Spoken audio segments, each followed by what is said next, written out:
Hey guys, you are watching your anime world. How are you all? Please support to subscribe this channel for watching new interesting stories. So in this video, we will see third part, what if Deku was abandoned by his own family. Here is short summary. After being abandoned by his own family for being quirkless, Izuku must forge his own path to becoming a hero, proving that true strength comes from within. But before we start, if you want more stuff like this, then be sure to subscribe and like this video. And if possible, share this video with your friends. Now let's start the story. The next morning, everyone in Class 1A was sitting in their room and waiting for teaching. Izuku was jotting down his ideas for Black Whip from his training and the possibilities of evolving. Fa Jin seemed like it was the same for now anyway, same thing with Danger Sense. He was glad to hear that Chase said everything was all good now and he was able to use 50% of One for All once more, and he was grateful for it. He was interrupted as someone plopped themselves on his desk. He looked to see Mina smirking at him. "So, Yagi, what are you doing?"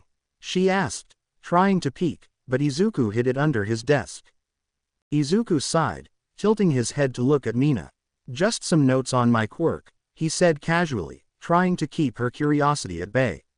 He wasn't in the mood for a long conversation about his training, especially since it was still a work in progress. Mina leaned closer, her smirk widening. "Oh, come on, Yagi. You've been scribbling away like a mad scientist. You gotta share. Is it some kind of secret quirk strategy?"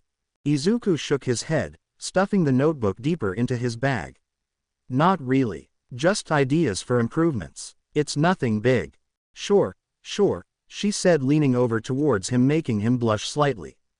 "So, you are some big smarty, strong, capable, and a bunch of other things, huh?" she said, continuing to lean in more. "Well, I guess when you put it like that, I guess I am," he said, leaning back in his chair. Mina's grin widened as she saw the faintest blush spread across Izuku's cheeks. "You know, Yagi, it's not just about being smart and capable. You've been pretty quiet about a lot of things lately. You're always helping everyone, but no one really asks about you." "Well, I just want to help others," he said. Some of the girls started to get a bit jealous of Mina. They knew she knew what she was doing. "All right class, sit down and get in your seats," said Aizawa calmly. The class quickly settled down as Aizawa's commanding tone filled the room. Even Mina, who had been leaning on Izuku's desk moments earlier, backed off with a cheeky grin, mouthing, "We'll talk later," before slipping into her seat. Izuku took a deep breath, grateful for the temporary reprieve, though he could still feel the gazes of some of his classmates lingering on him.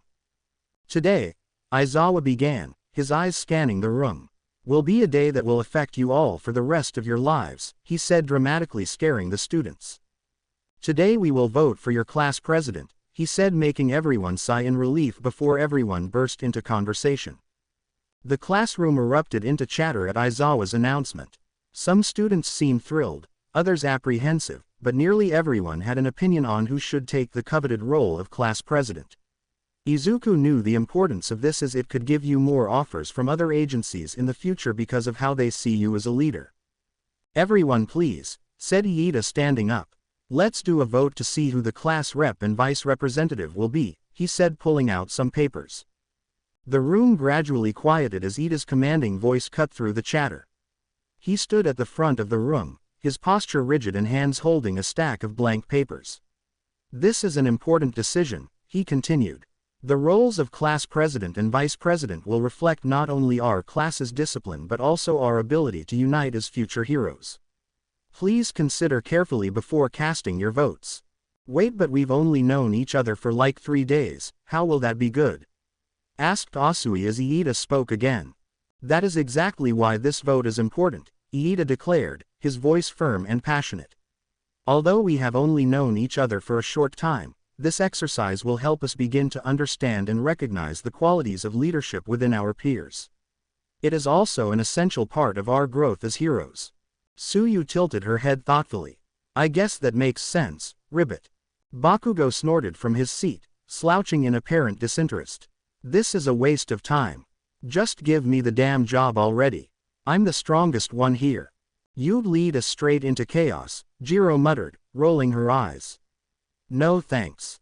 Aizawa stepped into his sleeping bag and sighed, just take the vote before the bell goes off. I am going to take a nap, he said, falling down, making everyone sweatdrop at their teacher. Soon the votes were in and a surprised Izuku and happy Momo were standing in the front of the class. Alright, that's 7 votes for Izuku Yagi and 3 votes for Momo Yaoyorozu, Aizawa mumbled, barely lifting his head from his sleeping bag. We have our class president and vice president. Yagi, Yaoyorozu, congratulations. Don't make me regret this. Lunchtime. Izuku was scarfing down his food as he sat with Uraraka, Iida, Jiro, Kirishima, and Momo in the cafeteria. He tried to focus on his meal, but his mind was racing with thoughts of what this new responsibility would mean. He didn't 100% doubt himself, but he found it weird to think about people believing he was a leader. Izuku, you might want to slow down, said Momo, surprised that he was already on his thirds. But I'm hungry, he said to her, wiping his mouth. Momo chuckled softly, watching as Izuku quickly polished off another bowl of food.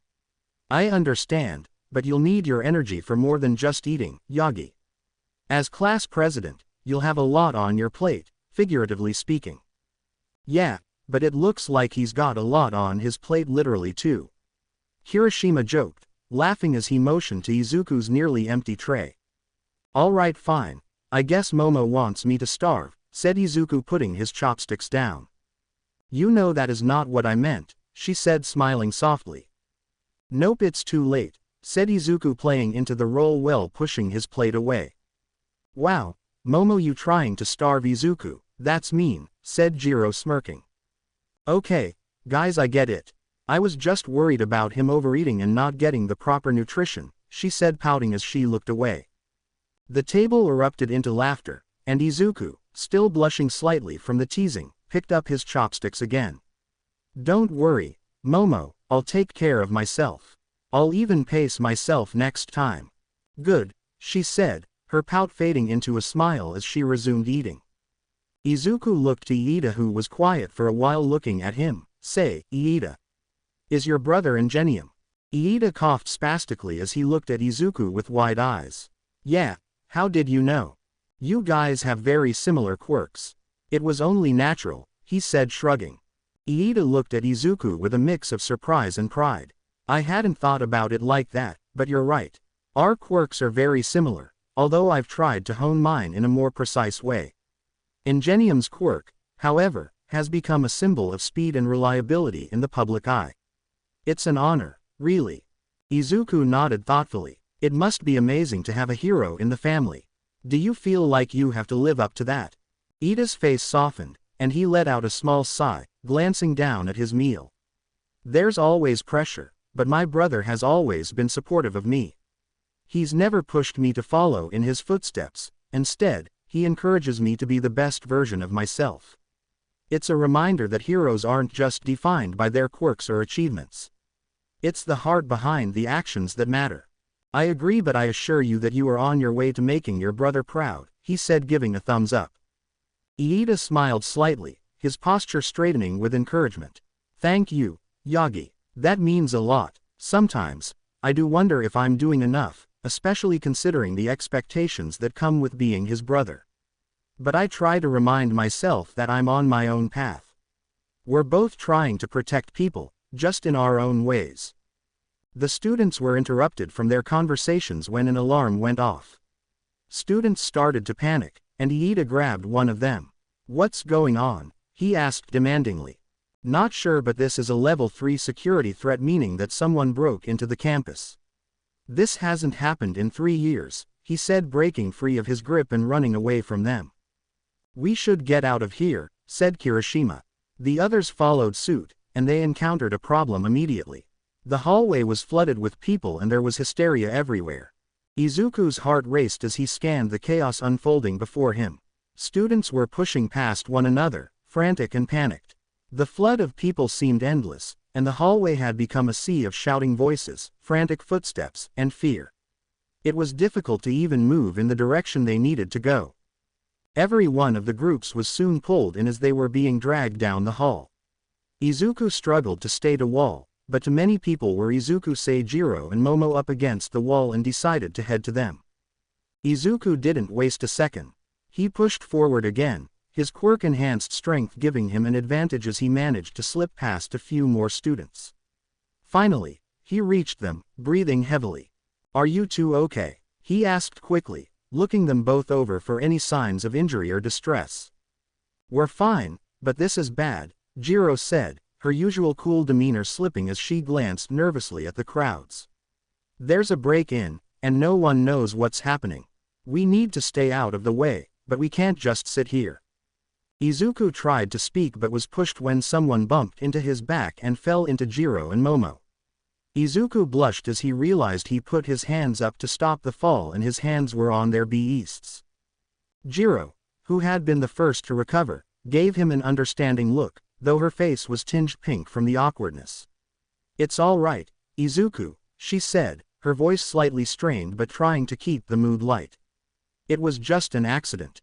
Momo, too, looked at him with an understanding expression, though she seemed to be holding back a smile. "We know it wasn't intentional, Izuku." "Yagi!" yelled Iida as he reached for a handout and Izuku pulled him over with a blush on his face still. "There is media outside on the campus right now. That is what signaled the break-in," said Iida. Izuku's eyes widened at Iida's words, his thoughts racing. "Media. Yes, we need to tell everyone so we can all calm down," said Iida pushing off a student who ran into him. "What should we do?" asked Momo as she scooted next to the wall more. Izuku took a deep breath and activated Black Whip, the black tendrils of energy shooting upward to latch onto the pipes above. His movements were deliberate, his focus sharp. He knew he needed to take control of the situation before the chaos spiraled further. "Listen," he shouted, his voice cutting through the cacophony of panic. The sight of his Black Whip quirk caught the attention of several students nearby, causing them to pause momentarily in their rush. "There's no reason to panic. This isn't a villain attack, it's just the media outside.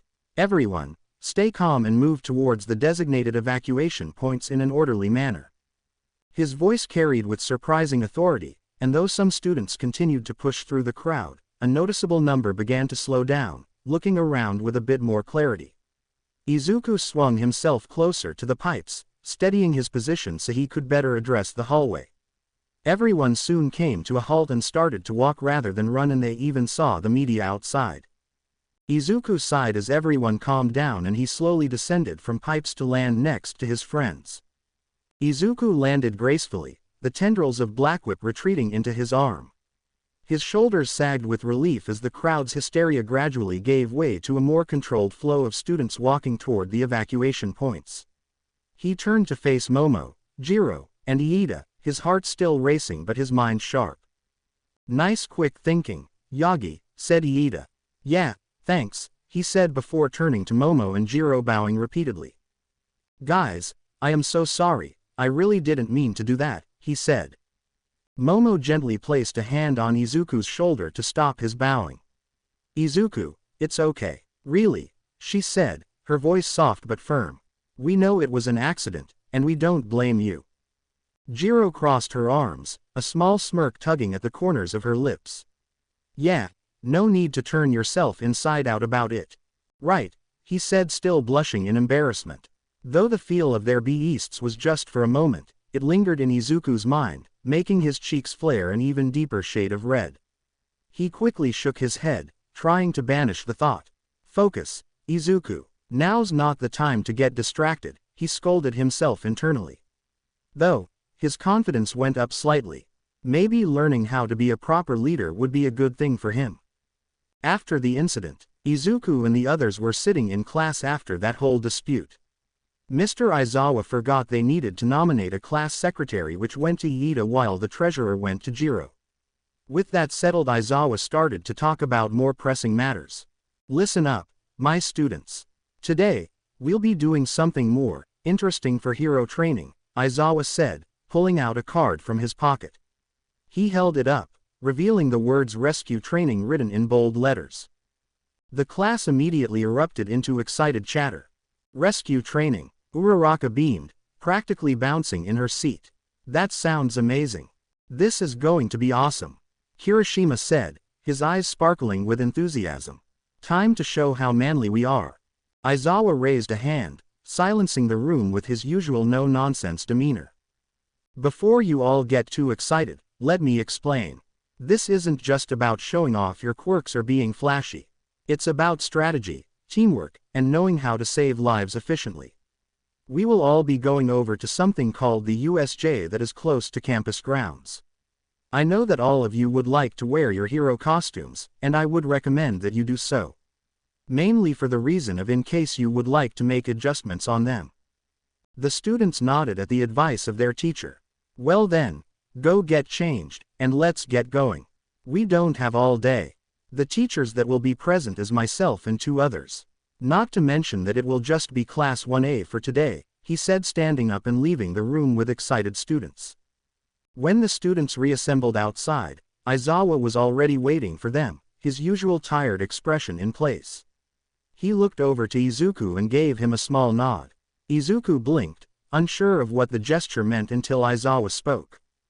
All right, kid, round 'em up, Aizawa said casually as he boarded the bus, leaving Izuku momentarily frozen. Izuku glanced at the rest of the class. They were chatting animatedly, clearly excited about the rescue training. Taking a deep breath, he stepped forward, raising his voice just enough to be heard. Everyone, let's get on the bus. Aizawa-sensei is waiting, and we don't want to keep him waiting too long, Izuku said, trying to project confidence. The class turned to him, some looking surprised while others smiled in encouragement. You heard him. Let's move, Iida said, his usual commanding tone lending support to Izuku's words. Uraraka gave Izuku a thumbs up. Nice call, Yagi. On the bus, Izuku sat next to Sue and Sato as they were starting to make their way to the USJ. Iida nodded at the setup. Normally, I would have preferred we be in the order of our seat numbers, but this is fine. Izuku looked around to see everyone was still excited about the training at this USJ place. Then he looked over to Suyu, who stared at him with her big eyes and looked like she was about to say something. Yagi, Suyu said in her usual calm tone, tilting her head slightly. I have a couple of questions for you, Ribbit. Izuku blinked, caught off guard. Sure, Sue. What's up?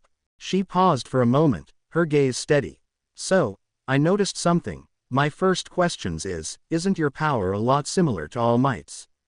My second question is, why haven't you talked about or talked to your siblings since we've been here? Is there a reason for that? You don't have to answer if you don't want to, she said. Yeah, I've been wondering that too, said Iida. Izuku blinked, Suyu's calm but probing questions catching him completely off guard. His hands fidgeted in his lap as his mind raced for an answer. Well, he stammered, his cheeks tinged with pink. Those are, kind of big questions, Sue. I know, Ribbit, she said, tilting her head slightly. But I've been curious. You don't have to answer if you're not ready. The kindness in her tone eased some of his nerves, though the weight of her questions still lingered. He glanced at Sato, who was listening quietly, giving Izuku a reassuring nod. Well, Izuku hesitated, deciding to tackle the first question. About my quirk, yeah, it does seem a lot like All Might's, doesn't it? He laughed nervously, rubbing the back of his neck. I guess it's just a coincidence, he said, hoping to not draw too much attention. Yeah, your quirk is pretty awesome, Yagi bro. I can call you Yagi bro, right? Asked Kirishima as he continued to talk. It seems awesome to have a quirk like that though, because it will help you get noticed in the hero world. Hardening, my quirk is awesome, but it won't get noticed like yours will, he said, hardening his arm. Izuku, confused at the statement, looked over to Kirishima. What are you talking about? Yours is the perfect blend of offense and defense. You'll be in the top 30 or even 20 in the future. Ah, you think so? I can only hope. But aside from Izuku, I think that Todoroki and Bakugo have a clear shot for most powerful and noticeable quirks, said Kirishima, smiling. Yeah, but Bakugo seems like a person that's pretty rude to other people, she said, making him jump in his seat. What the hell you say, you damn toad, he said with his pupils disappearing. Kaminari smirked as he watched this happen. Dude, The fact that we have been with each other for like 4 days and we already know that your personality is shit mixed with flaming hot garbage says something about you already, he said chuckling. Shut up Pikachu, he said as he started to argue. Suyu shifted in her seat, signaling she wasn't done. And about your siblings, I haven't seen you talk to them or mention them since we started school. Ribbit, is there a reason for that?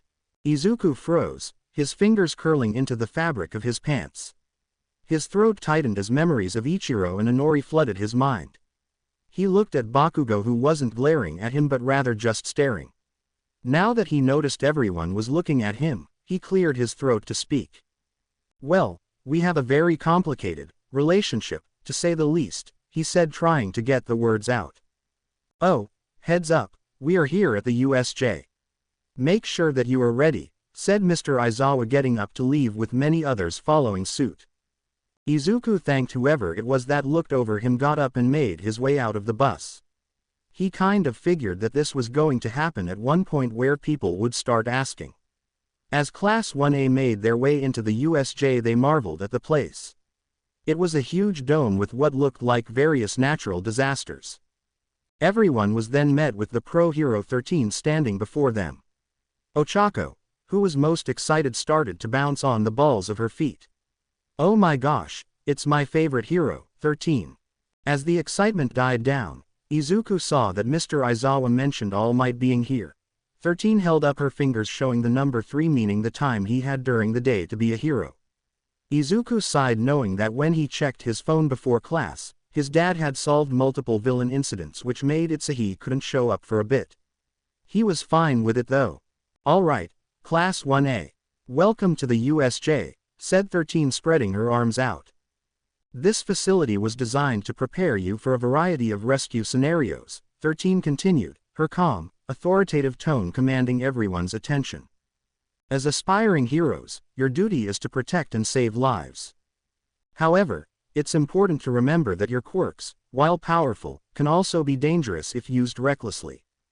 That's why we're here, to train you in using your abilities responsibly. To demonstrate, look around at the different zones, 13 said, motioning toward the sections that simulated disasters like tornadoes, collapsed buildings, and avalanches. Each of these areas is designed to test your ability to navigate challenges while saving lives. Today's lesson will focus on teamwork, quick thinking, and adaptability. Remember, in a rescue mission, the lives of others come first. We have a fire zone, storm zone, landslide zone, and more. As the chatter died down, 13 raised her hands for silence. One more thing before we begin, she said. I want to emphasize that your quirks are tools, not weapons. You've all worked hard to develop your abilities, but remember, the goal here is not to fight. It's to save lives. That means thinking about others before yourself and using your quirks in ways that minimize harm. My quirk Black Hole is the perfect example. It is very destructive, but I use it in ways to rescue people. Aizawa, who had been silently observing, stepped forward. And don't forget you'll be graded on more than just how effective your quirks are. Strategy, teamwork, and decision-making are equally important. Keep that in mind as you go. Suddenly, a deep, otherworldly voice echoed through the massive dome. The lights went out and, it seems the heroes in training are eager to begin. The room fell silent as everyone turned toward the central plaza. A dark, swirling mist coalesced into a humanoid shape, revealing the imposing figure of Kurogiri. He was flanked by an army of villains, their menacing presence a stark contrast to the controlled environment of the USJ. At their forefront stood a figure with writhing hands covering his body. Aizawa's eyes narrowed. 13. Protect the students, he ordered, his scarf unraveling as he prepared to engage. This isn't part of the exercise. These are real villains. The tension in the air was palpable as the students huddled closer together, many of them realizing the gravity of the situation. Kurogiri's golden eyes glowed ominously as his calm, measured voice filled the air. Where is All Might? We've come to kill him. Izuku's blood ran cold at the statement, his mind racing. Why did they want to kill Dad? He may not have trusted him or liked him, but he didn't want to him die. Izuku looked to Aizawa in worry as he watched him get ready to go to the center plaza. Wait, Mr. Aizawa, don't you need help? You are only good in surprise attacks and not large groups, said Izuku with worry as 13 was trying to get the students to the entrance. Aizawa glanced over his shoulder, his usual stoic expression briefly softening. Stay with 13, Yagi. I can handle this. Izuku clenched his fists, doubt gnawing at him. He wanted to argue but knew that now wasn't the time to challenge Aizawa's authority. He's right, he's a pro, and I'd only get in the way. But, the thought of villains targeting his father left a sour pit in his stomach. He shook his head, forcing himself to focus. This isn't about me or him, it's about protecting everyone here. Come on, Yagi, this way. Iida urged, taking his role as class representative seriously. His arm gestured for everyone to move toward the exit, where 13 stood, ushering them along. Listen to me, 13 commanded, her voice firm yet calm. Stay close, don't panic, and... The sound of footsteps echoed ominously as Kurogiri's misty form glided forward. The students froze as his golden eyes locked onto them. Ah, leaving so soon. I'm afraid I can't allow that. You see, we came here with a purpose, and letting you run away would be most inconvenient. Izuku was charging up full cowling to his 50% limit and was prepared to use a wind pressure-based attack to stop him but hesitated from the sound of 13's voice. Get back, 13 shouted, stepping between the students and Kurogiri. She raised her hands, her fingers glowing faintly as her quirk prepared to activate. Stay behind me, I'll handle this. Kurogiri tilted his head, his voice eerily calm. A noble sentiment, but futile. His dark mist expanded rapidly, swirling toward the group. Move, now, Iida yelled, pushing the others toward the entrance. Bakugo, however, had other ideas. Like hell I'm running, he snarled, sparks crackling from his palms. Without hesitation, he launched himself forward, explosions propelling him straight at Kurogiri. Bakugo, stop, Izuku shouted, as he tried to find an angle of attack. Kirishima, ever loyal, wasn't far behind. If you're charging in, so am I, he called, his body hardening as he leapt into the fray. With a simple motion, he expanded his quirk further, engulfing Bakugo and Kirishima in swirling darkness. Before they could react, they vanished, their shouts of surprise fading into the void. It started to spread to his other classmates and Izuku thought of something. You used Zephyr Rush to push back this black mist. The wind whirled around him as he pushed back his quirk.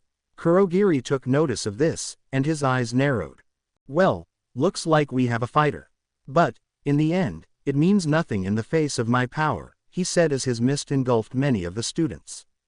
His thoughts flickered to his classmates. Where are they? He had to get to them. There was no time to waste. But Kurogiri wasn't going to give him the chance. The villain's dark form moved toward him, his mist swirling like a storm. You think you can stop me with a little wind, boy? Kurogiri's golden eyes gleamed as he raised his hand. You will learn soon enough that you are no match for me. The mist began to intensify around Izuku, pulling him in. He felt his body resist the pull, but the force was overwhelming. He gritted his teeth, trying to stabilize himself with Zephyr Rush, but the pressure was too great. He couldn't fire off a smash from one for all without risking the lives of his friends and it annoyed him to no end. He felt himself sinking into the mist as Kurogiri taunted him. Told you I was stronger, he said as Izuku fell in completely. Suddenly, he looked to see he was falling towards a huge body of water and a ship. He activated eagle eyes as he looked around. From what he could tell, this was the flood zone, and he saw two other people falling. He saw a pair of gloves and shoes meaning that were Toru and he looked over to see Momo falling too. Izuku reacted quickly and used Black Whip to secure Toru and Momo, pulling them towards him.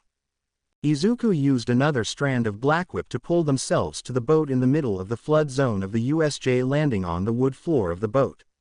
He looked to his two classmates to see what the damage was. Are you both okay? He asked, making sure they were good to go. Toru nodded, though her voice was shaky. I think so. Her gloves twitched slightly as she spoke, a clear sign of her unease. Momo coughed lightly and pushed wet strands of hair from her face. I'm all right. Izuku nodded, that good but Hagakure, a bit off topic but, are you naked? Because I didn't feel any clothes, and I don't mean it like that," he said, blushing horribly. Toru let out a squeak of embarrassment, pulling her gloves up higher as if that could somehow compensate. "Why yeah, well, invisibility and clothes don't work well together but yeah, I am," she said. "I'm so sorry, I would have been more careful," he said, bowing to her. Toru quickly waved her hands, her voice rising in a panicked stammer. "And no, it's okay, really, I mean, it's not your fault. This situation is just awkward. But let's not dwell on it." Her attempt at diffusing the situation only made Izuku blush harder. "Right, of course, we have bigger things to worry about. Like, escaping and finding the others." He rubbed the back of his head, clearly flustered. Momo smirked at Izuku's antics but looked to see something in the water. She looked over the railings to see an assortment of villains coming towards the boat. "Guys, look," she called out to them. "Great, so, we know that guy teleported all of us around the places in the USJ full of villains, but they don't know our quirks," said Izuku looking at them. "How do you know that?" asked Toru. "Because of this," he said, showing them Jolt, with electricity flowing throughout his body. "They wouldn't have sent me here with all of this water then," he said, counting the villains. Izuku focused on the group of villains advancing toward their boat, his mind racing. There were 6 in total, each with an intimidating presence, but their movements seemed cautious and uncertain. It was clear they didn't know the full extent of his or his classmates' abilities. "They don't have intel on us," Izuku repeated, glancing over at Momo and Toru. "If they did, they wouldn't send us here with water everywhere while I have access to electricity through my quirk."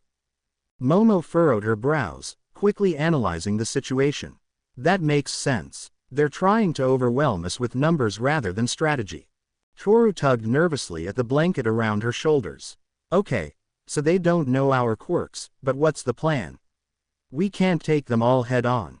"The plan is this," said Izuku as he pushed them to the center of the wooden floor. "I will use my electricity to shock the water and take it out. Just be sure to not touch metal," he said as he walked to the edge of the railing. Izuku reached the edge of the boat, his green lightning crackling fiercely as he prepared to use his quirk. He could feel the weight of responsibility pressing on him. One wrong move could put his classmates in danger. He glanced back at Momo and Toru, both standing in the center of the boat away from the metal railings. "Are you sure this will work?" Momo asked, her voice steady but laced with concern. "It'll work," Izuku said, determination burning in his eyes. "I'll send a controlled stream into the water to neutralize the villains. It won't be enough to kill them, but it should knock them out or at least keep them from getting any closer." Izuku stood firm at the edge of the boat, green lightning sparking around his body as he readied Jolt. He glanced at the villains approaching, their figures cutting through the water with sinister intent. He took a deep breath, focusing on his focus. Izuku looked to see Momo had created an insulated blanket to wrap around the two of them and smiled. It was pretty smart for the moment and was glad. "There you go, Izuku," said Momo. "You don't have to hold back now," she said, poking her head out. "Thanks, Momo," Izuku said, his voice steady despite the tension. "This will make things a lot easier." One of the villains, a large man with shark-like features, grinned viciously as he climbed onto a piece of debris floating nearby. "You think your little tricks can stop us? You're out of your league, kid." Izuku didn't reply. Instead, he raised his hand, the lightning around his body intensifying as he focused Jolt into his palm. The water beneath the villains began to ripple as the energy spread outward, and Izuku's eyes narrowed. "I won't let you hurt anyone," Izuku said firmly. He thrust his hand forward, releasing a controlled surge of electricity into the water. The effect was immediate. The green lightning arced across the surface, illuminating the dark waters and striking the villains in an instant. They screamed as the current coursed through their bodies, their movements becoming erratic before they collapsed into the water, unconscious. The boat rocked slightly from the force of the attack, but Momo's quick thinking had ensured they were safe. "You did it, Yagi," Toru called out, peeking out from the blanket with a mixture of awe and relief. Momo nodded, her sharp eyes scanning the water. "Yes, but we should secure them. If any of them recover, they'll come after us again. Izuku pulled the unconscious villains out of the water, his black whip tendrils coiling around their bodies with ease. The villains hung limply in the air as he dragged them onto the boat, one by one. Each villain was a different size and shape, but none of them stirred after the shock had taken them down. Momo, working quickly, conjured ropes from her quirk and began tying them securely, making sure each one was immobilized. Toru stepped out from behind the blanket, looking over the tied-up villains with cautious curiosity. "That was really impressive, Yagi," she said, her voice still shaky but filled with admiration. "I've never seen you use your quirk like that before." "Thanks, I have a very versatile quirk, you know," he said, rubbing the back of his head. Momo tied the last villain as she wiped her hands off from the effort. "Well, now that that is done, how do we get out of here?" she said, looking at the two of them. "I got it," said Izuku as he activated full cowling to 50%. "What does that do?" asked Momo, not sure she had seen this. "Just trust me," Izuku said again, offering his hands to the two girls. His eyes were steady, but his heart was racing. Full cowling wasn't something he used lightly, it took a toll on his body, but right now, they needed speed and precision, and he could provide that. Momo hesitated for only a moment before stepping forward, her eyes searching his face for any hint of doubt. "I trust you, Izuku. Let's do this." Toru, looking a bit more uncertain but still trusting in Izuku, nodded and stepped toward him. "You've got this, right? I'm not exactly fond of rushing through unknown territory." "Don't worry, I've got a good hold on it," Izuku said, his voice calm and confident, though a bead of sweat trickled down his forehead from the exertion of activating full cowling. "Hold on tight, okay." He used 2 strands of black whip to secure the 2 somewhat nervous girls around them to make them secure. Izuku's hands glowed faintly with energy as the strands of black whip wrapped around Momo and Toru, securing them gently yet firmly. The familiar hum of full cowling surged through him, amplifying every sensation as the power coursed through his body. His muscles were tense with the strain, but he was focused, his goal was clear. They needed to get to safety, and quickly. "Okay," Izuku said, his voice steady despite the underlying tension. "We're good to go, just hold on tight." With the 2 girls clutching onto him, Izuku leapt into the air to the next location. He had hoped that the rest of his classmates were fine on their own. "This is WHO as in what zones?" "Landslide Zone Jiro and Ojiro. Fire Zone Iida, Ruins Zone Kaminari and Mina. Mountain Zone Bakugo, Sato, and Tokiyami. Windstorm Zone Shoji and Shiro. 13, Todoroki, Asui, Mineta, Uraraka, Yanagi, and Kirishima stared at the towering form of Kurogiri as they tried to come up with a plan. "Listen to me," said 13 as she got everyone's attention. "Who is the fastest one here?" she asked as she prepared her quirk to be used against him. Todoroki looked at her. "I'm fast enough, but we'll need more than just speed to defeat him. He can just teleport through my ice crystals no matter how thick they are." "Same goes for my flames," he said. "Then be prepared to leave. I will make an opening. You will need to tell the teachers what is happening to send back.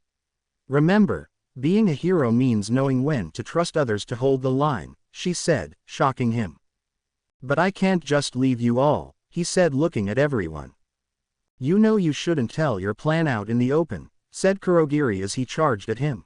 13 popped open. "Black hole," she yelled out as he started to be pulled into her quirk. Shoto hesitated, not sure if he should leave them behind or fight this guy. Shoto's hesitation lasted only a heartbeat, but it felt like an eternity. 13's black hole continued to swirl, its gravitational pull dragging at Kurogiri's mist-like form. For a moment, it seemed like their teacher's strategy might work, but Kurogiri's low, resonant laughter shattered that hope. "An admirable effort," Kurogiri said, his voice calm yet menacing. But predictable. The villain's mist stretched and twisted unnaturally, reaching behind 13. In a horrifying display, Kurogiri redirected the pull of her quirk back toward her.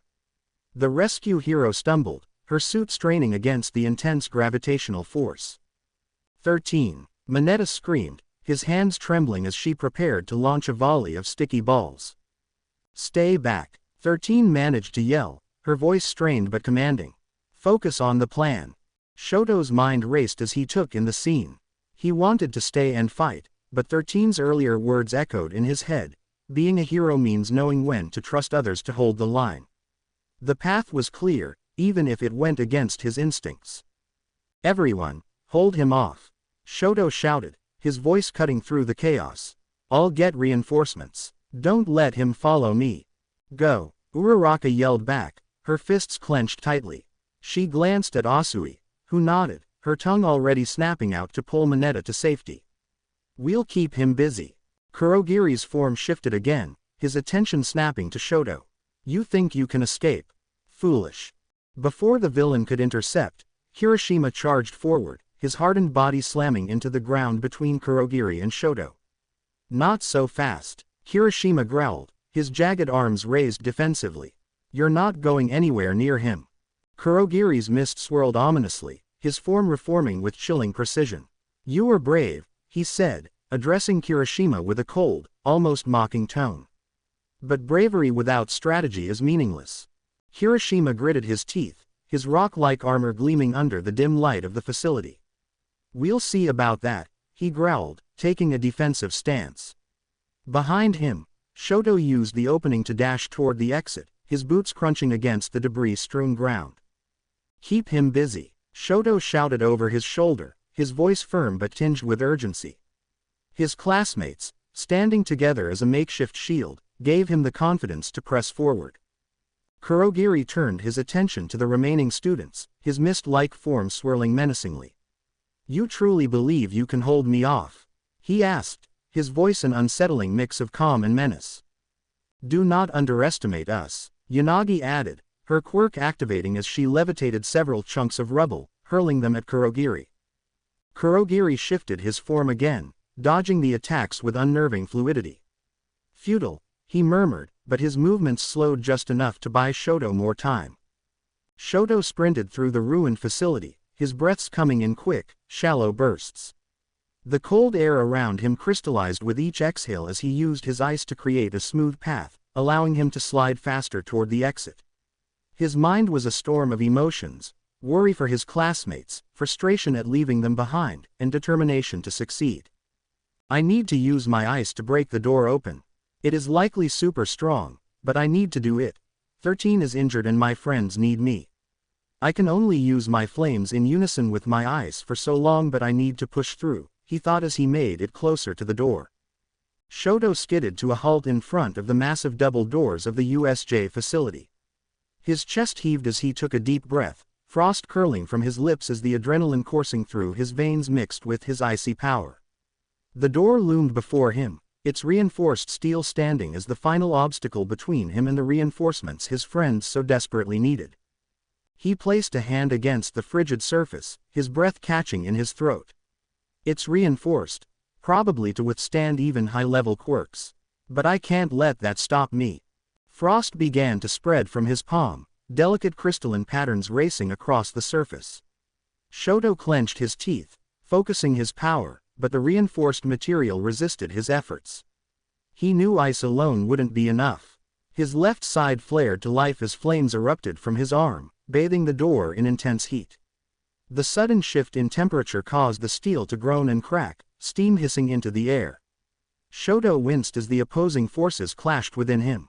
Behind him, Kurogiri's ominous form began to materialize, his mist swirling with deadly intent. The villain's voice cut through the air like a blade. You're too late, he said, his tone calm and mocking. Shoto turned his head, his heart skipping a beat as he saw the dark mist coalescing into Kurogiri's shape. No. Not now. But before Kurogiri could make his move, he froze, literally.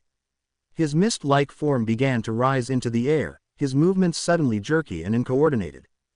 What? Kurogiri's voice faltered, his composure cracking for the first time. From behind him, Uraraka stepped forward, her fingers glowing as she activated her zero-gravity quirk. You're not getting anywhere near him, she shouted, her voice filled with resolve. You damn brat, he said, floating into the air. But it wasn't done there. He felt something wrapped around his metal plate and it was Sue's tongue. Nope, not today, villain, she said as she started to swing him around. She threw him far enough that he wouldn't be able to teleport close to Shoto, giving him some time. Shoto pushed through his limits and the door blasted open from the intense heat and cold, allowing him to escape through a somewhat small hole. He used his left side to create an ice path while using his flames to propel himself forward, making his way to Ua. "Shit," was all Kurogiri said as he watched a child run to Ua to get help. Now there was only so much time. With Izuku, Momo, and Toru, Izuku landed near the central plaza at the edge of the water, making sure not to hurt the two girls he had at their side. He deactivated full cowling and black whip and looked to the two of them. Izuku landed softly near the central plaza, his feet grazing the edge of the water as he carefully ensured that Momo and Toru were unharmed. He dropped them gently to the ground, his movements as controlled as possible, all while staying aware of his surroundings. The last thing he wanted was for them to be caught off guard by the chaos surrounding them. He deactivated full cowling, letting the hum of his power fade, and black whip dissipated into the air, returning to the depths of his consciousness. "All right, we're here," Izuku said, exhaling deeply as he stood up straighter. His body ached from the exertion of carrying them both, but his focus was unwavering. The mission wasn't over yet, and there was still plenty to do.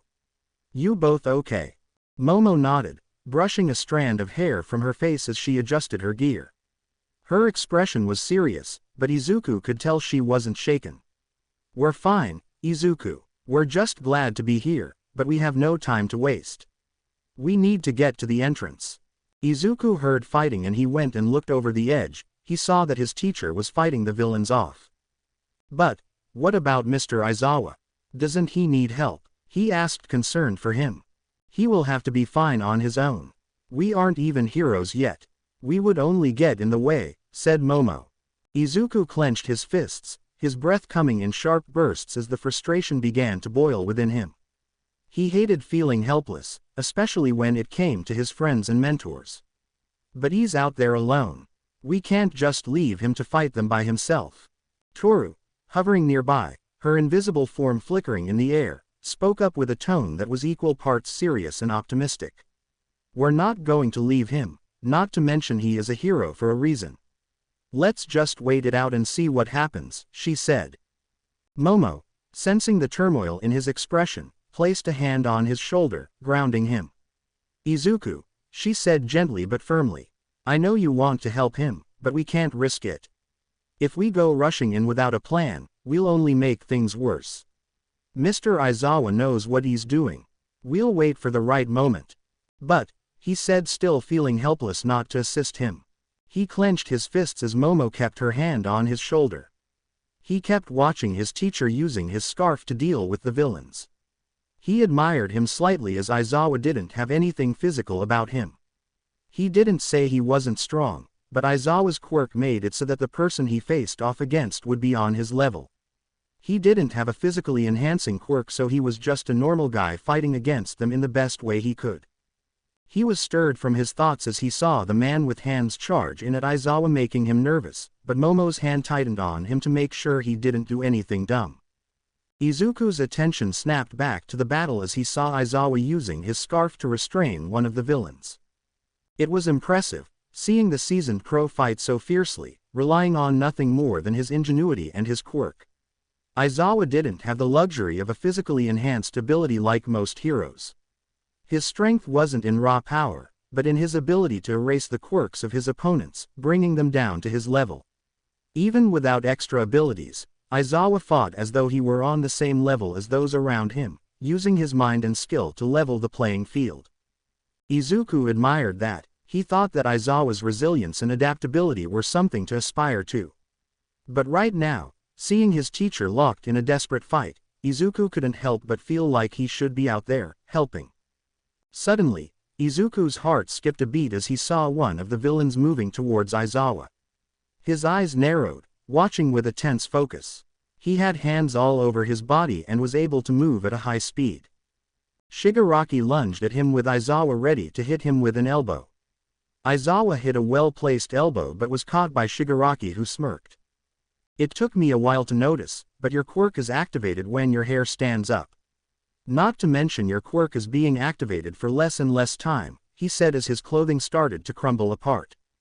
Aizawa's eyes widened as he felt his elbow start to fall apart. He punched the villain in the face, backing away from him as he looked at his elbow. Shit, I can't move it, he said as he kicked another villain away from him as he tried to regroup himself. Izuku stared at his teacher as he was now hurt. He subconsciously activated full cowling to 50%, making Momo nervous. Izuku, please, she said as he started to stand up. I can't stand by as our teacher is hurt, he said looking at her. He then heard the villain say one word. Nomu. In an instant, Nomu was behind Aizawa and Izuku's eyes widened.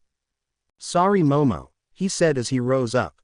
Izuku pushed himself off the ground with blinding speed, the world around him blurring as he activated Jolt alongside 50% of One for All. His muscles burned with the intensity of the energy, but the focus kept him moving. He shot forward, faster than he had ever moved before, barely registering the rush of wind against his face as he closed the distance between himself and Nomu in seconds. He reached out with lightning speed, grabbing his teacher by his good arm and yanking him out of harm's way just as Nomu's fist crashed into the spot where Aizawa had been standing. The force of the punch sent a shockwave through the air, but Izuku was already sliding backward with his teacher in tow, pulling them both out of the immediate danger zone. He moved with instinct, barely registering the weight of Aizawa in his grip, his heart pounding as the tension of the moment made his muscles burn even more. Izuku didn't waste a second. As soon as he was clear of the Nomu's range, he turned to Aizawa, his breath coming in sharp gasps. Are you okay? He asked, his voice tight with concern. The moment of relief was brief, his body still glowing with energy as he held Aizawa steady. Aizawa for the most part of shocked at how fast he was to be able to move him out of the way of the monstrous figure. What are you doing, kid? He asked, half glad and half upset at the recklessness of his student. Getting you out of the way, said Izuku, surprised he was able to move that quick himself. He looked out the corner of his eye to see that Momo and Toru were out of the water and still back a good distance away from them, but enough to be visible. Izuku's heart was still racing, his adrenaline pumping in overdrive. He glanced back at Aizawa, still holding him steady, making sure his teacher was stable for a moment. The hero looked up at him, his expression a mixture of disbelief and annoyance. You have no idea what you're doing, do you, kid? Aizawa's voice was stern, but there was a hint of gratitude underneath it. Beings, I just saved you, then yes, I do, he said, slightly annoyed himself. Shigaraki was now intrigued by the kid in front of him. He was annoyed that Eraserhead didn't get crushed, and the kid somehow was about to speed blitz his way to get to him. He started to scratch his neck as he looked at Izuku. Shigaraki's eyes narrowed as he observed Izuku, a twisted smile creeping across his face. Well, he muttered, his voice laced with dark amusement. It looks like we've got a little speedster on our hands. But you're too reckless, kid. He tilted his head slightly as if studying Izuku like a puzzle he couldn't quite figure out. A black mist appeared right next to Shigaraki and Izuku knew this wasn't going to be fun.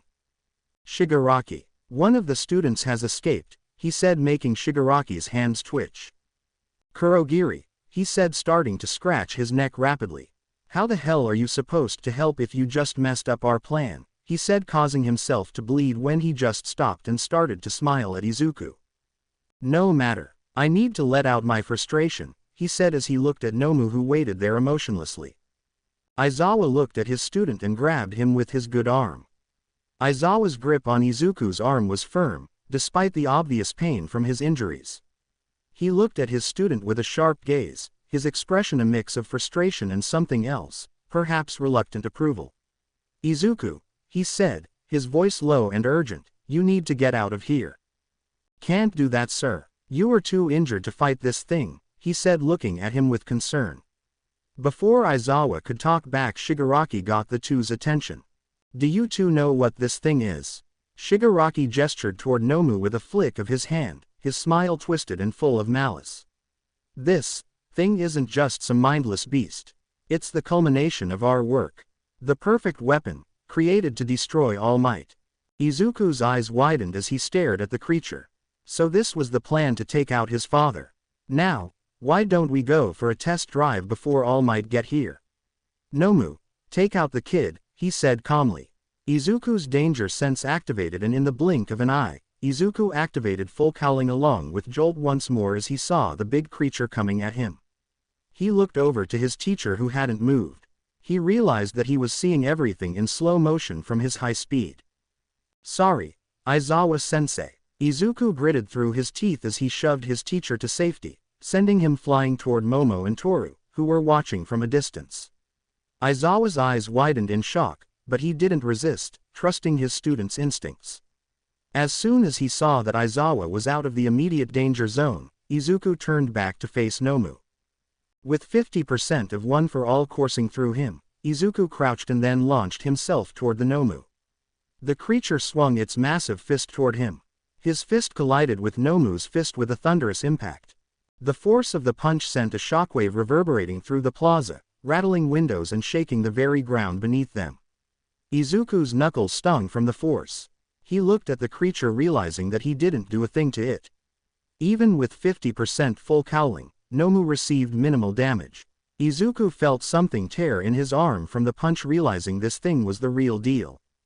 Shigaraki laughed as he stood beside Kurogiri. So, our little speedster is also strong, huh? No matter. Like I said, hero, this thing was built to destroy All Might. One of his powers is shock absorption. Plus, he has super regeneration. You can't beat him, he said as he stood there giddy with excitement. Izuku gritted his teeth, his mind racing. Shock absorption. It was a terrifying realization. Nomu wasn't just any monster. It was a supercharged weapon designed to resist the very force that would normally shatter any other being. Even his full cowling with 50% of One for All wasn't enough to deal significant damage. The odds were stacking higher by the second. If this thing can handle my dad at 100% of his power, then I need to beat him with more than 100% of mine. But I'll hurt myself going past my limit of 50%.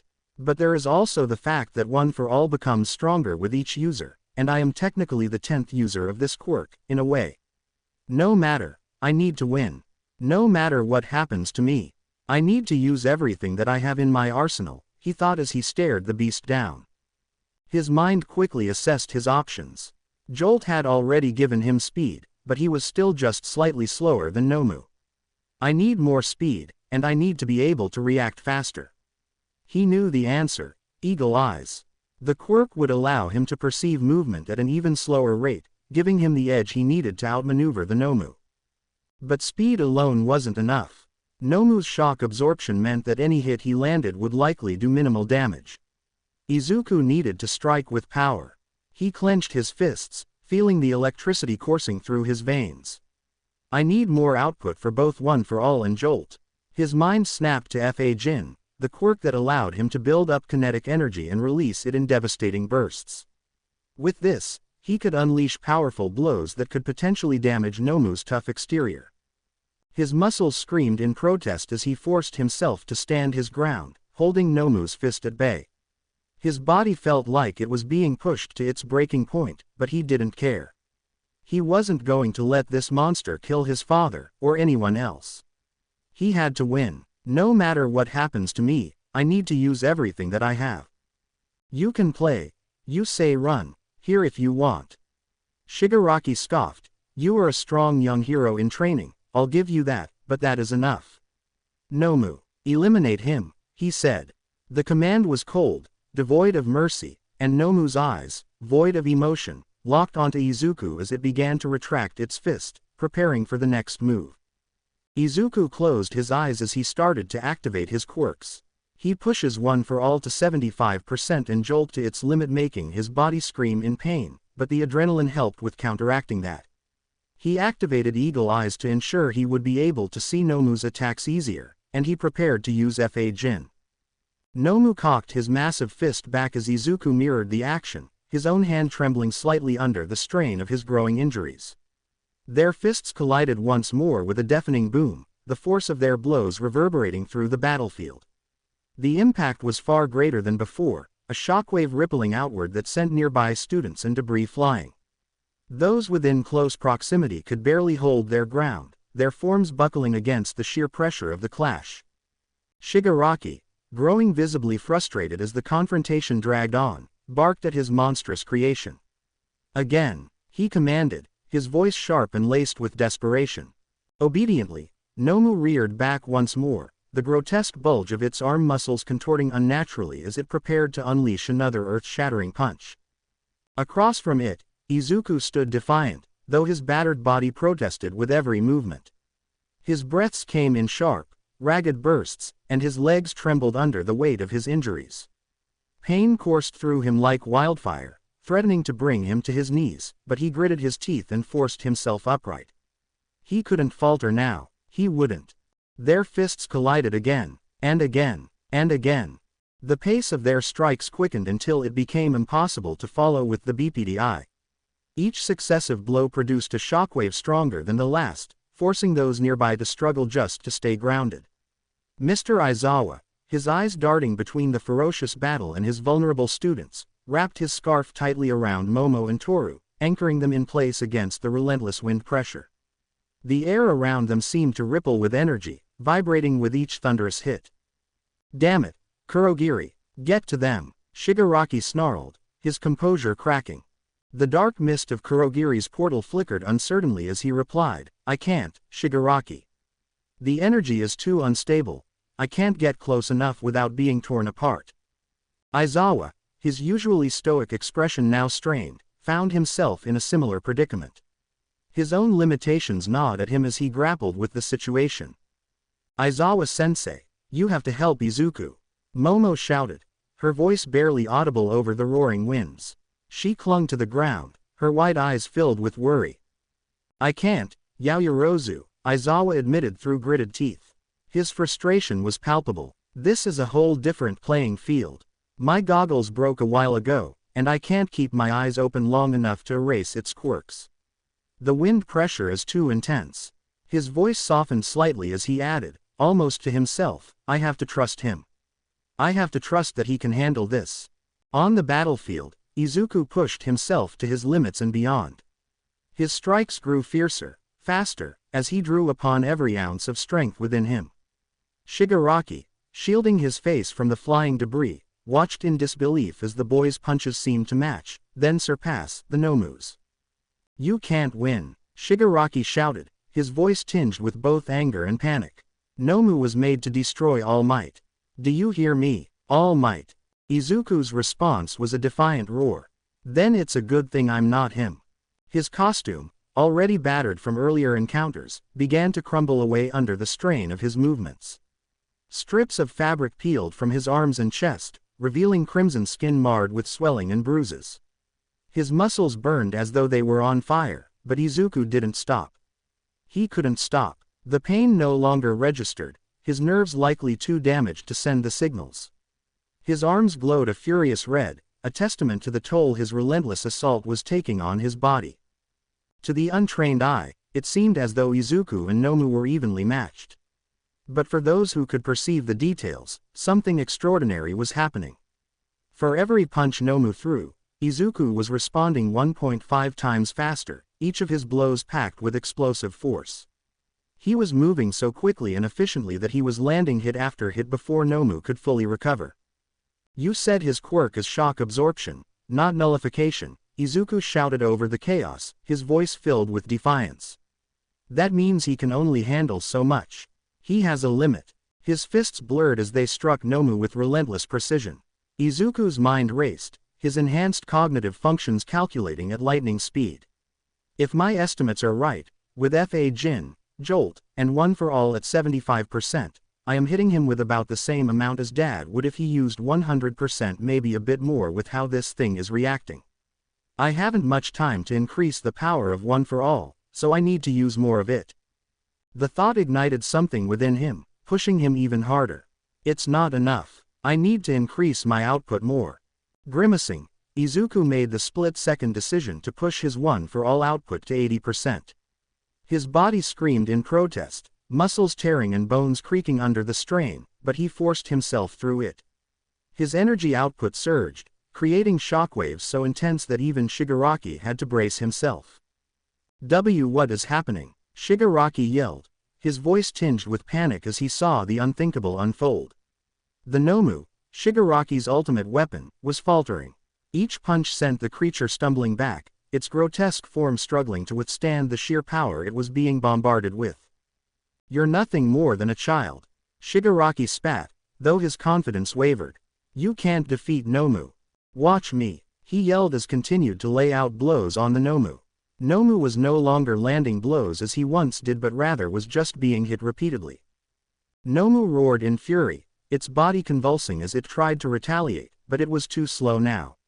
Izuku was no longer fighting defensively, he was outright dominating the fight. Nomu's counterattacks became sluggish, its once invincible form now struggling to withstand the onslaught. The villain's body shuddered, its reinforced muscles reaching their limit. The shock absorption could only take so much punishment before it failed. Izuku grabbed Nomu's leg and with one mighty heave, flung him high into the air. The monster soared, arms flailing wildly. Izuku bent his knees, then launched himself skyward in pursuit, his green lightning crackling violently around him. Nomu barely had time to react before Izuku's foot slammed into its chest, sending it rocketing downward. Boom! Nomu hit the ground with such force that the earth cracked beneath him, debris flying in all directions. Izuku landed softly, green lightning reverberating around his body as he smiled.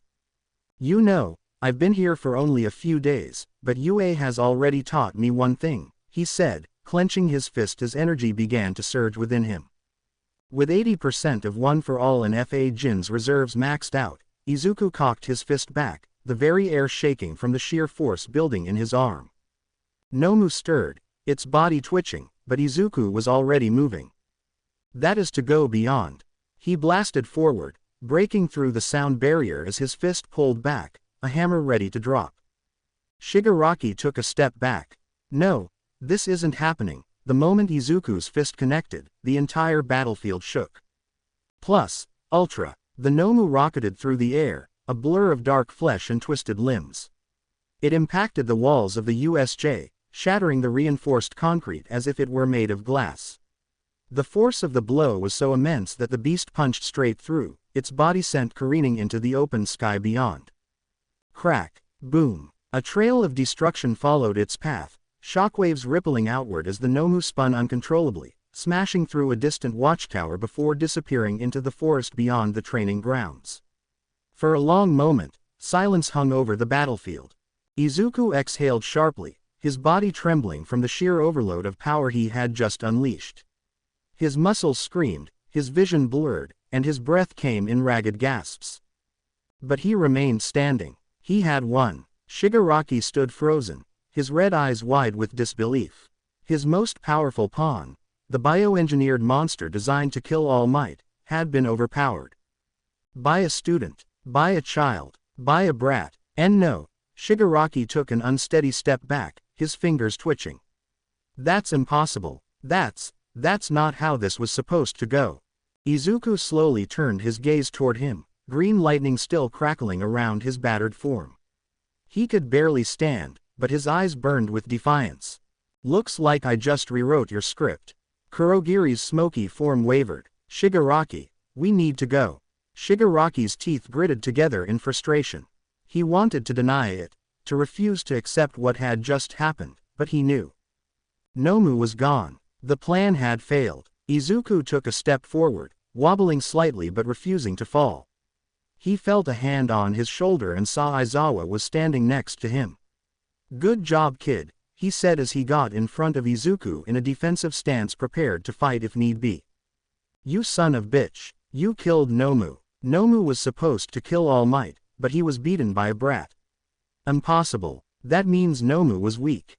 There is no other way," he said, scratching his neck as he started to back up towards Kurogiri.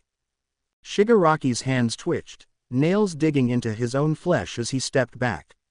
His breathing was ragged, uneven, a mix of rage and disbelief twisting his face into something monstrous. No, this wasn't supposed to happen. You're nothing. A worthless brat. That thing was made to kill All Might, and you," he pointed a trembling finger at Izuku, his voice rising to a fever pitch. "You shouldn't have been able to win." Izuku straightened his posture, swallowing the pain that screamed through his body. His muscles ached from the strain of channeling so much power, but he stood firm, green lightning still crackling weakly around him. "Maybe you should stop underestimating people," he said, his voice low but steady. "I may not be All Might, but I'm not weak." Shigaraki's expression twisted into something ugly, his hands jerking toward Izuku as if to decay him where he stood. But Aizawa was already moving, stepping fully in front of his student, his scarf unraveling slightly in preparation for another fight. "Back down, villain," Aizawa warned, his eyes glowing red as he activated Erasure. "You lost." For a second, it seemed like Shigaraki might lunge anyway, madness and frustration boiling over. But before he could, Kurogiri's misty form solidified behind him. "Shigaraki," Kurogiri's voice was calm but urgent, "we must retreat." Shigaraki clenched his teeth so hard that it seemed like they might crack. His nails dug deeper into his neck, leaving red, angry marks. Damn it all. Just know this, heroes are the scum of society. Heroes are no different than villains. Both cause destruction and pain, one just gets praised for it." Shigaraki's voice was filled with raw frustration, his fingers twitching as he scratched violently at his neck. His breath came out ragged, his red eyes burning with barely contained rage. Izuku, despite his exhaustion, narrowed his eyes. His body ached, his muscles screamed for rest, but he refused to let Shigaraki's words go unanswered. He straightened his back as much as his battered body would allow. "That's not true," he said, his voice hoarse but firm. "Heroes don't just destroy, they protect. They save lives. That's the difference." Shigaraki let out a bitter laugh, a twisted smirk curling on his lips. "Protect, save lives," he spat on the ground. "Tell that to the people who've lost everything in the crossfire. Tell that to the families ruined because a so-called hero couldn't save them in time. Tell that to me." His voice cracked at the end, an unhinged mix of anger and something far more painful. "This isn't over," Shigaraki growled, his red eyes boring into Izuku's exhausted form. "You hear me, brat? I'll remember this. Next time, you won't be so lucky." "What do you mean next time?" said the towering figure of All Might as he appeared from behind Izuku. Shigaraki growled, "You bastard," he said as stepped back into the portal disappeared as they teleported out of there. For a moment, everything was still. The battlefield was eerily quiet, the only sound the distant groaning of the damaged USJ structure. Then, the tension broke. "Izuku!" yelled Momo as she ran over to him alongside Toru. He was about to fall backward but All Might was there to catch him. He looked at his battered and bruised son and couldn't help but feel guilty. He passed out from the pain, and he wasn't surprised why. His arms both were reddish pink and in some area purple from overexertion. He had so much energy coursing through him that it ripped his costume. The part remaining on him was his lower half. Cuts, bruises, and gashes were riddled all over his body, that was what could be seen. Momo leaned down and didn't know what to do now. He needs medical attention now," All Might said as he looked at him. "Recovery girl is on her way," he said, preparing to pick him up. "Get to the entrance. I'll tie up some of the villains. I'll tell you what happened in a bit," Aizawa said, wrapping his arm in bandages. All Might nodded as he rushed to the door at blinding speeds holding his son. Many of his classmates gasped at how their president was reduced to almost nothing. "God damn it, I failed him once again. I failed to be there to protect him, and he had to step up. What the hell kind of father am I?" He had to wait a minute, but the reinforcements that Todoroki grabbed came running in to deal with the rest of the villains and help the students. All Might ran to Recovery Girl holding Izuku in front of her.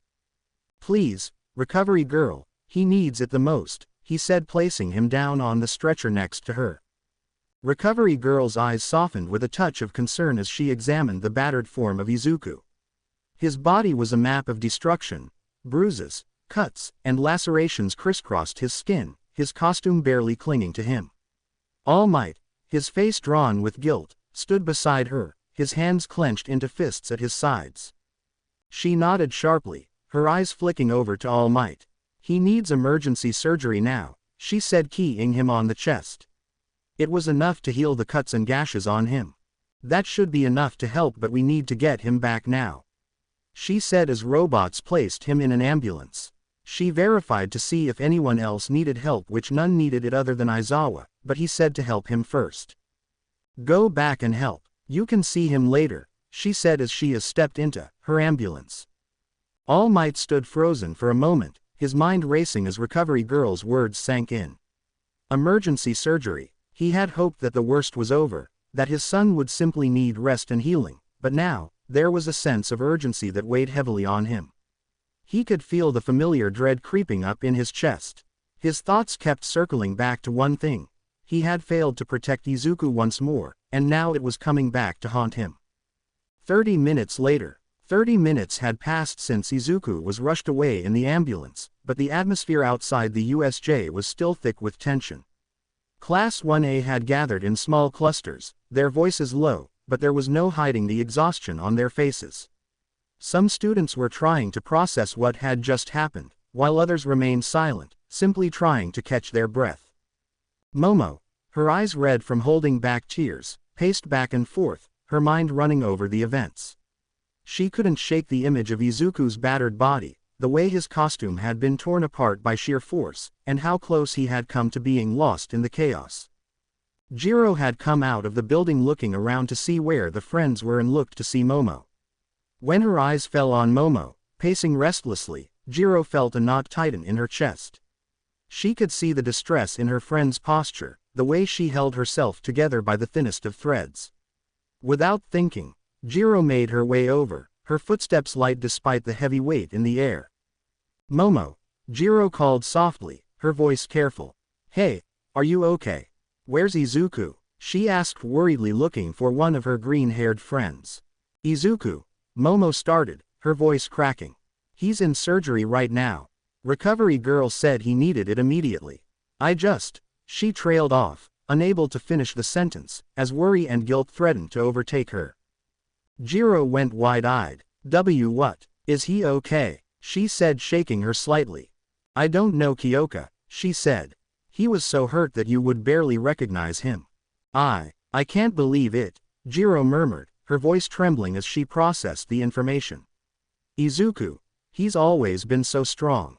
How could it get this bad? I don't know, she said as she had tears streaming down her face. Jiro pulled her into a hug as she had tears fill her eyes.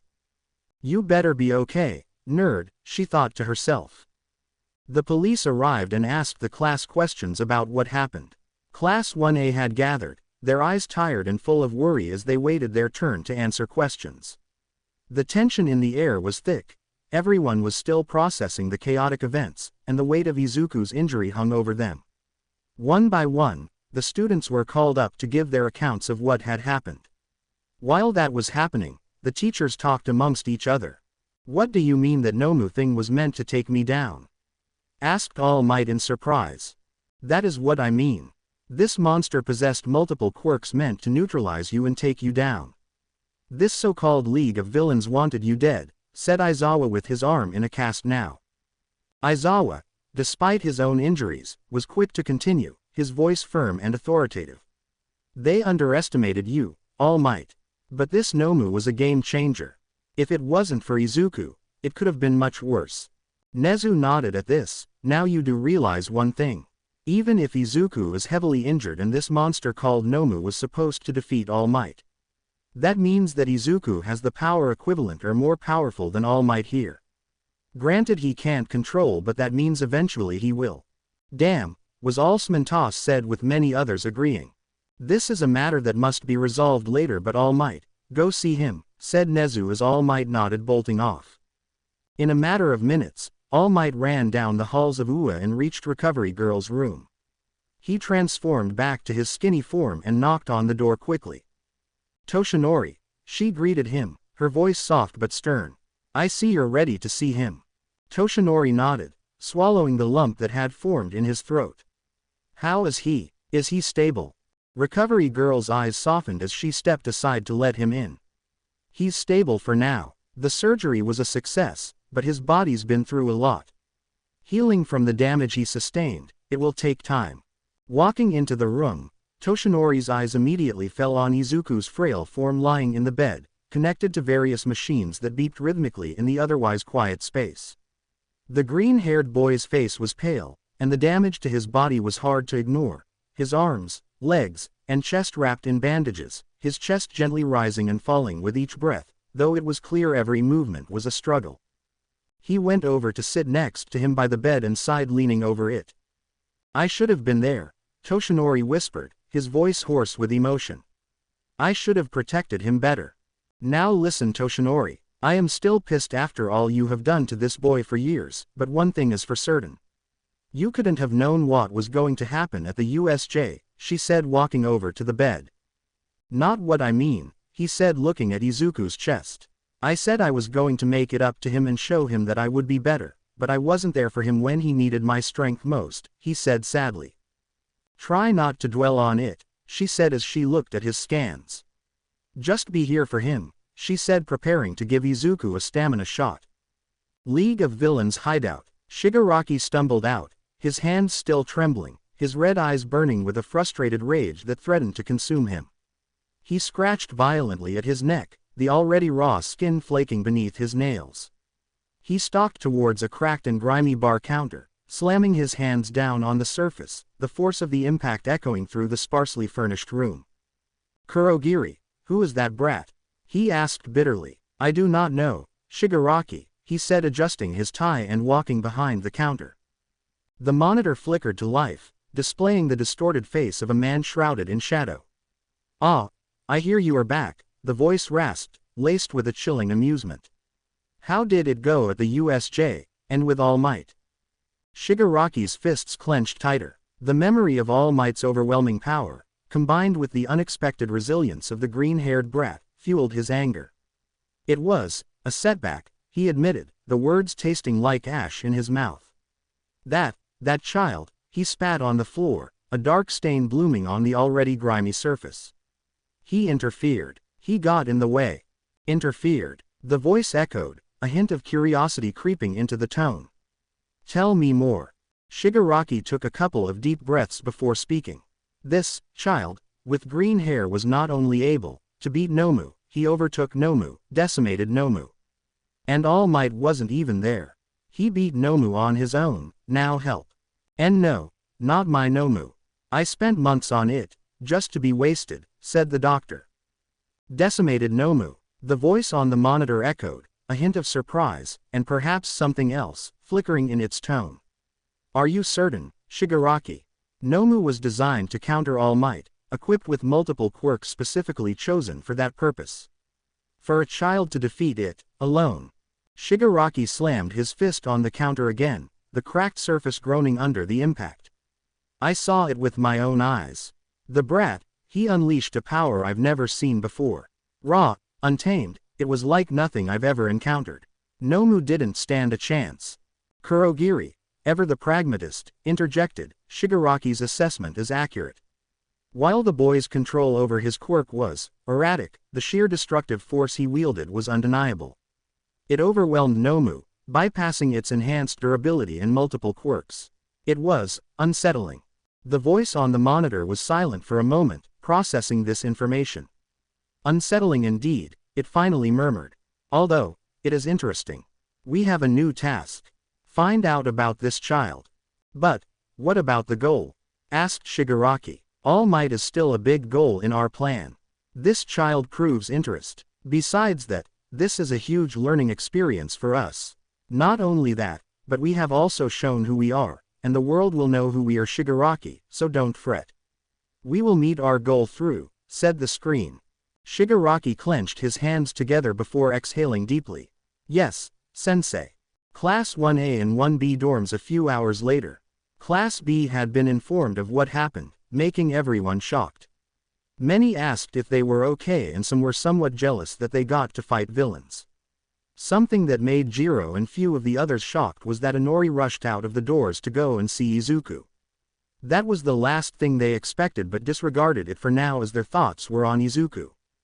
I still can't believe that she won't let us see him, Jiro said, her voice soft but filled with frustration. She hugged her legs to her chest, her eyes focused on the floor as she tried to suppress the flood of emotions rushing through her.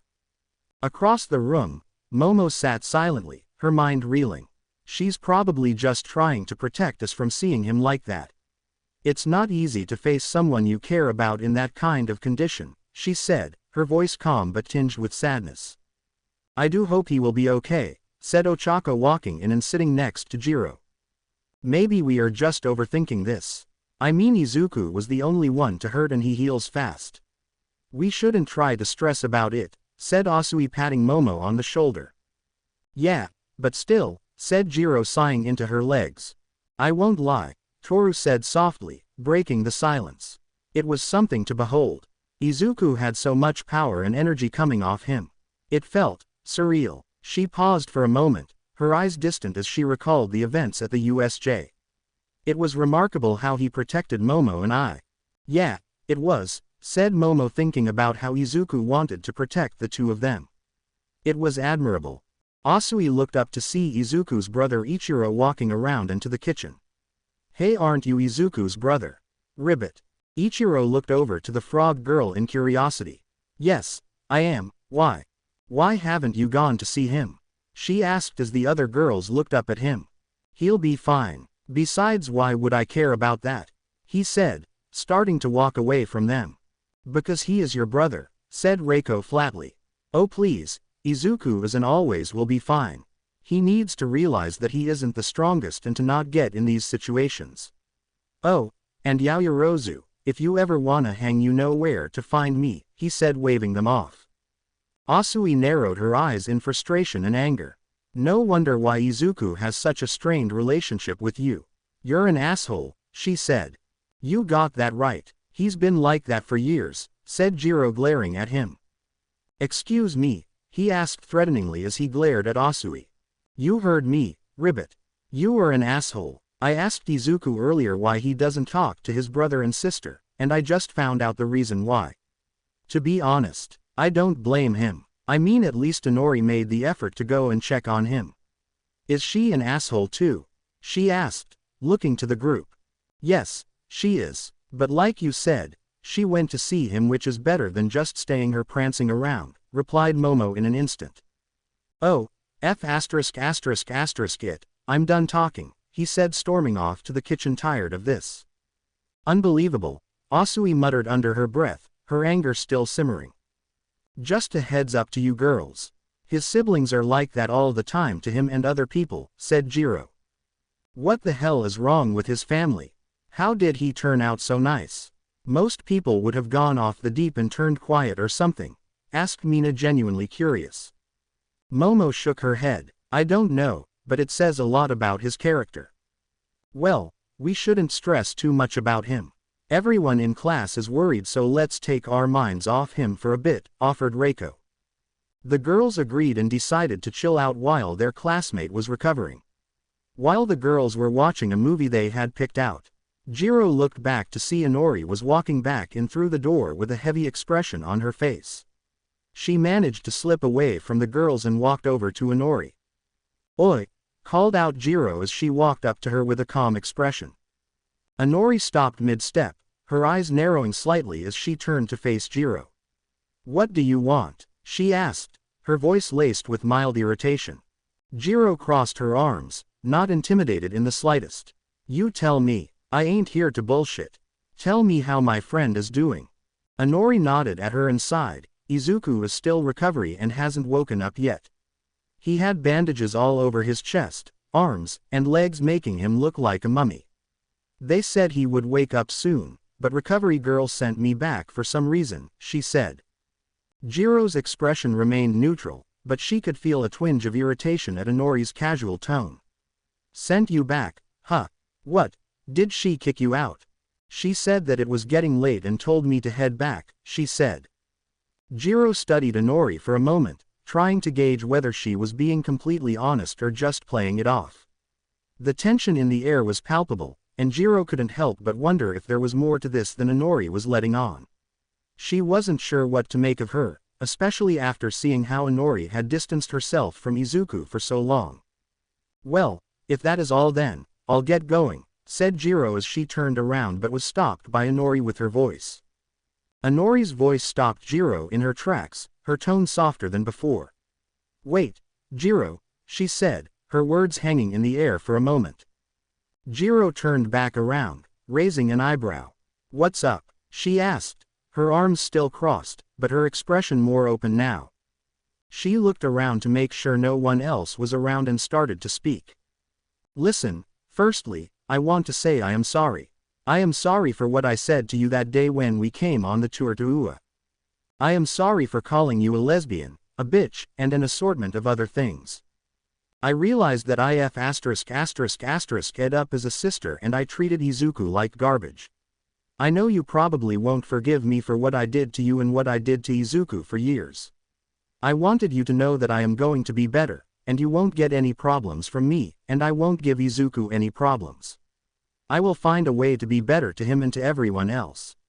Just know I am sorry for everything I have done, she said, bowing to her. Jiro stood still for a moment, surprised by the sincerity in Inori's voice. She wasn't expecting an apology, certainly not one this honest and heartfelt. Her usual tough exterior softened, and she uncrossed her arms, her gaze focused intently on Inori. You really mean that? Jiro asked, her voice calm, but with a hint of disbelief. Yes, I am not asking for you to forgive me, and I realize that there is a chance Izuku will never forgive me, but I am going to do everything I can to make it up to him, she said, standing back up but not making eye contact. I've been a coward for so long. I didn't want to face the fact that I hurt him, and I didn't want to admit how badly I messed up. But if I'm going to change, I need to face it. Jiro nodded at her. Well, you were right about one thing.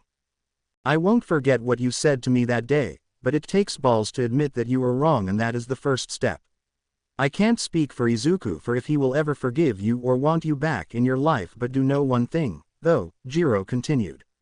Actions speak louder than words. If you really want to make things right, you're going to have to show it. Not just to Izuku, but to everyone. You can't just say sorry and expect it all to be forgotten. You've got to prove it. I know, she said, looking up at her. I am going to get out of your hair, she said, walking away to go and sit on an empty couch. Jiro watched as Inori walked to a couch, her shoulders slumped, carrying the weight of her words.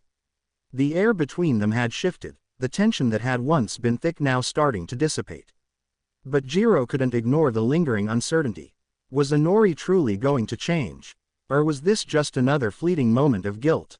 With Izuku opened his eyes to see that he wasn't in the hospital room like he thought he was going to be in. He wasn't in his mind space either. This was something different. He looked around to see an empty void with many colors of black, green, red, and many others. Izuku turned around to see energy was forming before him as three figures started to manifest. Izuku blinked in disbelief, his eyes scanning the strange, endless void around him. The colors swirling, black, green, red, and others, seemed to pulse with an otherworldly energy, but the sensations he felt didn't match the fear or confusion he expected. Instead, there was an undeniable sense of power and connection that coursed through his veins. It was as if he had been placed in the heart of something far bigger than himself. Before he could fully process the situation, the energy before him began to shift. It rippled and twisted as three figures slowly manifested out of the chaos, their forms beginning to take shape as they solidified in front of him. Izuku took an instinctive step back, his heart pounding in his chest. His first thought was that he was still dreaming, that his mind was playing tricks on him as he lay in his hospital bed recovering. But as the figures became more defined, there was no denying that this wasn't a dream. This was real. "Hello, Izuku," said the first man. He was a tall man with a black head with silver hair done in a ponytail. Izuku was about to speak, but the man held up a hand. "We do not have much time here, so let us do the talking. I am the third user of One for All, Bruce, my quirk being Fa Jin. Next to me is Hikage Shinomori, the fourth user, his being Danger Sense. Lastly, the fifth user Baldi over there is Daigoro Banjo, his quirk being Black Whip." Izuku's eyes widened as if these were the guys that he used to create his quirks from. He wondered why they were here. Bruce continued to speak. We are here to tell you that what you did evolved the quirks, as I am sure you know, he said, clutching his side from part of him starting to fade away. Alright, the way Fa Jin evolved was like this. Fa Jin is now able to absorb some kinetic energy from attacks thrown at you. However, it can only absorb about 20% of that energy being unleashed on you. That is why you were able to defeat the creature a bit easier. The fourth user spoke up this time. Danger sense, Hikage said, his voice carrying an aura of wisdom. It has evolved into something far more intricate now. You've always had an instinct to sense danger, but now, your danger sense can tap into the very environment around you. It's not just about sensing threats to your life anymore. It's about feeling the intentions and emotions of those near you. You will sense any negative emotion being directed at you. I mean the severe ones, not the casual ones. More like malicious, hostile, or dangerous emotions. Your danger sense has evolved to detect these deeper, more intense feelings, allowing you to identify people with bad intentions or those who may pose a significant threat to you or your loved ones. You will even be able to sense the weight of the air around you. The atmosphere will shift based on the energy surrounding you, giving you a kind of emotional radar. Trust your instincts when you feel this shift, because your body will be reacting to things beyond the physical realm, he said as he faded away as well. The fifth user stood up, proud to him, smiling. Black Whip, as you have seen, is now able to be spilt with itself to create multiple strands from the same strand. It can also stretch much further than before, with it being able to bend much easier to what you want to shape it, and it will now respond to your emotions better than just your physical input. Just be sure not to get super pissed while using, otherwise you will be in trouble. Izuku nodded as he processes this. He watched as the three users started to fade in out. Before they faded completely, Bruce spoke once more. We shall meet again 10th. Just continue to progress and you will be fine. Izuku's breath hitched as the feeling of connection, the power coursing through his veins, seemed to be pulled from him all at once. The energy began to dissipate like a fading storm, and everything around him turned to darkness. The colors, the voices, the sensation of otherworldly power, all of it disappeared, leaving him in a vast nothingness. He felt a sudden jolt, a pull at his core, and in the blink of an eye, everything came crashing back. Thud! Izuku gasped for air as his eyes snapped open, the harsh, sterile light of the hospital room blinding him. His body felt heavy, his head throbbing as if he'd been hit by a freight train. Slowly, he blinked, his vision clearing as he registered the familiar surroundings of the hospital bed. The beeping of machines and the faint smell of antiseptic filled his senses. Ah! He groaned, rubbing his face with one hand, still reeling from the strange experience he'd just endured. He wasn't sure what had happened, but one thing was clear: whatever it was, it had left a mark on him. He looked down to see he was covered from head to toe in bandages. His right arm was in a cast, likely from the blow he unleashed on the Nomu. He was hooked up to an IV and looked around the room and saw the sterile white walls and the steady beeping of the machines that monitored his condition. The beeping was oddly soothing, but it also reminded him of the battle that had nearly cost him everything. His mind was still foggy, trying to process the experience in the void, and now he was back, lying in a hospital bed, his body battered and bruised. Well, hello young man, said Recovery Girl, walking over to him. Izuku looked over to her and realized how much pain his body was in right now. His entire body was either burning, hurting, or itching from the pain.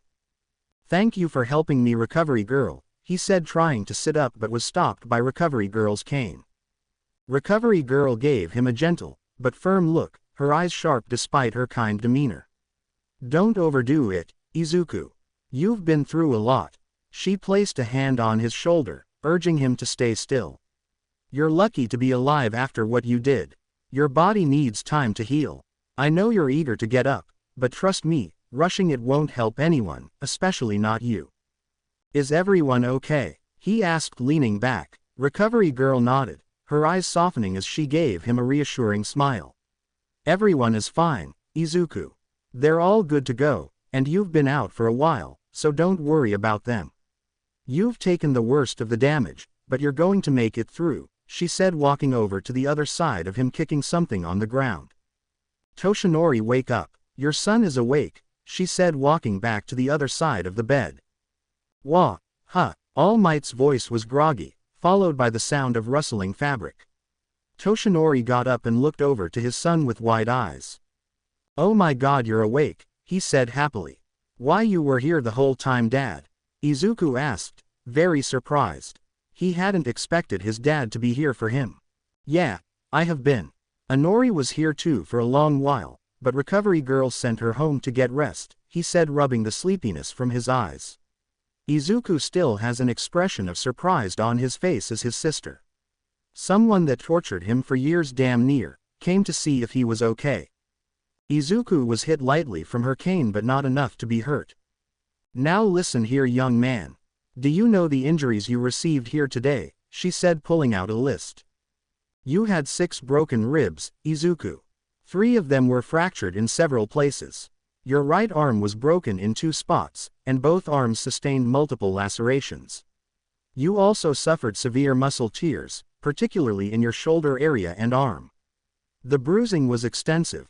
You're lucky none of the internal damage was more severe.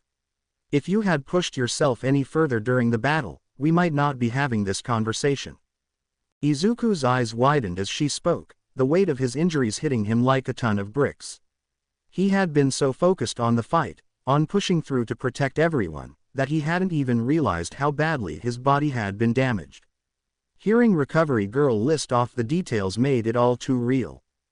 I didn't realize it was that bad, he muttered, trying to process the full extent of what had happened.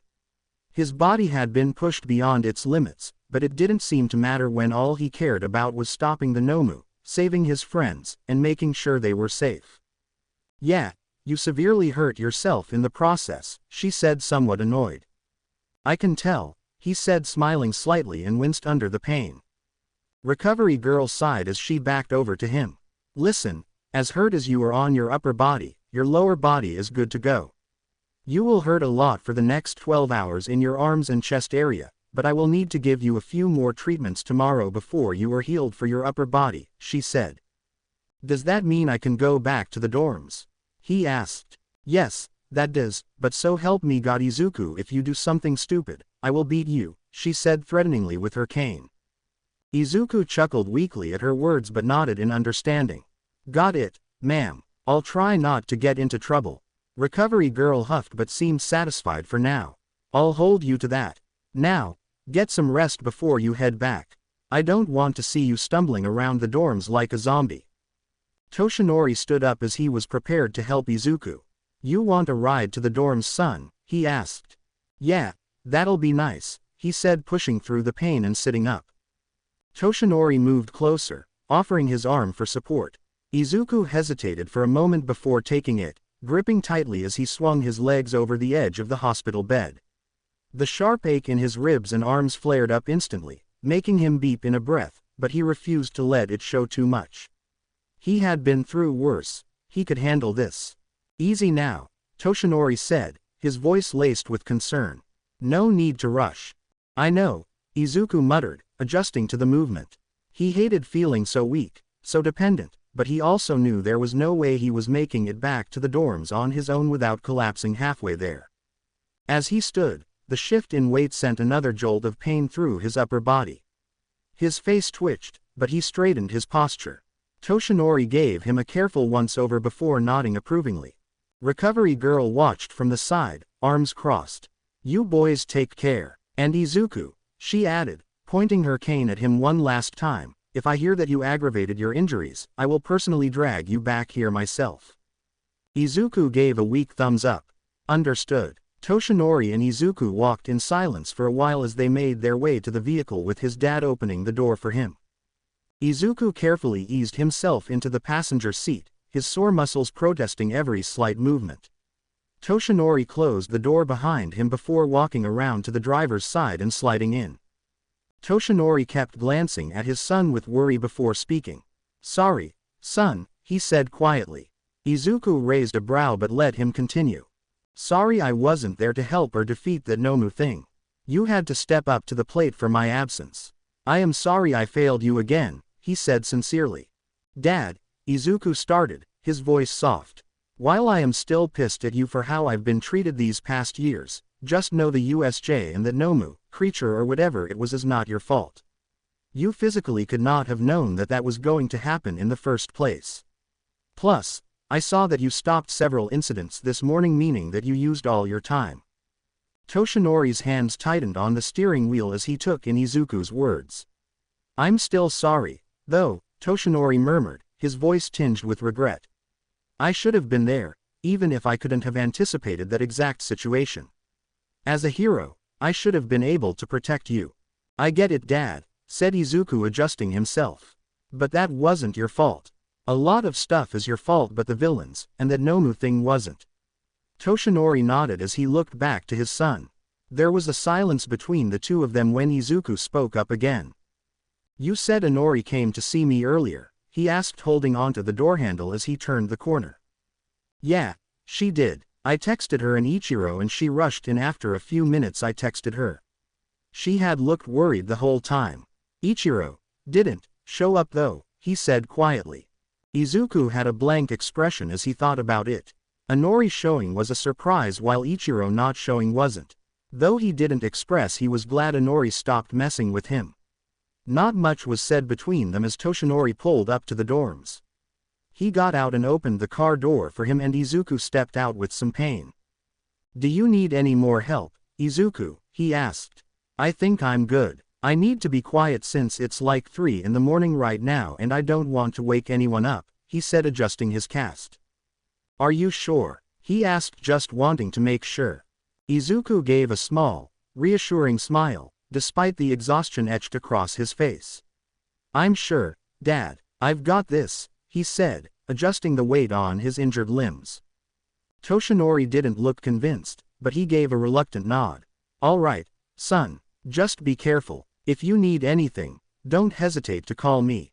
His voice was thick with concern, his brow furrowed even as he tried to mask it with a smile. Izuku stuck out his left hand with a bit of pain as he wanted to shake his hand. Thanks for driving me back here and staying by me. He hesitated only for a moment before reaching out and grasping his son's hand.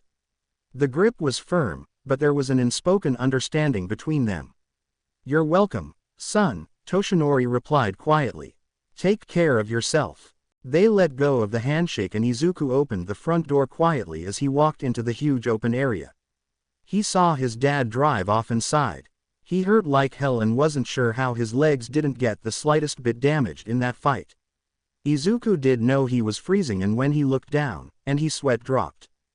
I don't have a shirt on. That explains why I am cold right now, he thought. He looked up and saw that one of the community TVs was on and he walked over quietly, seeing that a few of the girls were sleeping on the couch, assuming they had watched a movie. Izuku's steps were slow and deliberate as he made his way into the common area, trying to minimize the noise with every movement. The dim light from the community TV flickered in the quiet space, casting long shadows across the room. As he approached the couch, he saw that Jiro, Momo, Abara, and a few of the other girls were asleep on the floor and couches. He assumed they were watching a movie, and he smiled sadly. I definitely worried some of them with what I did, he thought as he looked at all of them. He saw they were all not covered up with blankets. He quietly made his way to the small storage closet near the wall, moving with the precision of someone who had been awake longer than he cared to admit. His eyes flickered over the soft blankets and extra pillows that had been carelessly tossed aside earlier. He grabbed with a grunted effort and placed the blankets on them, making sure not to wake them. He looked at Momo, who he could tell was crying as her black hair lay across a pillow. He looked over to Jiro, who had the same look on her face, and frowned. Yeah, Kyoka and Momo are definitely pissed at me for hurting myself, but I had to so that everyone would stay safe, he thought to himself. He was soon done placing the blankets and decided it was time for bed. He wouldn't wake them now. He knew they needed rest. If he had to guess, a few of the girls were worried about him and they distracted themselves with a movie night. He slowly made his way up the stairs to his room where rest awaited him. Izuku turned the handle to his room and stepped inside. The familiar smell of his room greeted him, and he let out a breath, glad to finally be alone. He closed the door behind him and made his way over to his bed. The moment he sat down, he winced, feeling the sharp sting of pain in his side and arms. He adjusted his cast and covered himself with his blanket. He could only hope Cell Surge would kick in and heal him somewhat. Dorm's next morning. Jiro inhaled deeply, stretching outward as the morning light of the sun shined through the glass windows. The gentle warmth of the sun on her skin felt comforting, almost like a soft embrace after the tense night. It was a new day, but the memories of the previous one still lingered in her mind. The worry for Izuku, the fear she had felt at not seeing him and wondering if he was okay. She was confused as to why a blanket was on her now because she didn't have one last night. Her fingers brushed over the soft fabric as realization set in. Someone had placed it over her. Someone who had been awake after she and the others had fallen asleep. She thought it was one of the girls after the movie night. She looked to the clock to see it was 7 a.m. and sighed. She was going to get up and see if she could see Izuku in the hospital. That damn nerd, always wanting to protect others and not give a damn about himself. It pisses me off, she thought, annoyed at him. Slowly, Jiro pushed herself off the couch, careful not to disturb Momo, who was still curled up beneath her own blanket. She looked and smirked as Asui was ribbiting in her sleep, making her chuckle. She maneuvered around the others and walked her way to the kitchen. She needed coffee, bad. She walked in to see that someone was already in there. Izuku. Her breath hitched as she looked at him looking into the fridge. His right arm in a cast with his other arm bandaged completely as well as parts of his chest. Izuku sighed as he pulled out a protein shake, shaking it up and turned around to see a startled Jiro standing in the doorway. He saw her start to shake and smiled at her. Hi Kyoka, he said with a tired smile. Jiro stomped over to him, her hands clenched into fists at her sides. Izuku, despite some of his battle experience, felt a chill run down his spine as he took a step back. He then felt her wrap her arms around him in a hug in a way not to hurt him. You dumbass, Jiro whispered, her voice muffled against his chest. Do you have any idea how worried we were? How worried I was? Izuku stood frozen, his eyes wide as he felt Jiro's arms around him. He could feel her trembling slightly, her grip tight yet careful, as if she were afraid he'd disappear if she let go. His tired mind struggled to process the situation. Jiro wasn't usually this openly affectionate. I'm sorry, he said quietly. If I didn't do anything, then Mr. Aizawa, Momo, Hagakure, and I would be. Jiro pulled back slightly, her hands gripping the fabric of his shirt tightly. Yes, I know, you would be hurt or worse. You don't need to throw yourself into battle like this. But, Kyoka, this is the first time I've ever done something like that, he replied back to her. Jiro frowned, her grip on his shirt tightening. That's not the point, Izuku, she muttered, her voice laced with frustration. Even if this is the first time, it doesn't change the fact that you need to be careful. Do you know how it felt not knowing if you'd make it back in one piece? Izuku opened his mouth to respond but found himself at a loss for words. He had always been focused on protecting others, never really stopping to think about how his actions affected those around him. He glanced down at Jiro, noticing the slight redness in her eyes. Had she been crying before she woke up? His heart clenched at the thought. Jiro sighed, running a hand through her messy bed hair before stepping back. Look, I get it. You feel responsible, you always do. But at the very least make sure that you stop and think about making sure you come back in one piece, please. Izuku stared at her for a long moment before nodding slowly. I'll try, he said, his voice soft. Jiro sighed, her shoulders sagging as some of her tension eased. Good, she murmured, because if you pull something like that again, I swear I'll smack some sense into me. Izuku finished for her with a small, tired smile. Jiro huffed but smirked. Damn right. She finally stepped back, giving Izuku a little breathing room. He took a sip of his protein shake, and for a moment, the two just stood there in comfortable silence. It was a rare quiet moment between them, one that neither of them wanted to ruin just yet. The peaceful moment, however, didn't last long. Izuku. Both turned to see Momo standing in the doorway, her eyes widening in shock as she took in his injured state. You're awake, she gasped, rushing over to him. She wrapped him in a hug, and he winced in pain as she squeezed him tight.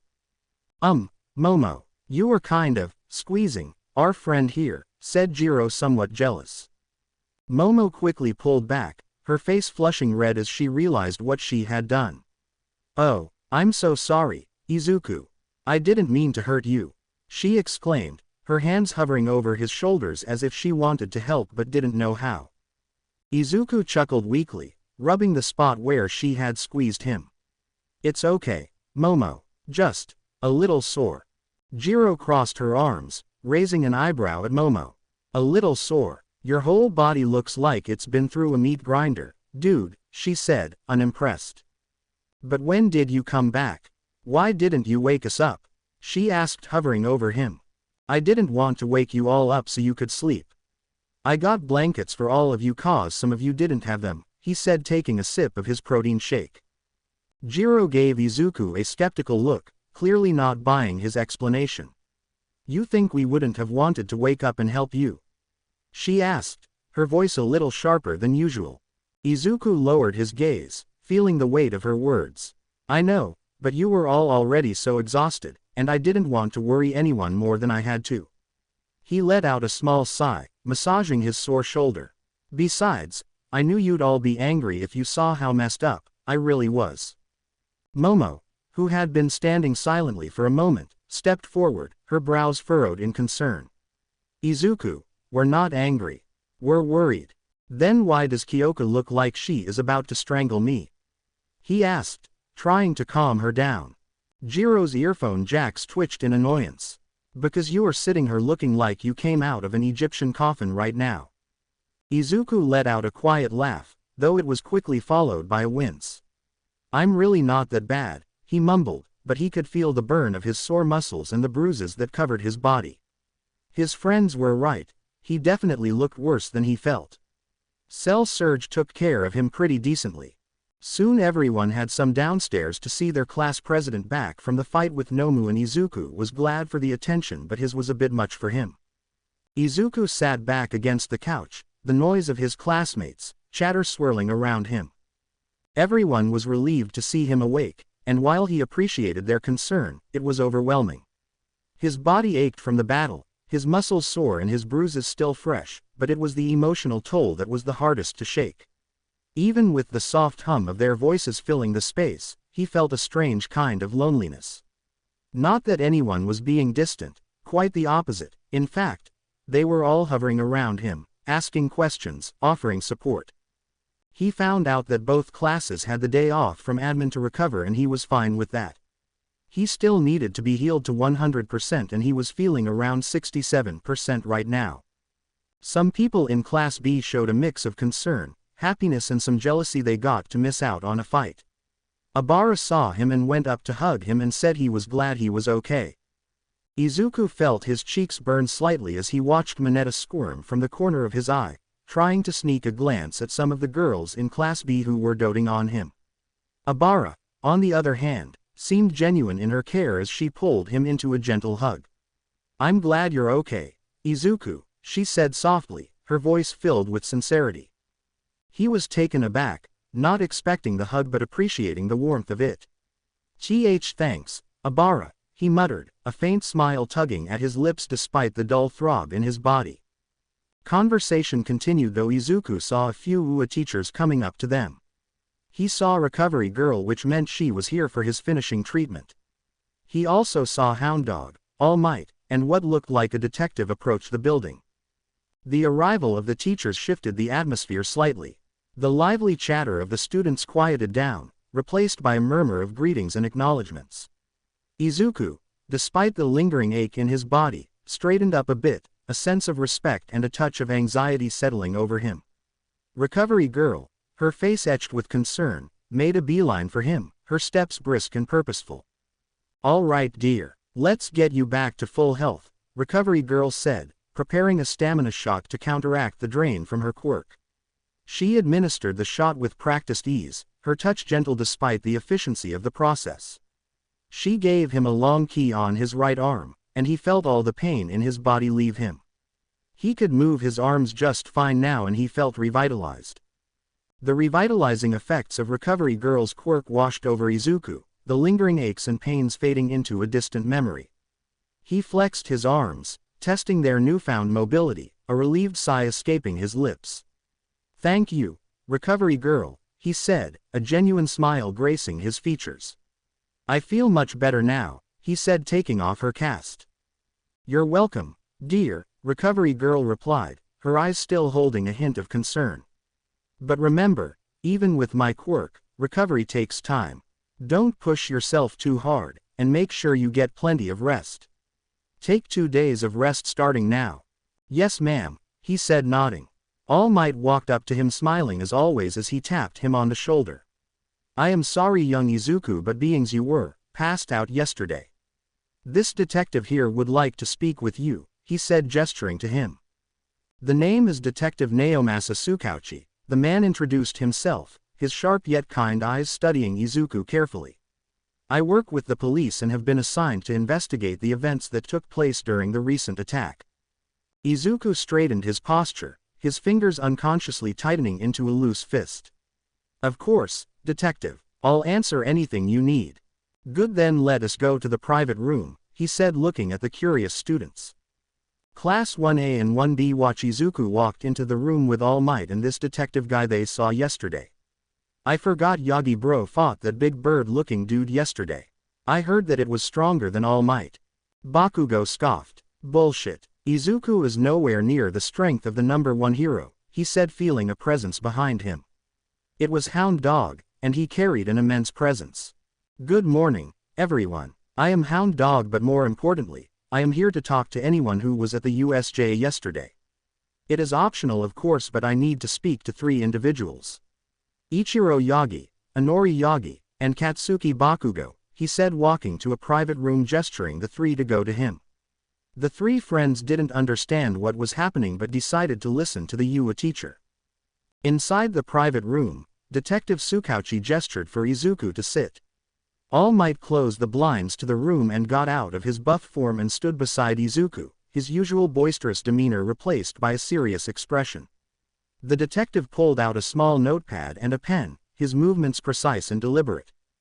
"All right, Yagi," Tsukauchi began, his voice calm and measured. "I understand you were involved in a significant altercation yesterday at the USJ. We've received reports of unusual activity, including the appearance of a powerful creature and the use of potentially dangerous quirks. Can you tell me everything you remember about what happened?" Izuku took a deep breath, trying to organize his thoughts. He recounted the events of the day, starting from the initial attack to his own confrontation with the Nomu. He talked about him saving Eraserhead from the Nomu as well as fighting it by pushing his limits. He also talked about how the villains had the agenda to kill All Might as well as the creature having the same strength as All Might. Tsukauchi listened intently, occasionally interrupting with clarifying questions. He jotted down notes, his pen scratching against the paper. All Might remained silent, his eyes fixed on Izuku, a mixture of pride and concern etched on his face. He was proud of Izuku's bravery and quick thinking but concerned about the burden he was carrying. Izuku cleared his throat before speaking once more. "I do have a question about the Nomu. I didn't kill it, did I?" he asked worriedly. Tsukauchi paused, his pen hovering over his notepad. He exchanged a brief glance with All Might before turning back to Izuku. "No, Izuku, you did not kill the Nomu. It was apprehended. It's currently in secure custody. Not to mention the fact that Nomu isn't human. So, you have nothing to worry about." Izuku exhaled deeply. "Good. I didn't think about it till this morning and it made me worried." Tsukauchi nodded. "That is all right. This thing is not human, and you defended your peers and teachers. You did the right thing," he said, closing his notepad and standing up. "Well kid, I think that is all I have for you. Coming from the police force. Thank you for helping and stopping that abomination," he said, sticking out to shake his hand. Izuku hesitated for a moment before firmly grasping Tsukauchi's hand, shaking it with a determined grip. "I just did what I had to do," he said, his voice steady. "I couldn't stand by and let my friends get hurt." Tsukauchi gave him a small, approving nod before glancing at All Might. "Well, that concludes my questioning for now. If I need any further information, I'll reach out to UA." "Sounds good," said Izuku as they made their way out of the room. Ah, perfect timing, said Hound Dog approaching them. I need to speak with you, Yagi. Follow me, he said. Izuku blinked in surprise but nodded, following Hound Dog as the pro-hero led him down the hall to another private room. All Might and Tsukauchi exchanged glances before All Might gave him a reassuring nod.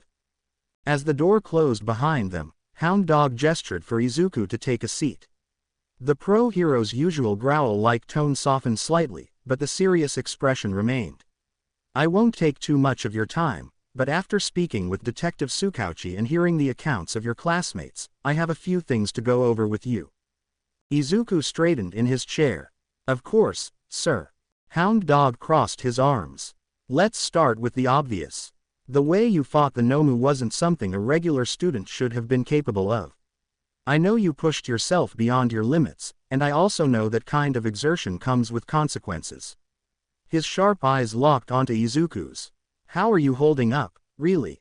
Izuku hesitated before answering. I feel fine now. Recovery Girl's quirk helped a lot. I know I pushed myself too hard, but at the time, I didn't see another choice. Good, but I have something for us to do while we talk, he said, pulling out chess. You want to play chess while we talk? Asked Izuku, confused. Izuku looked at the chessboard, still slightly confused. Hound Dog's intense demeanor made it hard to imagine him sitting down for a game of strategy, but he wasn't about to question it. He nodded, sitting up straighter as Hound Dog began setting up the pieces.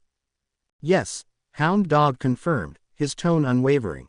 Chess is a game of strategy, patience, and adaptation. You displayed all of those traits yesterday, but I need to see how you think when you're not under life or death pressure. Plus, it helps keep the conversation flowing. He finished arranging the pieces and gestured for Izuku to make the first move.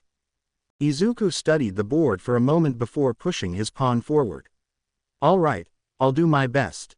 Hound Dog made his move quickly, his eyes never leaving Izuku. So, I had meetings with your siblings and Bakugo, he said, moving a pawn forward. How did that go? I'd know you can't say what happened because of confidentiality reasons, but how was it? Asked Izuku curiously as he moved one of his pawns. Interesting to say the least, he said, thinking back to each other their meetings.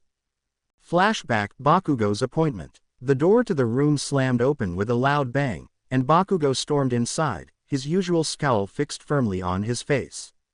His hands were balled into fists, his posture rigid with irritation, but his eyes, those fiery, sharp eyes, betrayed a mix of frustration and confusion. Hound Dog didn't even flinch at the noise.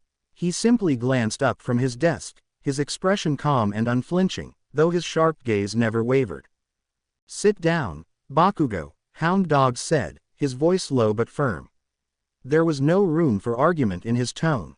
Bakugo huffed and practically threw himself into the chair, his shoulders hunched as if every inch of his being was already preparing for an argument.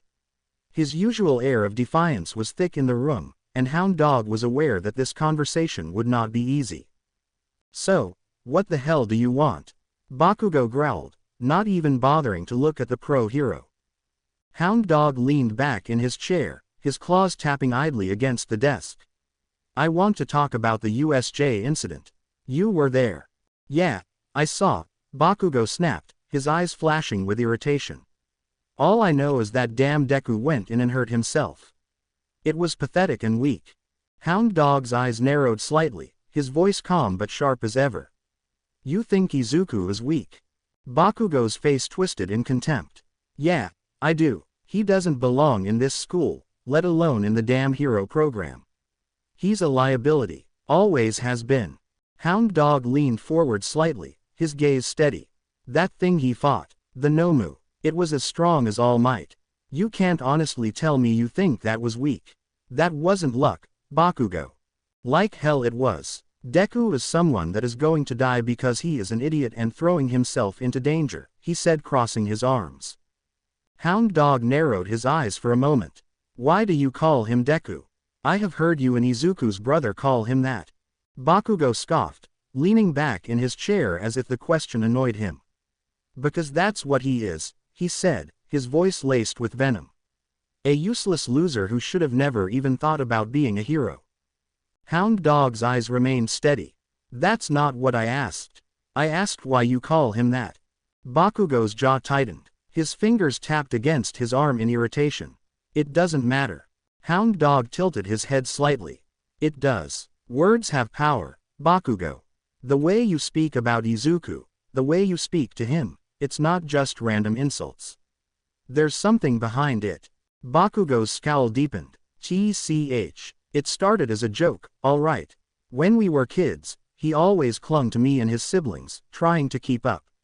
It pissed me off. He was weak, always crying, always looking to me like I was some kind of damn hero.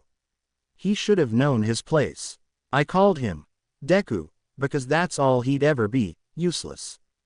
Hound Dog observed him carefully. And yet, you're the one storming in here, frustrated about what he did. That's not the point. He is supposed to be weak. I refuse to believe that he will ever be strong as or stronger than All Might. He yelled out. Hound Dog remained unfazed, his sharp eyes locked onto Bakugo's trembling fists. You refuse to believe it, or you're afraid to. Bakugo's body tensed as if struck by an invisible force. I ain't afraid of that damn nerd. He shouted, but the usual confidence in his voice wavered, just for a second. Hound Dog leaned forward, his elbows resting on the desk. You just admitted that Izuku fought something as strong as All Might. That he threw himself into danger, knowing he could die, and still managed to hold his ground. That doesn't sound like someone weak to me. That sounds like someone willing to go beyond his limits. Bakugo clenched his jaw so tight it hurt. He was reckless. He doesn't think. He just jumps in like an idiot and gets himself hurt. That's not strength. That's desperation. Hound Dog hummed thoughtfully. And yet, you're the one sitting here, fists clenched, voice raised. If he were truly as useless as you claim, would you be this worked up about it? Bakugo's eyes burned with frustration. He gritted his teeth, shaking his head. That's not. He forced himself to stand up, his chair scraping against the floor. I don't need to listen to this crap. Can we be done? Hound Dog exhaled slowly, his expression unreadable as he watched Bakugo stand there, rigid with frustration. He could see the conflict boiling under the surface, the emotions the boy refused to acknowledge. Fine, we can be done, he said, setting down his pen. You will be returning here next week for another session. Bakugo's face twisted in irritation. The hell I will. I ain't coming back here to listen to this crap again. Hound Dog remained calm, his unwavering gaze locking onto Bakugo's fiery eyes. It's not optional. Bakugo clenched his fists, sparks crackling between his fingers. You can't make me. Hound Dog leaned forward slightly, his sharp teeth just barely visible as he spoke in a firm, almost growling voice. You're not the only one affected by the USJ incident, Bakugo. Your teachers, your classmates, even All Might himself, everyone saw what happened. Everyone saw Izuku Yagi put himself on the line. Bakugo flinched. Hound Dog noticed but didn't comment on it. You may leave. Bakugo didn't hesitate to storm out of the office, slamming the door behind him with a loud bang. His breathing was heavy, his fists still clenched tightly at his sides as he walked down the hallway. That damn bastard. That damn nerd. That damn Deku. I can't let him get better than me. I need to train, he thought as he walked away to work on his quirk. Flashback: Ichiro's appointment. All right, Ichiro Yagi, would you like to tell me anything to start this conversation out? Asked Hound Dog. Not really. Why am I here? Ichiro asked, shuffling around. We are here just to talk. Talk about anything really, said Hound Dog, leaning back in his chair. Your brother fought in the USJ against that creature everyone is talking about. How do you feel about that? He seems quite strong. TCH. Deku isn't that strong, he said, grumbling. Oh, that's interesting, Hound Dog mused, tapping a clawed finger against the desk. From what I've gathered, he held his own against the Nomu, a creature designed to take down All Might. That takes a level of strength most people don't have. Ichiro scoffed, crossing his arms. He just got lucky. If it weren't for that healing lady, he'd be in a hospital bed right now. He's reckless, not strong. Hound Dog hummed thoughtfully. Reckless, perhaps, but strength isn't just about brute force, it's about determination, quick thinking, and endurance. From what I've seen, Izuku has all three. Ichiro's jaw clenched slightly, but he didn't respond. Hound Dog let the silence settle between them before changing the subject. What about you, Ichiro? How do you feel about what happened? About Izuku putting himself in danger? Ichiro scoffed again, looking away. I don't care. He does what he wants. It's not my problem. If he wants to do that, then he can go right ahead. Hound Dog studied him for a moment before making a note in his book. All right, if that's all you have to say, you're free to go. Here is another time for out session next week. What? I have to come back? Asked Ichiro, annoyed. Yeah, you do, not negotiable, he said, watching the teen huff out of the room. Flashback: Inori's appointment. Inori sat across from Hound Dog, her arms crossed tightly over her chest. Her expression was something like she was being scolded, and she had etched worry on her face. So, what's this about? She asked. Hound Dog rested his elbows on the desk, his claws steepled together. I just want to talk. Your brother was involved in the USJ attack, and I want to hear your thoughts on it. Well, I mean, I am glad he's fine. I went to see him yesterday and he was hurt badly. I'm glad he's okay now though, she said, looking up at him. Hound Dog nodded, his keen eyes observing Inori's body language. It's good that you're relieved he's all right. But let's dig a little deeper. How did you feel when you first heard about the attack? Inori bit her lip, her fingers gripping the fabric of her sleeve. Honestly, I was scared, she admitted. I mean, sometimes villain attacks are no joke, and when I saw how much he was bandaged up, it made me pretty worried. Hound Dog nodded, his gaze steady as he observed her reaction. That's a reasonable response, but let's talk about that worry and something else. Would you say you have a strong relationship with Izuku? Inori frowned. No, I don't. I mean, it's my fault for that, but still. Hound Dog tilted his head slightly, his sharp eyes studying her. Why do you think it's your fault? Inori gripped her knees with her frown deepening. Because I know it is. Well, how do I put this? I used to bully Izuku. A lot. Ichiro and Kachan did too, I mean Bakugo. She said, forgetting to use his real name. Hound Dog remained quiet for a moment, processing her words. His sharp gaze softened just slightly, recognizing the weight of her confession. You used to bully him? He asked gently, his voice not judgmental but probing.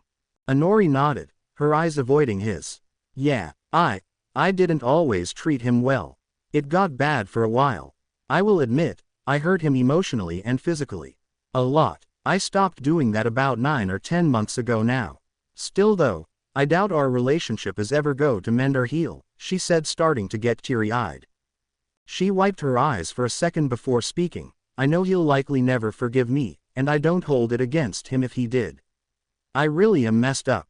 I hurt him in more ways than one. Inori, Hound Dog began softly, what you did in the past, that's something you'll have to live with. However, what you are doing now is something that is the first step to doing the right thing. You are acknowledging what you did. Now I will get into specifics of what you did to Izuku now, because I think that I've asked enough for today. But know that it will be a long road from here on out. I understand, she said quietly, her voice shaky as she wiped away another tear. I know it's not going to be easy, and I don't expect things to just magically get better. I just wish I could take back what I did. But I know I can't. Hound Dog nodded, his eyes never leaving hers. Regret and acknowledgement are important, Inori. But you have to understand, what you did to Izuku hurt him in ways that won't simply fade with an apology. It's going to take time, patience, and effort on your part. Your words are the beginning, but your actions will show whether you're truly willing to change. I think that is all I have. If you would like to leave, he said, gesturing to the door. Right, thank you sir, she said, walking out of the door, making sure she had no tears in her eyes. We can do another of these sessions, right? Of course, he said, smiling at her. Flashback end. Hound Dog moved his knight and sighed. Like you said, I can't tell you much because of the confidentiality you talked about, but I will say one thing. In this profession, you never get bored of the people because of personalities and how they function. I guess that makes sense, Izuku said, watching as Hound Dog studied the board, his sharp claws hovering over a piece before finally moving a pawn forward. Everyone has their own way of thinking, and sometimes it's complicated. Hound Dog nodded. Complicated is an understatement, but yes. People have layers, Izuku. They aren't just good or bad. Sometimes, people act out of fear. Other times, out of guilt. And sometimes, they don't even understand their own emotions. Izuku frowned slightly, considering his next move. You're talking about Bakugo, aren't you? He asked as he slid his rook into position. Hound Dog's ears twitched, but he neither confirmed nor denied the assumption. I'm talking about more than just him, he said simply, countering with his knight. Your siblings, your classmates, hell, even pro-heroes. Everyone has moments where they struggle with their emotions and how they express them. Izuku exhaled, staring at the board but not really seeing it. I just don't get it, he admitted. Why do they still see me like I'm weak? After everything. Hound Dog tapped a claw against the side of the board. Because change isn't something people accept easily, especially when it disrupts how they view the world. If you were always weak in their eyes, then seeing you strong forces them to reconsider everything they thought they knew. That's not easy for some people. Check. Izuku frowned, deep in thought. I understand what you're saying.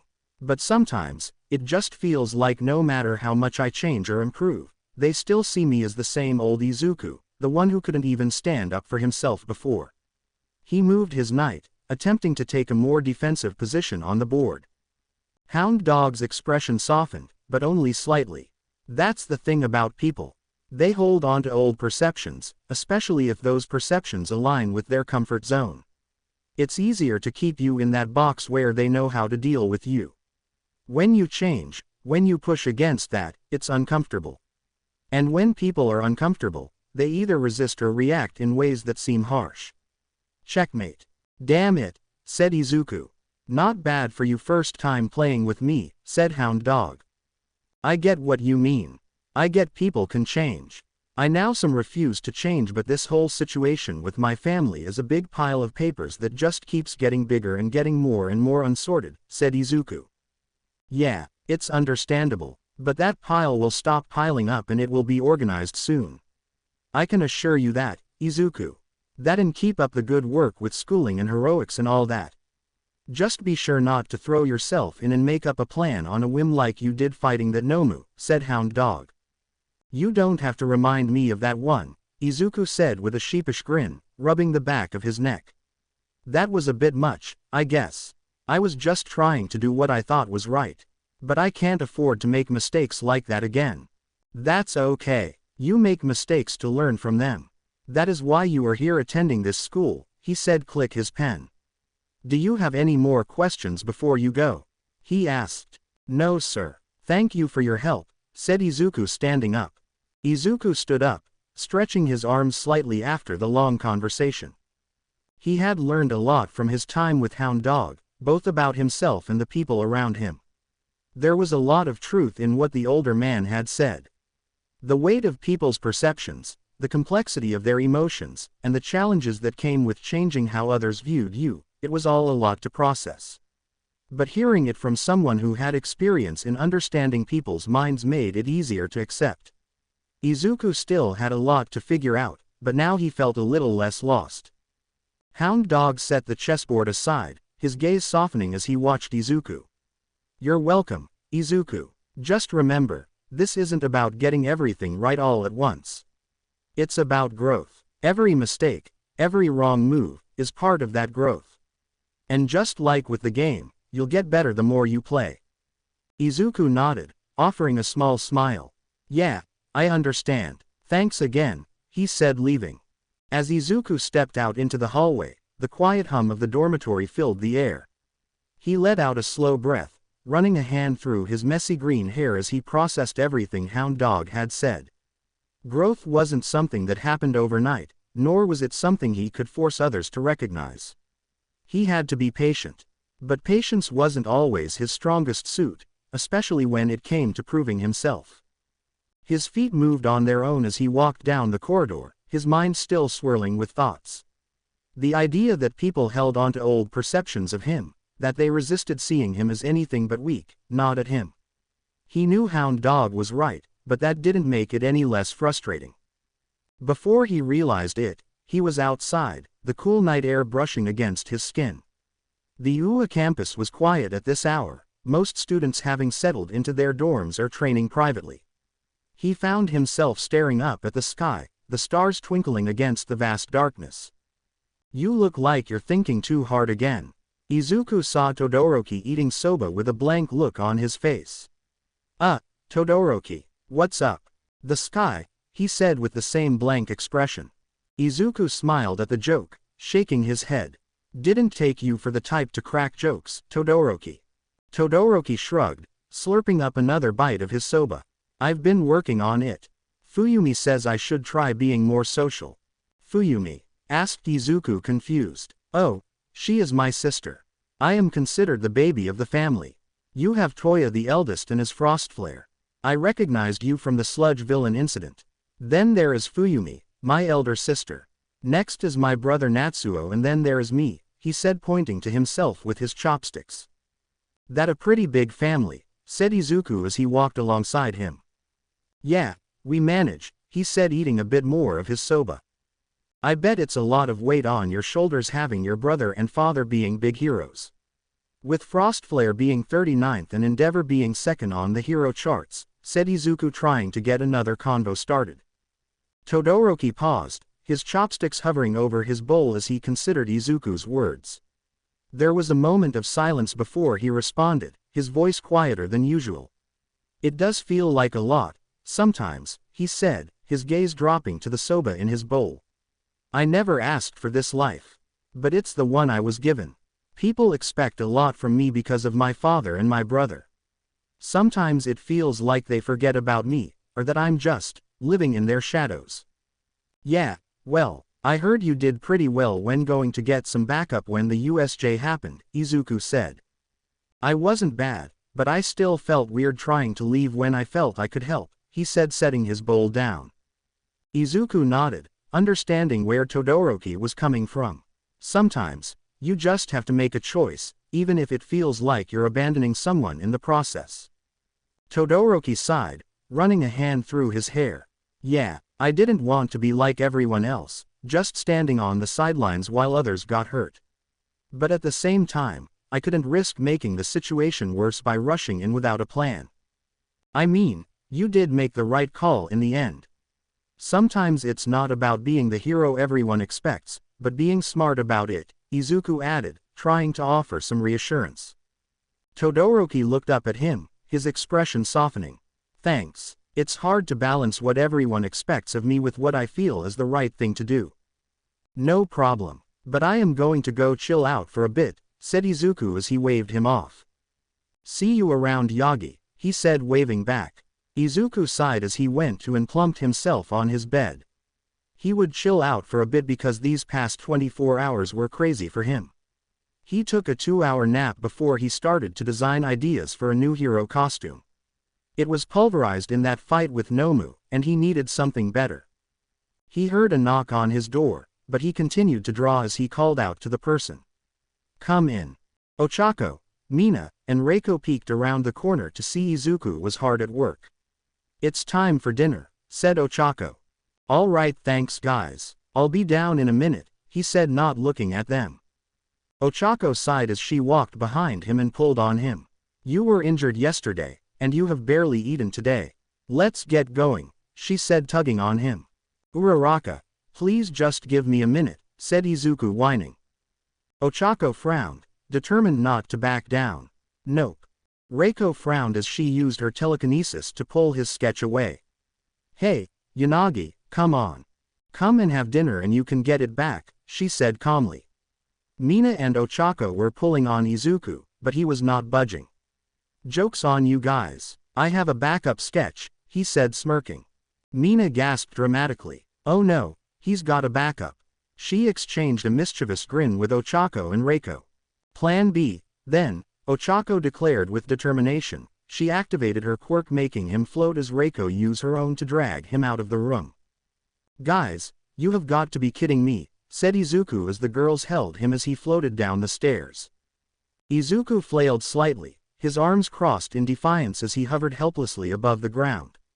He could have used Black Whip, but with Recovery Girl saying he couldn't use his quirks for a bit meant no fighting back. You know, this is technically kidnapping, he protested, though the slight smile tugging at the corner of his mouth betrayed his amusement. Yeah, well, it's for your own good, Mina shot back with a grin, walking beside him as if this was the most normal thing in the world. Reiko, maintaining her calm demeanor, simply said, "You're eating dinner. No arguments." "All right, fine, you can put me down," he said, sighing as they got to the kitchen. The dining was bustling with students from Class 1A and 1B, the air filled with chatter and the clinking of dishes. The delicious aroma of curry, rice, and miso soup wafted through the room, making Izuku's stomach betray him with a loud growl. Mina and Ochako burst into laughter. "Aha, your stomach agrees with us," Ochako teased, sticking her tongue out playfully. Izuku grumbled under his breath but grabbed a tray, piling it with food just to prove a point, or so he told himself. In reality, his appetite had returned the moment the food scent hit him. They found a spot near the windows, the warm orange hues of the setting sun casting a cozy glow over their table. Hiroshima and Kaminari were already seated, engaged in an animated debate about who would win in a fight, Mount Lady or a literal mountain. "I mean, it's literally in her name," Kaminari argued, waving his chopsticks for emphasis. "But a mountain doesn't have feelings. It wouldn't care if it got punched," Hiroshima shot back, grinning. Reiko sighed, shaking her head as she sat down. "Why do I always end up at the weirdest tables?" "Because you secretly love us," Mina replied with a wink. Izuku chuckled, finally digging into his food.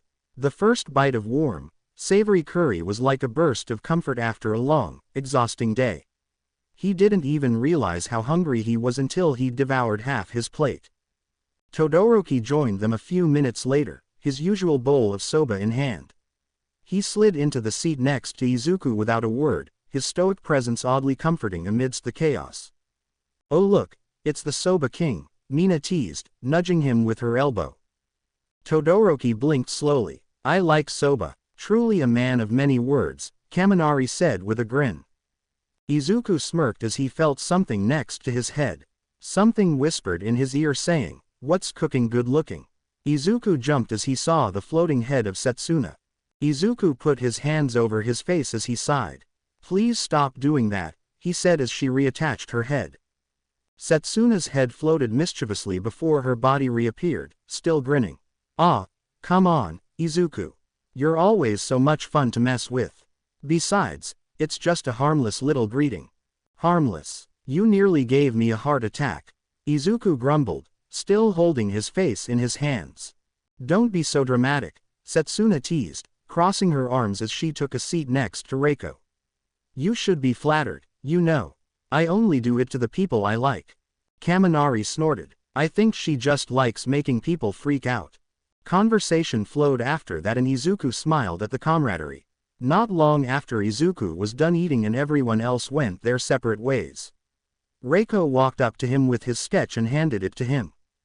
Reiko approached Izuku with a small, knowing smile, holding out his sketchbook. "Here," she said, her voice calm and steady as always. "I forget to give you this in the dining hall." Izuku blinked, surprised. "Oh, right, I didn't even realize. Thanks, Yanagi." She nodded at him and walked away, leaving him to head to his dorm. He opened the door to his dorm and sighed as he lay on his bed. He wanted and needed sleep, so he would get some. As he fell into the land of dreams, he appreciated the fact of how much his friends cared about him. The next day, the teachers of UA sat around the conference table in the staff room, their expressions grim as Detective Tsukauchi began his briefing. The mood was heavy, the events of the USJ attack still fresh in everyone's minds.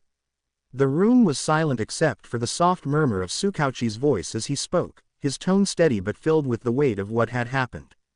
"I know everyone here is familiar with the incident," Tsukauchi began, adjusting his glasses and spreading out a series of photographs across the table.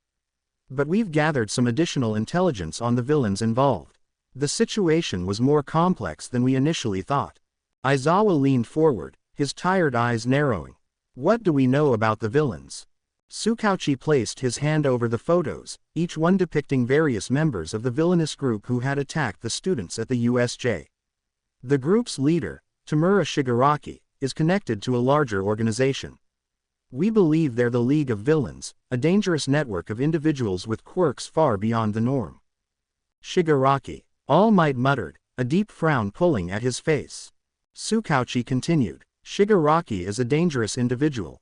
His quirk, Decay, allows him to disintegrate anything he touches. But what's more concerning is his ability to recruit others with equally dangerous quirks. We know he was behind the USJ attack, and we've found connections to several high-profile villains. Then there is Kurogiri, who keeps to the shadows, a master of manipulation and deception. His quirk, Warp Gate, allows him to open portals and travel vast distances instantly. This makes him not only a formidable ally but also a dangerous escape artist. His ability to facilitate rapid getaways and the seamless transportation of other villains has made him an invaluable member of the League. Anything about their origins? Aizawa asked, his voice sharp. Where do these people come from? Tsukauchi shook his head. So far, we don't have concrete information about their backgrounds, but we've been able to identify some of their quirks, as I said, for Kurogiri and Shigaraki. This is truly something indeed, said Nezu, taking a sip of his tea. They must have gotten in with that situation with the media, said Midnight, sitting up more. Snipe nodded. I agree.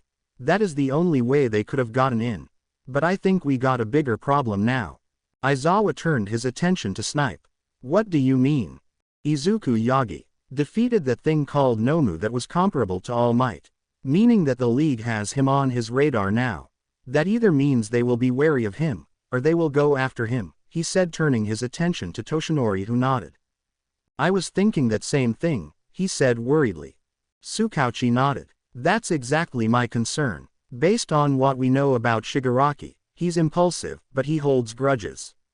The fact that Izuku defeated the Nomu, something designed specifically to challenge All Might, means Shigaraki won't forget him anytime soon. All Might's expression darkened, his usual light-hearted demeanor nowhere to be seen. This isn't just about protecting Izuku. If they target him, they'll endanger his classmates as well. The League doesn't care about collateral damage.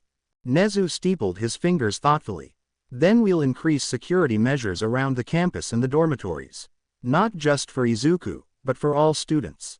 We can't risk the League exploiting any weaknesses.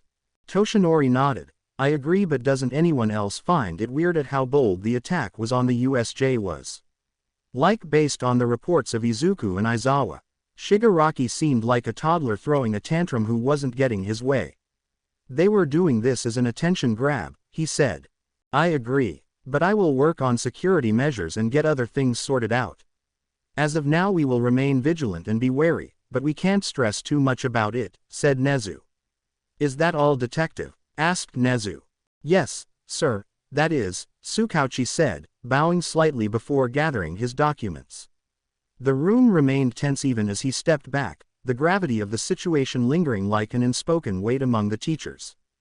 When then? Everyone may return to their normal duties, said Nezu as the teachers started to leave. Class 1A. Class 1A sat waiting patiently for their teacher to show up. Izuku was glad to know that Mr. Aizawa wasn't going to look like a mummy, as he only hurt his arm from the man using his decay quirk.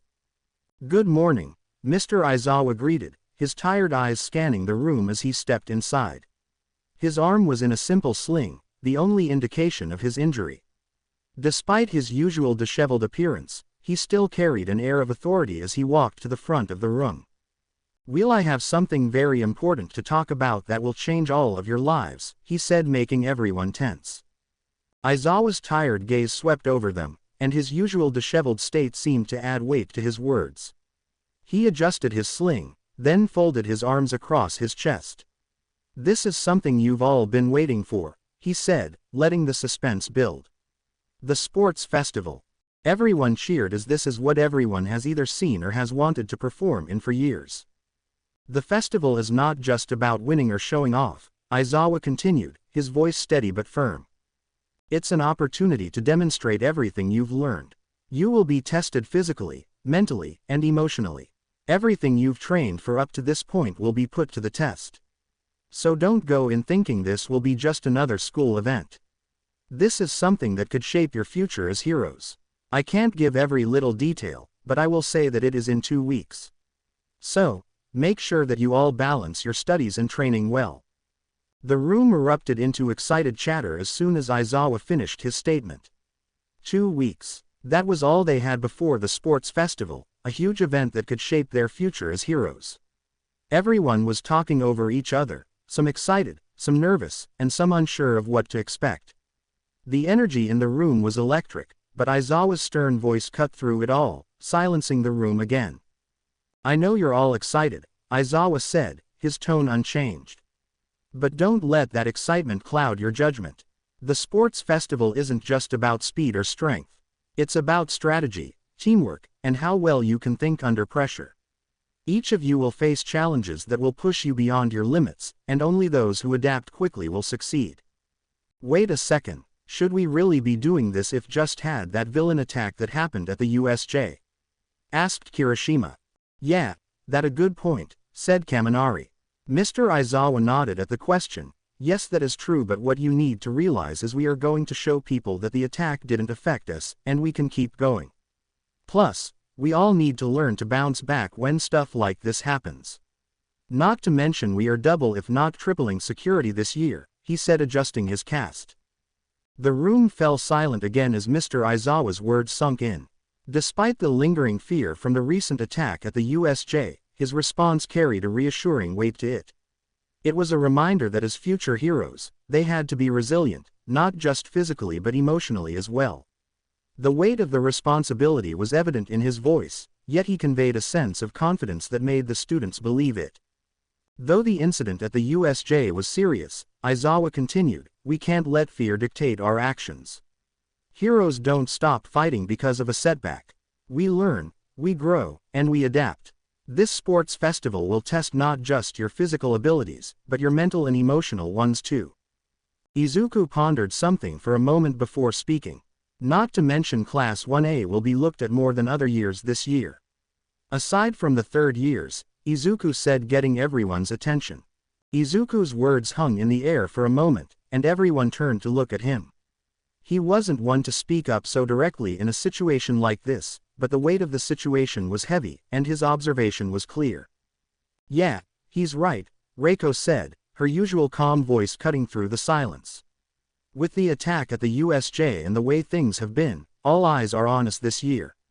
They want to see if we have what it takes and show them the quirks we used to deal with the attack. Mr. Aizawa cleared his throat to get everyone's attention. Regardless, that is true. You all will have the chance to show what you have. Make it worth your while. You only have 3 times to do it, this being one, so make it worth your while. Lunchtime. Izuku walking down the hall with Ochako and Iida. Jiro and Momo had run ahead to save a seat in the cafeteria.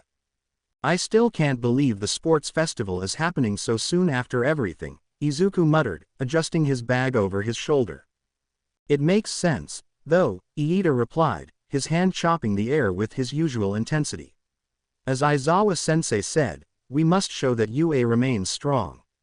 It's also a crucial event for us to demonstrate our potential to pro-heroes and agencies. Ochako nodded thoughtfully. Yeah, and it's kind of exciting, you know. Even with everything that happened, it's like we get to prove something, not just to others but to ourselves. Say, Uraraka, why do you want to be a hero? Asked Izuku curiously. Ochako blinked, a bit surprised by the question. She tilted her head slightly, her eyes thoughtful. Why do I want to be a hero? She repeated, as if turning the words over in her mind. She smiled softly, with a hint of shyness in her expression. I guess, it started with my parents. Iida and Izuku slowed down, the words pulling their focus as they walked alongside her. Ochako glanced down at the floor for a moment, her fingers tightening around the strap of her bag. My parents run a construction company. They're hardworking and always putting in extra hours to make ends meet. They work so hard to build things for other people, but sometimes, I wish I could help them more, but they told me to find a different profession. She looked up at Izuku then, meeting his gaze with a soft but determined look. I want to be a hero, someone who can make a real difference, not just in the world, but for the people I care about. I want to do something for others, especially for my parents. That's pretty thoughtful of you, said Izuku, making her blush. Ochako smiled sheepishly at Izuku's words, her cheeks turning a little pink as she glanced away, feeling slightly embarrassed. I guess it sounds a little cheesy when I say it out loud, huh? No, it's not cheesy at all, Izuku said quickly, shaking his head. I think it's really admirable. Wanting to help the people you care about, that's a really strong reason to want to be a hero. Her blush deepened, but she couldn't help the small smile tugging at her lips. Thanks, Yagi. That means a lot. She glanced down at the floor for a second before looking back up at him, her eyes bright with a touch of determination. I guess, part of it is that I don't want to see them struggle so much anymore. They've done everything they can for me, and now I want to give back, you know. Iida, who had been quietly listening to their exchange, couldn't help but add his own perspective. I respect your sentiment, Uraraka, he said, his usual energy back in full force. Helping others is the foundation of what it means to be a hero. Your resolve is truly commendable. Ochako gave him a small, appreciative nod, but her thoughts were still fixed on her parents and what she wanted to accomplish. Yeah, I think a lot about how I could use my quirk in ways that can help more people. Even if I don't have the flashiest ability, I know there are ways to make a real difference. I've been practicing, and I'll keep pushing myself until I can do that. Thanks again for the compliment, Deku, she said, not knowing the implications of that word. Did you call me Deku? He said, sweating a bit. Ochako blinked at Izuku's reaction, tilting her head in confusion. Huh, yeah, I did. Why? Is something wrong? Izuku rubbed the back of his head nervously, feeling a familiar knot form in his stomach. Well, it's just that Deku was kind of a nickname people used to, make fun of me. He let out a small, awkward chuckle, hoping to downplay his discomfort.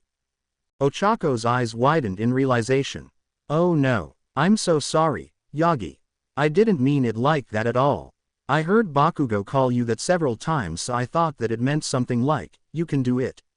She waved her hands frantically, her expression filled with guilt. He scratched the back of his neck, his face tinged pink. Well, when you put it that way, I guess it doesn't sound so bad. Ochako's face lit up with relief, her worried frown quickly replaced by a bright smile. Really, you don't mind if I call you that, then? It kinda suits you. When she put it like that, maybe Deku would be a good term to use. Maybe he could turn it from something of torment or something of good. Why yeah, he stammered, feeling the warmth creep up his neck and settle on his cheeks. I think I like it. Ochako's grin grew wider, her eyes sparkling with genuine warmth. Awesome. Then it's settled. Deku it is. Izuku smiled at a new chance to have the damnable name become something better. The group of three were interrupted when they heard a loud booming voice down the hallway. Ahahaha, young Izuku is here, yelled out All Might as he pointed at him. Izuku just stared at his father, wondering what the hell he was doing to stop him in the hallway. All Might, he asked confusedly. Lunch, he said, holding up some food. You want to eat with me? He asked cutely. Ochako was gushing behind him as Izuku was trying to put two and two together. If he wants to speak with me like this, it has to be incredibly important. Maybe I should follow him, he thought as he looked at him warily. Go on, Yagi, it might be important, said Iida, gesturing for him to go. I'll catch you guys later, Izuku mumbled to Ochako and Iida, who both gave encouraging smiles. Ochako's gaze lingered a little longer, her soft smile giving him a surprising boost of confidence. Ochako and Iida made their way to lunchroom, seeing Jiro and Momo in line. Hey guys, said Ochako, running up to them. Jiro turned her head slightly, her usual cool demeanor intact as she gave a small wave. Oh, hey, Uraraka. Iida, where's Izuku? He is with All Might right now, replied Iida. Jiro raised an eyebrow, her curiosity piqued. With All Might? That sounds serious. I mean, it's not every day the symbol of peace calls someone out like that. Momo nodded thoughtfully, adjusting the tray in her hands. Considering how intense the USJ attack was, it wouldn't surprise me if All Might wanted to personally acknowledge Izuku's efforts. He did perform exceptionally well under pressure. He has a pretty strong liking to him, said Ochako, catching the attention of dual quirk user in front of them. Todoroki showed interest as the group walked away, wondering about the relationship between All Might and Izuku.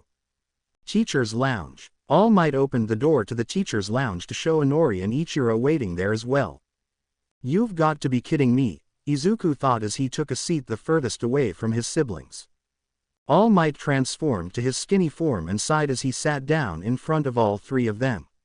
Ichiro sent a glare at Izuku, who paid no mind to him, but Inori hit Ichiro to set him straight after the slightest bit of satisfaction with Izuku. All right, you three, I needed to say this to you all so that you are made aware, but according to some recent tests, I have about 2 hours and 40 minutes left on my transformation, he said, informing them. Izuku's eyes widened ever so slightly as he looked at his father. His time was shrinking less and less, and soon the number one hero of All Might would be no more. Ichiro looked a bit more worried than usual. But you need to be the symbol of peace. Inori, always the more level-headed of the two siblings, shifted her gaze to All Might, her brows furrowed with genuine concern. Is there anything we can do to help? Or, is this related to your injury? All Might gave her a weak smile, his gaunt face shadowed with fatigue. Sharp as always, Inori. Yes, it's due to the injury I sustained years ago. The damage is irreversible, and my time as the symbol of peace is limited. That's why I brought you three here. His gaze drifted to Izuku, softening slightly. Why us? Asked Inori curiously as she moved some beyond strands of hair out of the way. Truth be told, with my time slowly starting to decrease, there will need to be someone, or rather multiple someones, to take over as the symbol of peace for when that time comes, he said, pointing at the three of them. The room fell into a heavy silence, All Might's words settling like an invisible weight on the shoulders of his three children. Izuku's heart pounded in his chest, his thoughts racing. Multiple symbols of peace. Ichiro's face twisted with a mixture of confusion and frustration. Wait, you're saying we have to replace you? His tone was sharp, tinged with disbelief. That's impossible. No one can replace All Might. But why is Izuku here anyway? He isn't exactly strong. He received a smack on the head from Inori. Just keep your mouth shut, you idiot. Ichiro winced, rubbing the back of his head as he shot a glare at Inori. Hey, I'm just saying what everyone else is thinking, he muttered under his breath. Inori's expression didn't change, her cool demeanor unshaken. Yeah, well, not everyone else is in this room. So, you'll keep quiet unless you've got something useful to say. Izuku was actually surprised that Inori stood up for him, but decided to ignore it for now and focus. Anyway, the point that I am making is you three have the sports festival to show off and shine to the people that you are here, he said, walking to the window. Agencies and the people of the world will be watching you and seeing what you have to offer. Like I said, why is Izuku here then? Asked Ichiro. Toshinori sighed as he looked to his eldest. Ichiro, shut up, he said, getting annoyed with him. I am trying to make it up to my son for being a shitty father, but including him with stuff I never had before. The least you could do as a brother is to be happy for him. Dad, don't worry about it's fine, I'm used to it, said Izuku was silenced. No, it's not fine. These past years for you are not fine, and I am making it up to you, so stop saying it is fine, he said, looking at the three of them again. Regardless, the point that I am making is you three are the heroes of the future. You three will show the world I am here, he said proudly, transforming back into All Might. Ichiro scoffed as he stood up from his seat, adjusting his beyond hair as he got up from his seat. Yeah, I already know I am. You didn't have to get this meeting together to say it, he said, putting his hands in his jacket as he walked out of the door. Toshinori sighed at his eldest as Inori and Izuku looked at each other. Izuku felt weird that he was included in this. In a good kind of weird. He looked to Inori and his father, who had been trying and making an effort. He could see that, but there was a part of him that knew they had a long way to go because he didn't feel anything. Not yet anyway. Ooh, a sports festival. The excitement in the air was almost tangible. Chants and cheers echoed through the grand stadium, banners waving high as spectators eagerly anticipated the clashes of strength, strategy, and sheer determination that would unfold. The UA Sports Festival was the pinnacle of competition, where students from the most prestigious hero academy in Japan showcased their skills before the eyes of pro heroes, talent scouts, and millions of viewers watching from their homes. Toshinori sat next to his wife close to the heroes as they were waiting for their children to come out. "I hope they will be fine," said Inko to her husband. "They will, Inko. I just hope that they do well," he said, putting his hand to his face to think for a moment. In a different part of the stadium, Endeavor sat with his wife, Rei, and their 2 sons and daughter, Toya, Natsuo, and Fuyumi. The tension was palpable in the air as they waited for Shoto's turn to step onto the field. Endeavor's usual intense expression softened, just a fraction, as he watched his wife be practically giddy with excitement. She had been anticipating this day for years, her 3rd son's appearance in the UA Sports Festival. Endeavor couldn't blame her. She'd been through a lot, and this moment, seeing Shoto finally compete on the grand stage, was something she'd been looking forward to. "Don't get too worked up, Rei," Endeavor grumbled under his breath, though he was just as invested as she was. Rei beamed at him. Her smile was too bright to be contained. "I can't help it. It's been so long since we've seen him like this, and now he's here, ready to show everyone his strength. I just can wait," she said, squeezing his arm very tightly. "I know, Rei," he muttered, his eyes focusing on Arena. Toya chuckled as he passed some popcorn to Fuyumi. "Come on, Dad, you got to show some emotion," he said, putting his arm around his old man. "I have emotions, Toya," Endeavor replied, chuckling slightly, as he put his eldest son a headlock. Toya yelped, half laughing, half groaning as he squirmed under his father's grip. I know, but you don't have to act so stoic all the time," he teased, finally managing to break free from his father's strong hold. Toya tossed a handful of popcorn into his mouth and leaned back in his seat, clearly enjoying the playful moment despite the tension in the air. Natsuo leaned back as he looked down to the arena. "I heard Class 1A and 1B are super stacked this year. You saved one of them down there, didn't you, Toya?" Toya nodded as he took some more popcorn. "Yeah, I did. 2 of them, Momo Yaoyorozu and Izuku Yagi. That kid is a powerhouse. He took down one foe, the strongest enemies at the USJ incident. Not to mention the sludge villain incident. So, we will have to be on the lookout for him." Natsuo raised an eyebrow. "Izuku Yagi, huh, I've heard the name, but I didn't realize he was that strong." He leaned forward, narrowing his eyes as if considering the challenge ahead. "If he's as powerful as you say, then Class 1A must be something else this year." With Class 1A, many of the students were hyping themselves up as they were getting ready for the festival. They all had to be ready so they could be scouted by other heroes. Izuku tapped his foot on the ground rapidly, trying to get the jitters out of him before they went out there. Something he accepted was he would always have this feeling no matter how strong he would be. He looked around to see that Jiro and Kaminari got clearance on the gadgets he made them, so he was glad for that. They would have an advantage in the festival and he was glad to give to them. He was interrupted by his thoughts. He felt someone loom over him. He looked up to see Todoroki trying to show his competitive edge.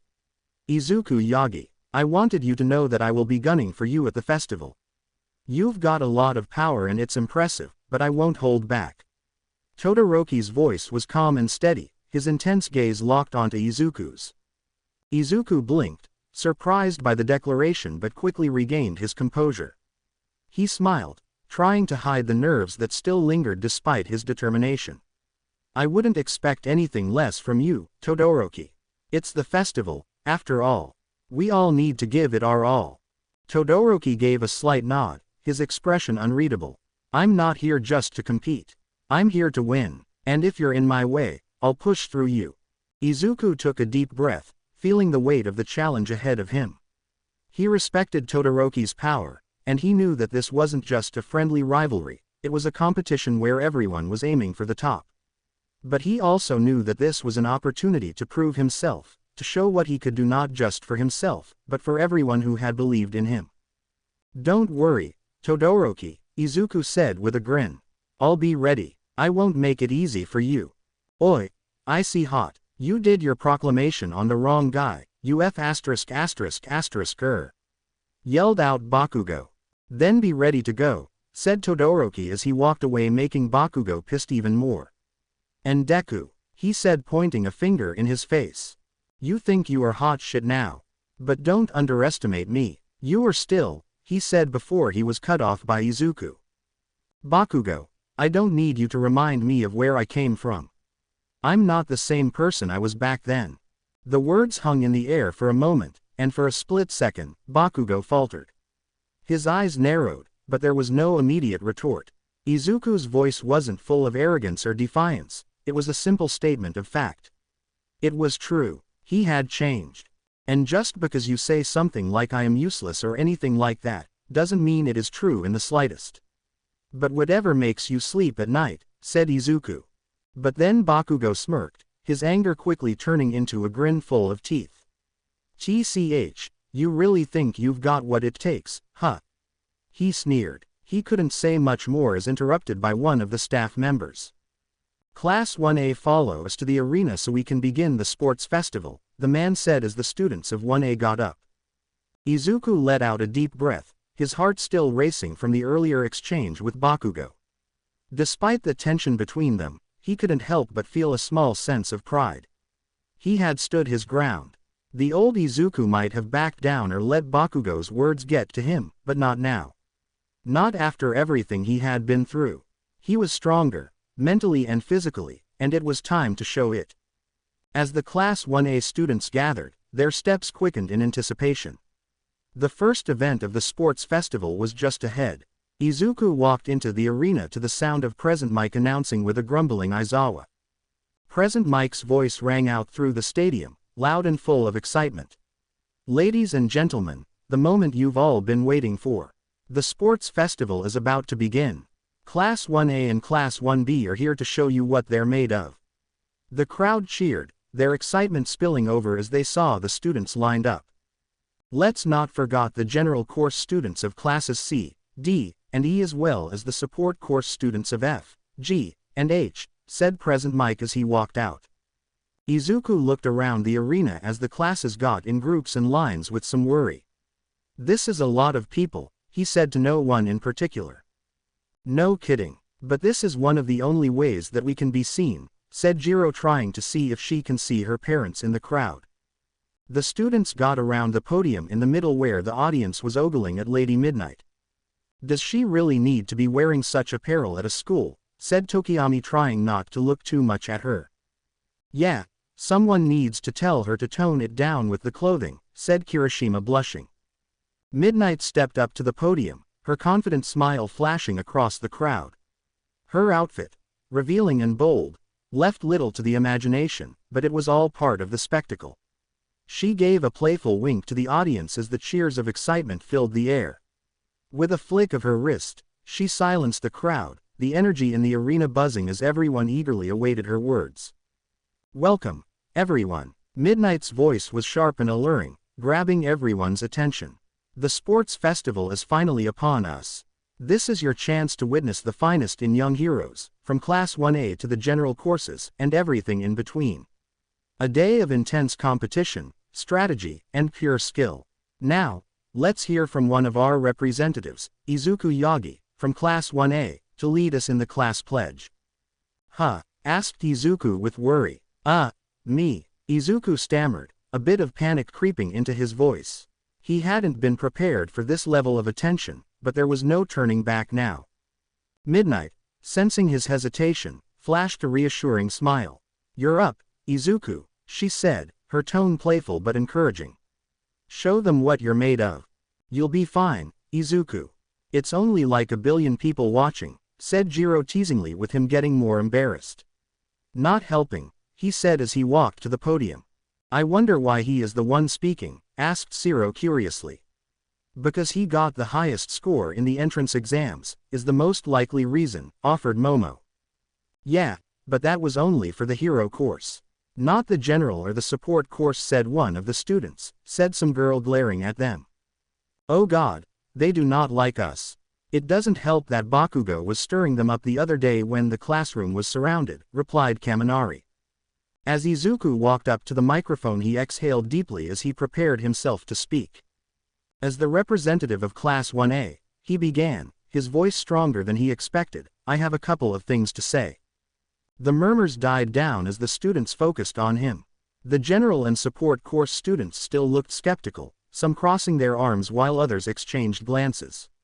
Izuku knew that resentment had been building, and he had to tread carefully. I know that, for a lot of you, this festival isn't just about winning, Izuku said, his voice carrying through the arena. For some, it's about proving something, to your classmates, to your teachers, to yourselves. This isn't just a competition. It's an opportunity. No matter what course we come from, hero, general, or support, we all work to be here. We all have dreams, goals, and ambitions that push us forward. And today is the day we show everyone, including ourselves, just how much we're willing to fight for them. Izuku's grip on the microphone tightened as his voice grew stronger. There will be challenges ahead, obstacles that seem impossible to overcome. But the only way we grow, the only way we prove our worth, is by facing them head-on. By pushing ourselves past our limits. So, when things get tough, when you feel like giving up, remember why you're here. Remember why you started. The tension in the air shifted. Students who had looked disinterested were now paying attention. Even the skeptical students from the general and support courses seemed to be reconsidering their stance. So, no matter what course you're from, no matter what your goal is, give it your all. Izuku declared, his green eyes burning with determination. Push past your limits, show the world, and most importantly, show yourselves, what you're capable of. Silence hung in the air for a moment, then the stadium erupted in applause. Some students clapped hesitantly at first, but soon, others joined in. Even students from the general course, who had been glaring earlier, gave small nods of approval. Izuku stepped back from the podium, exhaling as his heart pounded. A wonderful speech from our Class 1A president, said Midnight as she grabbed the microphone as Izuku made his way back to his friends. Izuku caught some looks from his siblings and Bakugo. Bakugo and Ichiro looked pissed, as usual, but Inori held a hand to her chest as she readied herself for battle. Oh my god, that was bad, said Izuku as he huffed standing next to his friends. You did amazing, Ochako said as she patted him on the head. I just talked to hundreds of thousands of people around the country. You can't get much worse than that, but thankfully it's over, he said sighing as Midnight was getting ready to speak. Midnight's voice rang through the stadium once more, commanding the crowd's attention. With that inspiring speech out of the way, let's move on to what you've all been waiting for, the first event of the UA Sports Festival. The cheers of the audience roared to life again, shaking the very ground beneath the students' feet. Izuku took a deep breath, his nerves still buzzing from his speech, but he forced himself to focus. That was just the beginning. Now, the real challenge began. Midnight held up a large cue card and dramatically flipped it over. For our first event, the obstacle course race.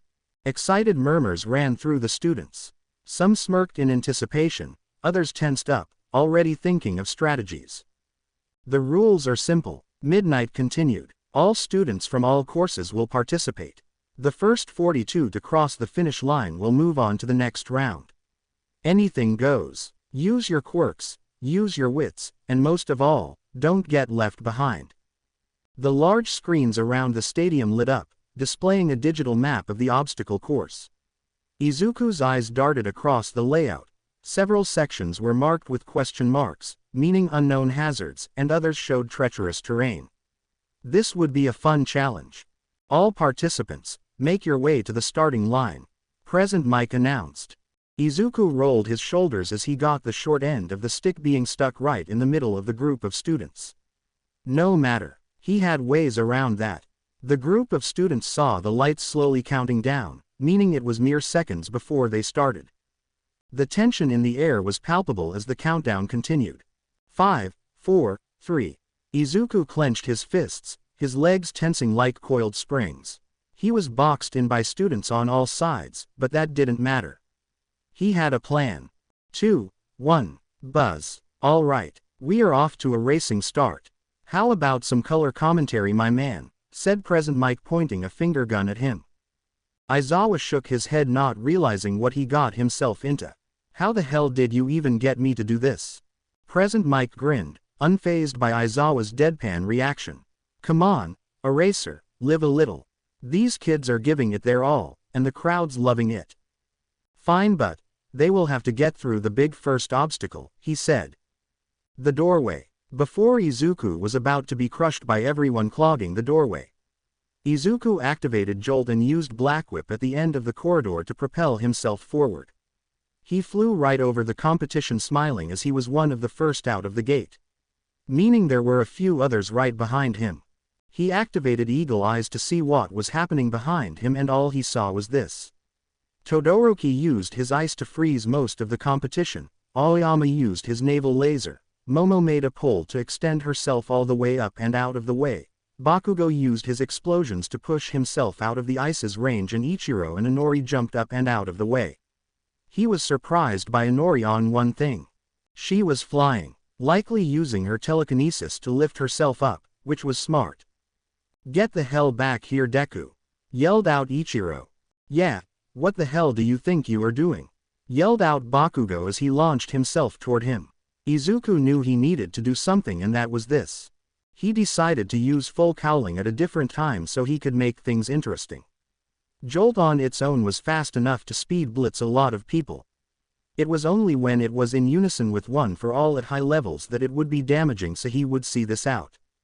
Well, it looks like Izuku Yagi, the president of Class 1A, is in the lead for now, with his older brother Ichiro Yagi right behind him, followed by his sister Inori Yagi, Shoto Todoroki and Katsuki Bakugo.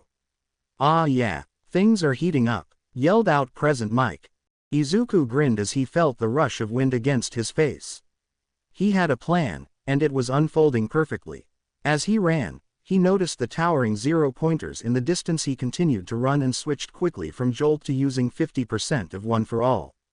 Time to show those scouts how much strength he had. Izuku gritted his teeth, feeling the surge of power course through his limbs as he pushed off the ground with explosive force. His muscles tense, his body moving at speeds that left a brief green lightning trail in his wake. The 0-pointers were a daunting sight, their massive steel bodies looming ahead like immovable obstacles. But to him, they were nothing more than stepping stones. Here comes the first major roadblock. Present Mike's voice boomed across the arena. Will our racers plow through, dodge around, or, wait, is that Izuku Yagi jumping straight at them? Izuku jumped into the air, cocking his fist back as he launched himself to the 0-pointer. Izuku's fist crackled with energy as he swung forward, slamming directly into the 0-pointer's head with a deafening impact. The sheer force of his punch crumpled the metal like paper, sending the massive robot toppling backward. Dust and debris exploded into the air as the wreckage crashed onto the track, but Izuku was already moving. He twisted mid-air, Black Whip lashing out to hook onto another 0-pointer's arm. With a sharp tug, he redirected himself toward the ground, landing in a perfect sprint without losing momentum. The crowd went wild. Holy smokes, Izuku just turned that 0-pointer into scrap metal. Present Mike's voice echoed across the stadium. And he's not even slowing down. Reckless, Aizawa muttered, though there was a hint of approval in his tone. Get back here, Deku, yelled out Ichiro as he seemed to be keeping up with him somewhat. Izuku admired the fact that Ichiro was hauling ass after him, but something that he noticed was Tadakori slowed down the students as he used his ice to glide on top as well as use his flames to get a boost. Ichiro smirked as he stared at his brother. That training paid off. Even if I cannot use impact level 7 constantly, that doesn't mean I can't use it in intervals. So, long as I use it in the spelt second my feet hit the ground, I should be able to stay up here with him. Inori looked at one of the 0-pointer's bodies that was in the way and threw it to the side of it like it was nothing. Momo fired at one of the giant robots with a cannon, showing off her skills. Izuku was ahead by quite a bit, but he wanted to show off as much of his abilities as possible in a unique fashion. He uses Black Whip, One for All, and Jolt, but what else could he use next?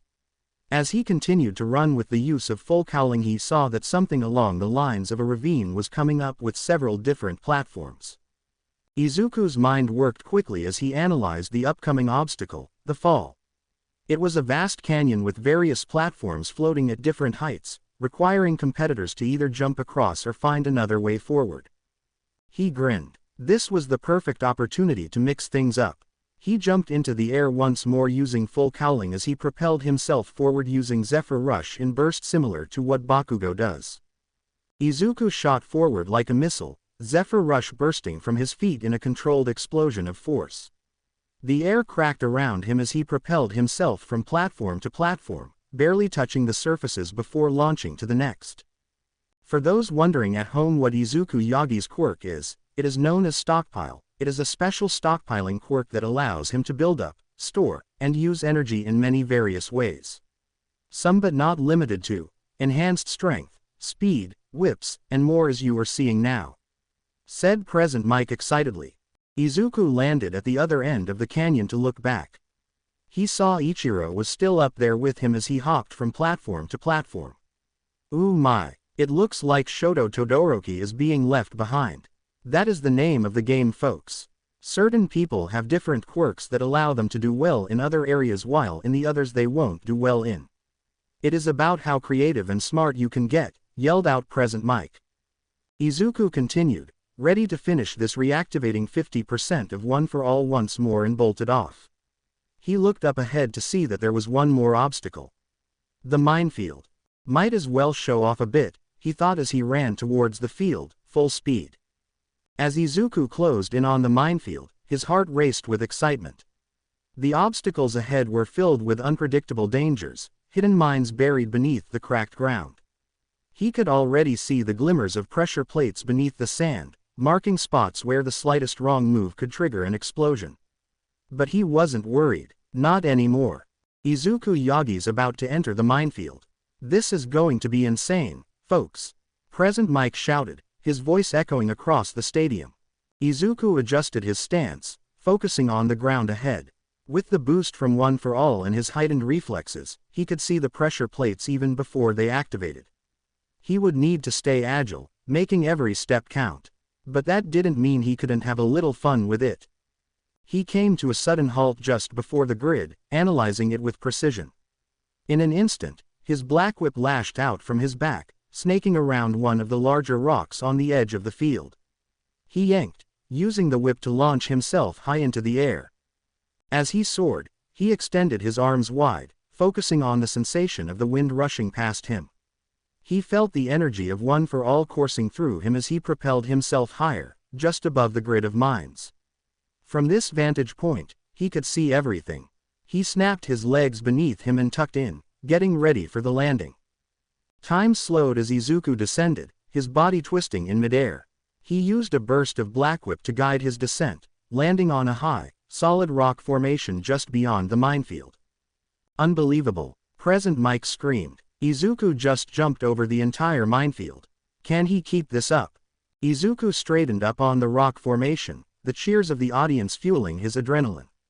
His heart pounded, but he had no time to waste. The finish line was just ahead, inside the grand arena looming in the distance.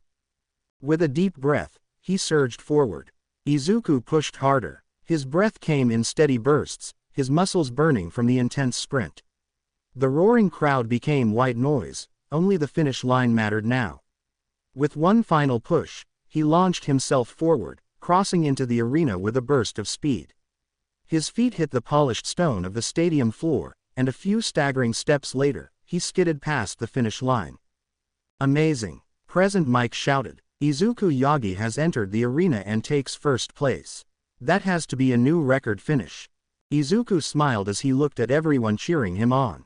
Izuku stood near the finish line, catching his breath as the cheers from the audience filled the stadium. His heart still pounded from the adrenaline rush, his body tingling from the aftereffects of his high-speed dash. He turned back toward the minefield, eyes scanning for the next finisher. Seconds ticked by. Then, a streak of movement shot across the last stretch of the course. Ichiro. With one last surge, Ichiro crossed the finish line, his momentum carrying him a few extra steps before he skidded to a stop. Ichiro Yagi takes second place, crossing the line just 40 seconds after Izuku Yagi. Present Mike declared, "What a spectacular finish." Ichiro panted slightly at the exertion he had on his body, but he had a tick mark on his face. "You've got to be shitting me. How the F*** did you win, Deku?" he yelled out to him. "'Cause I was faster," Izuku said to him bluntly. "No shit, I mean." Ichiro was interrupted from hearing something coming down the tunnel. They saw an ice path being made with flames behind him as Todoroki bulleted his way down the tunnel. Oh ho, and here comes Shoto Todoroki, turning up the heat and cooling down the competition at the same time. Present Mike shouted. Todoroki's eyes locked onto the finish line, his breath steady despite the sheer velocity he was moving at. As he neared the end of the tunnel, he bent his knees slightly, shifting his weight.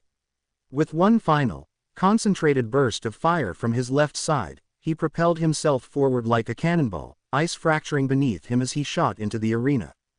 His boots scraped against the stone floor as he slid across the finish line, the last traces of frost melting away behind him. He came to a smooth halt just past Ichiro, his breath visible in the lingering cold. Shoto Todoroki takes third place. Present Mike roared, barely able to contain his excitement. What a finish! Fire and ice, ladies and gentlemen, this kid's got it all. Just so we are clear, the only other difference is that Bakugo got fourth, while Inori got fifth.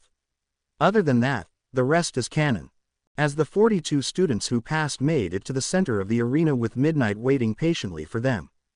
Congratulations to the 42 of you who have made it past the first round, she purred, her voice amplified across the stadium. You've dodged explosions, ice, and even each other, but don't get too comfortable just yet. She tilted her head, eyes gleaming with mischief.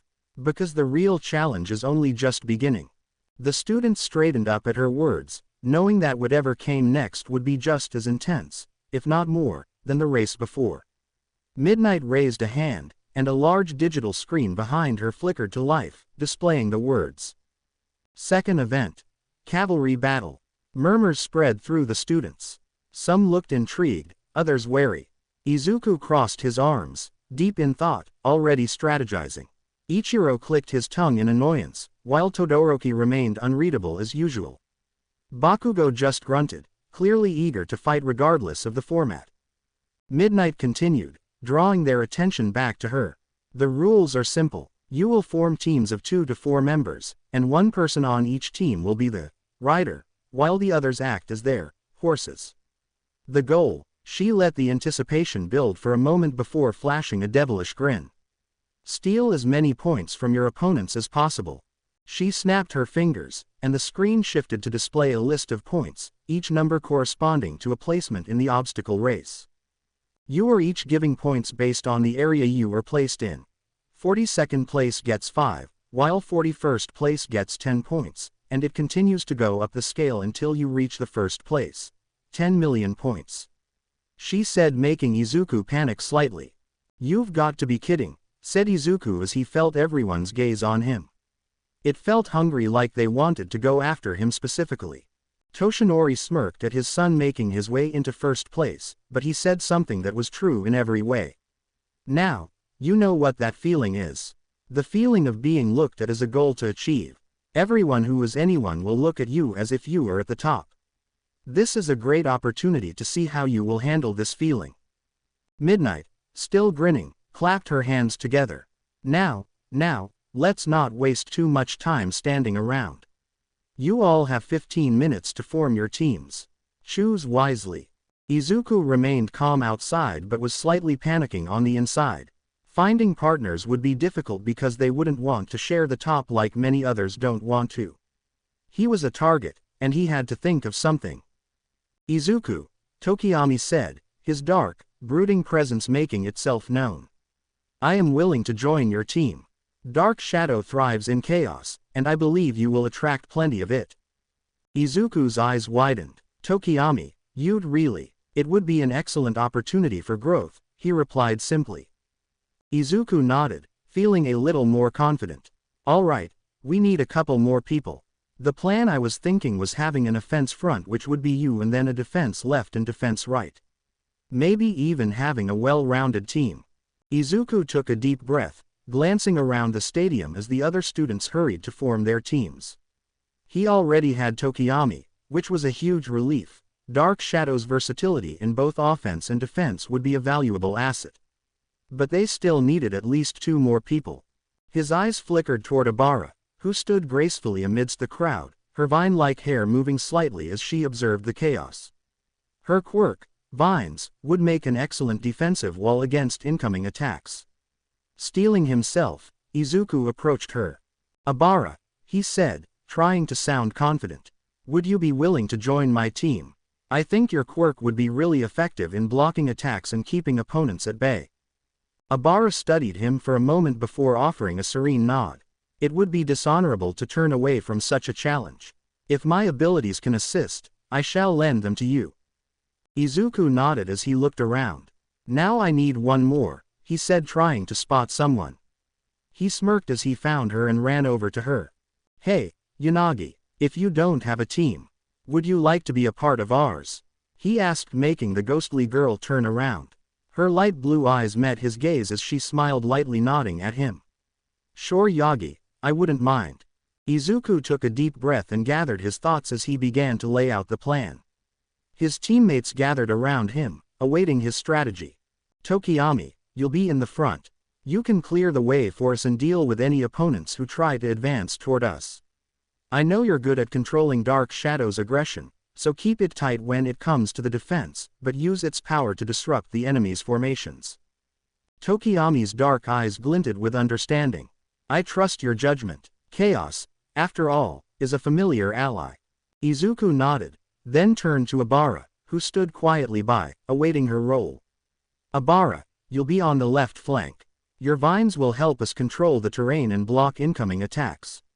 If any enemies try to breach our defenses, you'll be the first line of defense.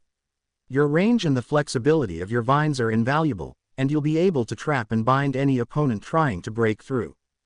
Abara nodded gracefully, her expression serene but resolute. "I shall hold the line. No one shall pass through."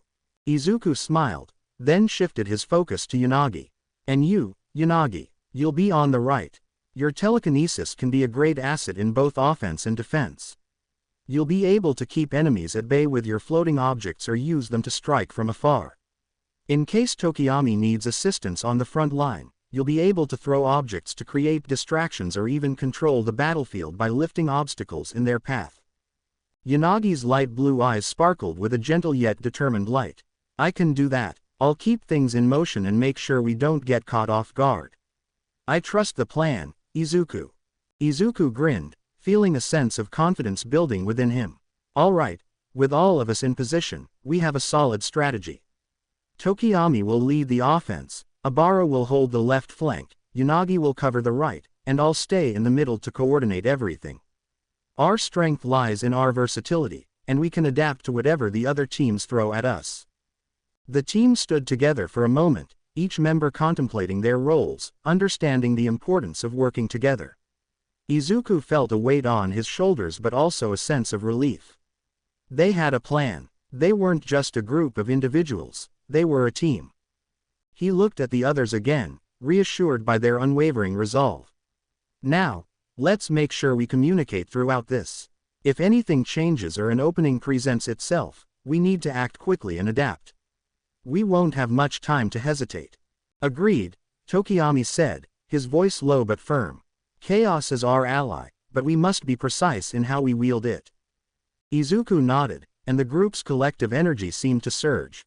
He could feel the pressure easing off as they came together, each with their own strengths complementing one another. His instincts told him this team could win, as long as they worked together and kept their wits about them. As the clock ticked down and Midnight's voice echoed over the loudspeakers, signaling that the time to form teams was nearly over, the group took their positions. Izuku glanced once more at his team before he walked confidently toward the designated starting point. Minutes later, the arena was filled with the thunderous sound of footsteps as the other students rushed to their starting positions. The tension in the air was palpable, the competitive energy rising as the timer began counting down. Izuku's heart raced, but he kept his breathing steady. He had to remain calm and focused on the mission ahead. Thankfully, he inverted the headband to not show the total points, but they would have to capture a few more to make it more believable. The horn sounded, and the battle began. The cavalry teams and points. Team Izuku. Izuku, Tokiyami, Yanagi, Shiozaki, 10,445 points. Team Ichiro. Ichiro, Inori, Tetsu, Rin, 605 points. Team Bakugo. Bakugo, Shiro, Ashido, Hiroshima, 645 points. Team Shinso. Shinso, Uraraka, Jiro, Ojiro, 465 points. Team Todoroki. Shoto, Momo, Iida, Kaminari, 595 points. Team Itsuka. Itsuka, Komori, Setsuna, Hatsume, 135 points. Team Kodai. Kodai, Bondo, Manga, Koda, 260 points. Team Monoma. Monoma, Kuwaro, Kaibara, Saburaba, 285 points. Team Hagakure. Toru, Pony, Shishida, 125 points. Team Awase. Awase, Hananuki, Sato, Aoyama, 450 points. Team Mineta. Mineta, Su, Shoji, 420 points. Now on to the battle. Almost immediately, all teams rushed to the number 1 squad ready to steal the headband worth over 10 million. The battle began in a flash, with teams springing into action, determined to take the headband from Team Izuku. The air was thick with the sound of rushing feet and shifting strategies. Izuku's team was already on the move, their roles clear in their minds. They were ready to face the onslaught. Stay sharp, Izuku called out to his team as he positioned himself in the center. His eyes scanned the arena, noting the movements of the other teams. Get ready everyone, this is going to feel weird, he said as he wrapped Black Whip around the 3 of them. He activated Jolt along the energy to course from him into them. Abara, Reiko, and Tokiyami felt a huge surge of energy course through them as Izuku continued what he did. Before Hananuki could use his softening on them, Team Izuku bolted out of the way, giving them some leverage. Tokiyami, shaking off the feeling, glanced back to Izuku. What was that, Yagi? That was me transferring some of my power to you all so that we could move at high speeds for a short moment. I don't know the long-term effects it would have had on you guys if we continued this for long periods of time. But I can transfer some of my energy and power to allow us to do that in a tight pinch like it was for Team Awase back there. Izuku kept his eyes on the battlefield, noticing how quickly things were escalating. He could see teams closing in from all directions, each one determined to take them down. However, he wasn't worried. His team was ready. The transfer of power had given them the speed they needed to break away from Team Awase's initial advance, but it wasn't going to be easy from here on out. The momentum was on their side, but they had to keep their guard up. I'm not used to that kind of speed, Tokiyami said, his voice gruff but steady as he looked ahead, still feeling the effects of Izuku's transfer. Izuku shot a quick look at him, his expression serious but encouraging. You did great. We just have to be smart about when to use it. We don't want to burn out too quickly. Like I said, I don't know the effects on everyone else. I understand, Tokiyami replied, regaining his composure. His dark shadow seemed to pulse with energy as the creature appeared to feed off the boost. Reiko, on the other hand, was already using her telekinesis to push and pull small debris around her, sensing the atmosphere shifting. They're closing in, she said calmly, her blue eyes narrowing as she adjusted her stance.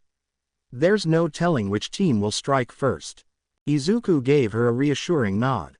At some point, we need to take a headband from another team so that we will have leverage in case our headband does get stolen. Got it, Reiko responded, her eyes scanning the horizon for any sign of weakness in the other teams. But we need to move fast when the opportunity presents itself. I agree, Izuku said, his focus unwavering as he watched Team Todoroki maneuvering towards their position, their icy barrier starting to form again. He could hear the hiss of steam as Todoroki's ice met the heated air of the arena. Keep your eyes on the prize, no unnecessary risks, everyone. We're not here to play it safe, but we need to be smart. Abara nodded, her vines shifting restlessly in the air. Understood. We move when you say. Tokiyami, the strategist, was already calculating their next move. They're coming for us, and Todoroki won't hesitate to use his ice against us. We can't let that slow us down. Izuku gave a tight smile. That's why we'll create openings before they can close us in. Deku, yelled out Ichiro as he and his team started to make their way towards him. Oh God, said Izuku as he realized they were getting surrounded. What the plan, Yagi? Asked Tokiyami, preparing Dark Shadow. Izuku looked out of the corner of his eye to see Ichiro cooking back his fist. He activated Impact Drive Level 7. Just wait, said Izuku as he started to channel Jolt into his team once more. Ichiro smirked as he prepared for his attack. Something he could use and learn from his father was wind pressure-based attacks. Then again, that was something very common in the Yagi family to use. Eat this, you damn bastard. Ichiro activated Impact Level 7 for a split second, punching forward as a huge pulse of wind launched at Team Izuku. Now, yelled out Izuku as they dodged out of the way. The attack meant for Izuku was launched at Team Todoroki. The wind pressure from Ichiro's punch tore through the air with a deafening roar, sending gusts of wind ripping in every direction. The force of the blow caught Team Todoroki off guard as it barreled toward them. The icy barrier that Todoroki had just started to form began to shatter like glass under immense pressure, forcing the team to scramble. Todoroki cursed under his breath, quickly sending up a wall of ice to block the attack from hitting him directly. Shit, go after them, Ichiro said, but was punched in the side by Inori, who was glaring at him. Quit calling our brother names like that. Do it again and I'll drop your sorry sand make us lose. She yelled at him back. Ichiro's got power, but he's reckless, Tokiyami observed, his eyes flicking toward the boy who was now arguing with his sister. Abara looked to her left to see that Team Kodai was running at them. Bondo's glue quirk was dangerous in close quarters, and Abara knew it. His team was charging in fast, trying to capitalize on the chaos between Ichiro and Todoroki's teams. If they got caught in the adhesive, escape would be nearly impossible. They're coming in from the left, Abara warned. Izuku's mind worked quickly, assessing the situation. Team Todoroki was still recovering from Ichiro's reckless attack, and Ichiro himself was distracted by his sister's outburst. Meanwhile, Team Kodai was closing in with Bondo already launching globs of fast-hardening glue. We can't let them pin us down, Izuku called out. Tokiyami, Dark Shadow, keep that glue off us, Izuku shouted out as he launched streams of electricity at them. Tokiyami nodded, his eyes sharpening as Dark Shadow surged forward, swiping at the incoming blobs of adhesive, breaking them apart before they could land. Yanagi used her telekinesis to push back some of the glue mid-air, buying them more time. Abara saw her chance. Abara's vines twisted through the air with precision, weaving past Team Kodai's defenses unnoticed. As the chaos continued, she carefully extended her reach, her target clear, the headband secured around Kodai's neck. Kodai, focused on evading Izuku's electricity and Tokiyami's Dark Shadow, didn't notice the vines slithering toward her until it was too late. With a sharp tug, Abara yanked the headband free.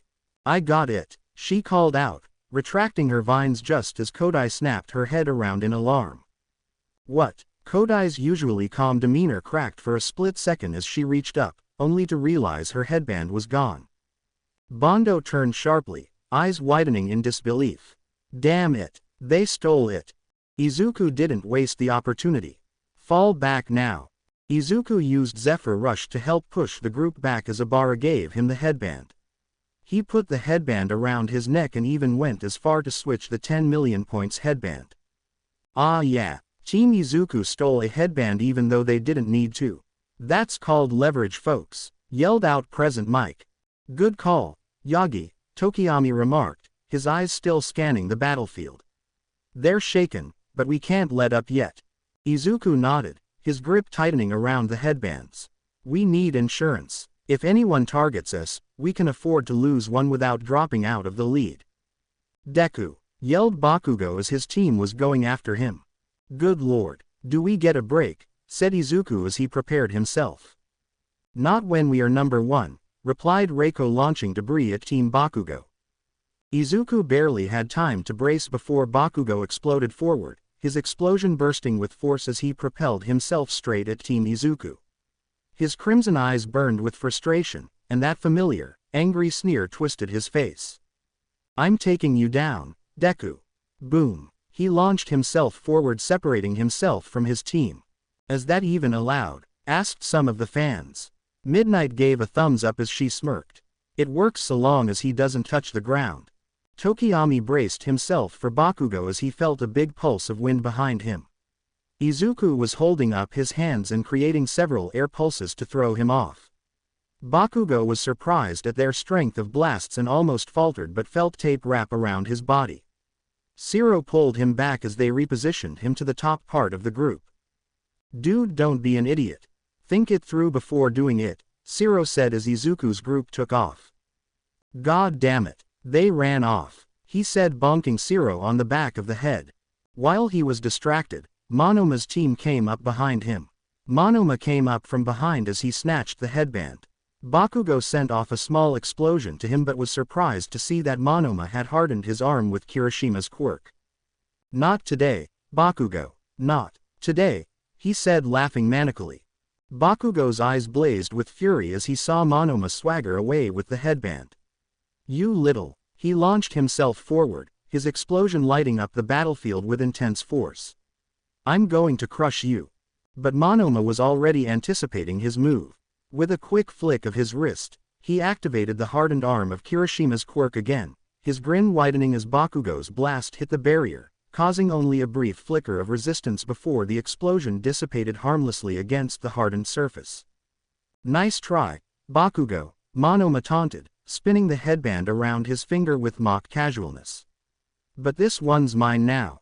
Monoma already had 2 headbands with Bakugo making it his third and Bakugo was gritting his teeth. "After him, shitty hair," yelled Bakugo. "It's Kirishima," he yelled out as he ran after them. Time passed and there were 2 minutes left on the clock in the cavalry battle. Team Izuku was first, followed by Team Ichiro. In third, Team Bakugo had stolen Team Todoroki's headband with Monoma's team still in 4th place. "Yagi, we're in the lead, but it's getting tighter," Reiko called out as she manipulated debris, pushing it away from their path to create an obstacle between them and Team Todoroki, who was getting dangerously close. "We've got to hang on a little longer," Izuku shouted back, his eyes scanning the battlefield. The teams had mostly separated, but there were still skirmishes happening all around them. Bakugo's team had reassembled, and they were coming at them with full force. He charged up his full cowling to 50% and threw a wind pressure attack at the ground, creating a huge shockwave of debris to protect their backs for a while. Izuku's breath came fast, his heart pounding in his chest as he concentrated on keeping the pressure on.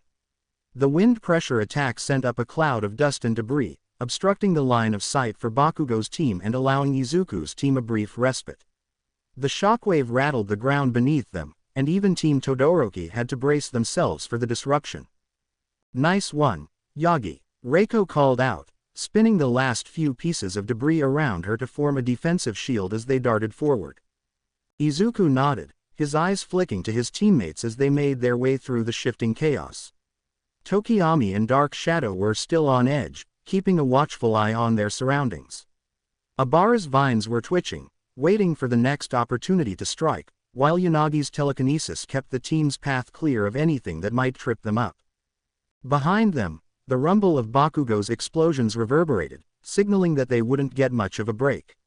Izuku turned his focus back to the battlefield ahead, quickly scanning for potential threats. It was all coming down to the final stretch. "Get ready, everyone. We've got a minute and a half left," Izuku said, his voice low but determined. "We need to stay ahead of the curve." He looked up to see Todoroki and his team push through the dust and debris and go after them. Izuku gritted his teeth, feeling the heat from Todoroki's ice surging toward them. A massive glacier erupted from the ground, its jagged spikes aiming to cut off their escape route. "Brace!" yelled Izuku as he threw a punch of full cowling once more to disperse the ice. Cracks spread like lightning across the surface before it shattered into countless shards, scattering across the battlefield. Team Izuku surged forward through the falling debris, determined to maintain their lead. Todoroki, undeterred, narrowed his eyes. Not bad, Midoriya, but let's see how you handle this. With a swift stomp, a wave of ice shot forward, coating the ground in a slick, frozen layer. Reiko reacted instantly, using her telekinesis to lift their team just enough to avoid slipping. Tokiyami extended Dark Shadow outward, anchoring them with its powerful grip, while Abara's vines wrapped tightly around their legs for stability. "We're not falling for that," Izuku muttered, charging up another burst of air pressure. He threw another punch and sent the ice away once more. "Damn, it's too much," said Iida as an idea popped into his head. "All right, Todoroki, I am going to make a move that may or may not prevent me from moving. Just be ready to grab that headband," said Iida, revving up his engines. Iida's engines roared to life, blue flames flaring from his calves as he activated Recipro Burst. His speed surged, and in the blink of an eye, he became a streak of motion, blurring toward Team Izuku at a breakneck pace. Izuku's instincts screamed at him. Too fast. Izuku activated Jolt to its maximum, ready to counteract this move. Iida's speed was monstrous. Anyone else would have barely registered him moving. But Izuku, having activated Jolt, saw everything in stunning clarity. The world around him moved as if submerged in syrup, every detail laid bare in slow motion. Todoroki's outstretched hand loomed closer. Too close.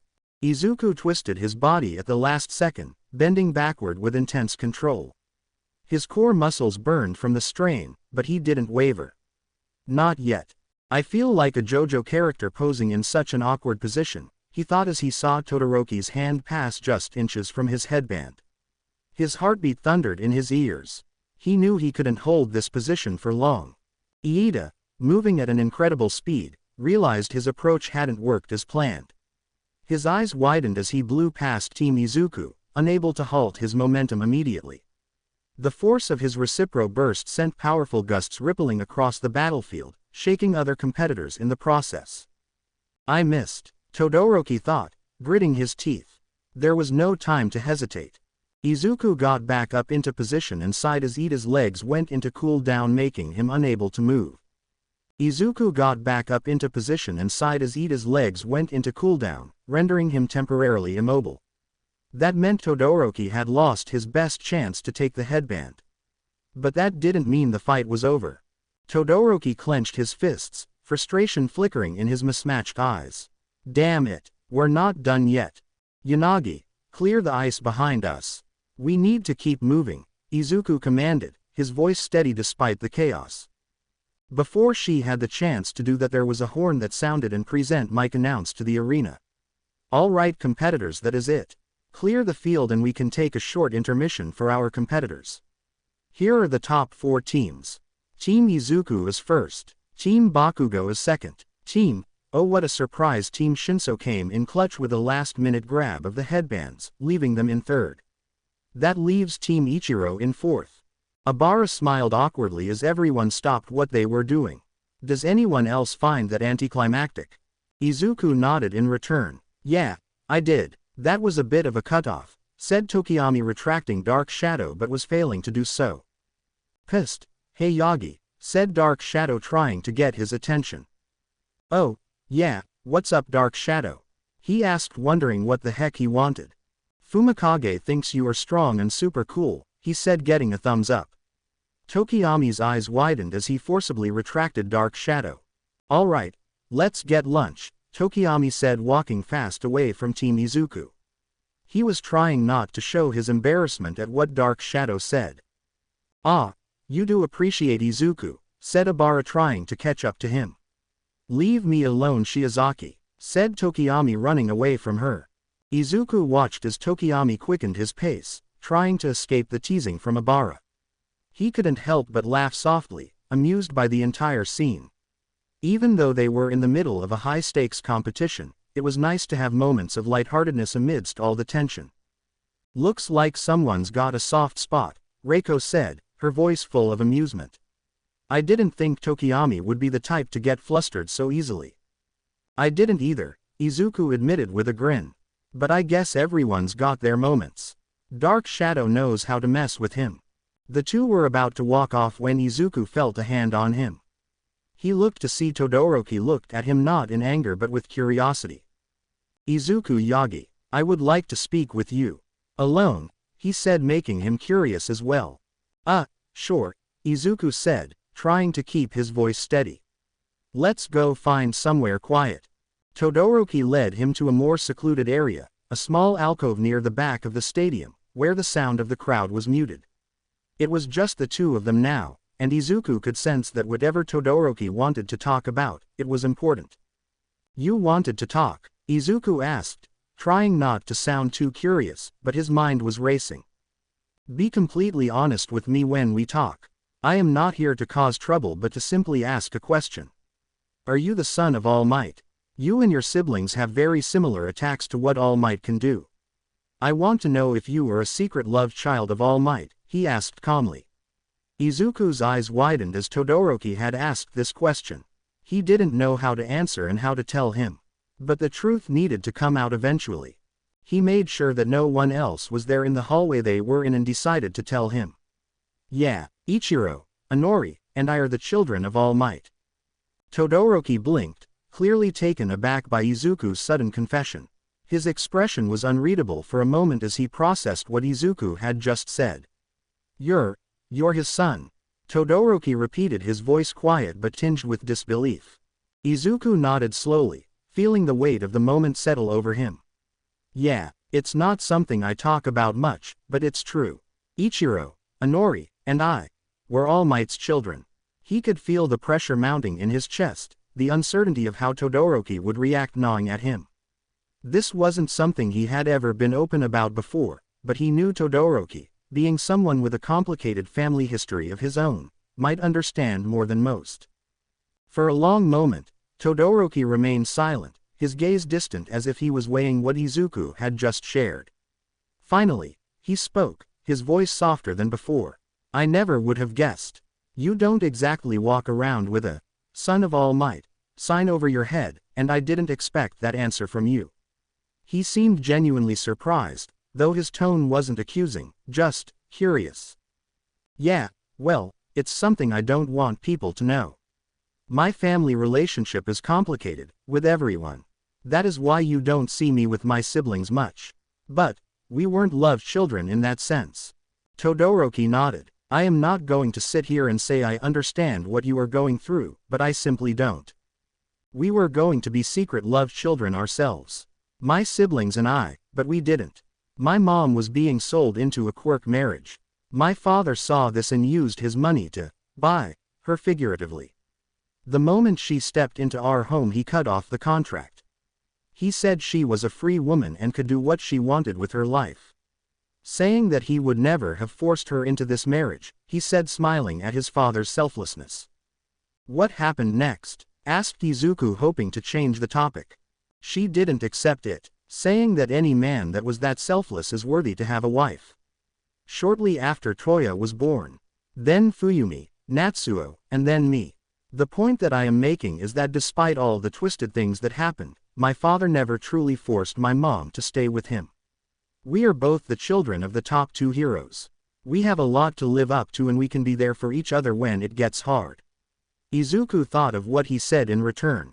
I agree with you. Let's be there for each other when we need it, he said, holding out his hand to fist bump him. Shoto returned the fist bump and smiled. Don't worry, I won't go telling the world who you and your siblings are and all that. But don't expect me to hold back if we fight. Good, said Izuku. The two of them went on to lunch to eat with their friends, hoping to prepare themselves for the tournament to come. After the intermission, all right, my little listeners, we've got a special treat for you all today.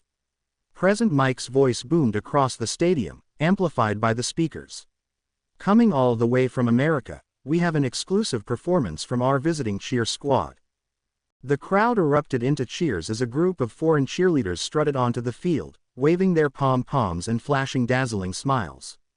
Their routine was energetic, full of acrobatics and synchronized movements, keeping the audience hyped. The bright colors of their uniforms and the lively music had everyone's attention. But while most of the crowd was focused on the performance, over by the waiting area, a different kind of commotion was stirring among the students of Class 1A and 1B. Specifically, the girls. I can't believe we fell for this. I even went through all of this trouble to go and make us uniforms, Momo Yaoyorozu groaned, crossing her arms in frustration. We should have known something was up when Kaminari and Mineta started acting way too helpful, Jiro grumbled, adjusting the hem of her cheerleading skirt with a scowl. Mina Ishido, however, seemed less bothered, spinning her pom-poms with a grin. Come on, it's not that bad. We get to put on a show, and honestly, these uniforms are kinda cute. The reason for their frustration. Every single girl in Class 1A and 1B had been tricked into wearing cheerleading outfits.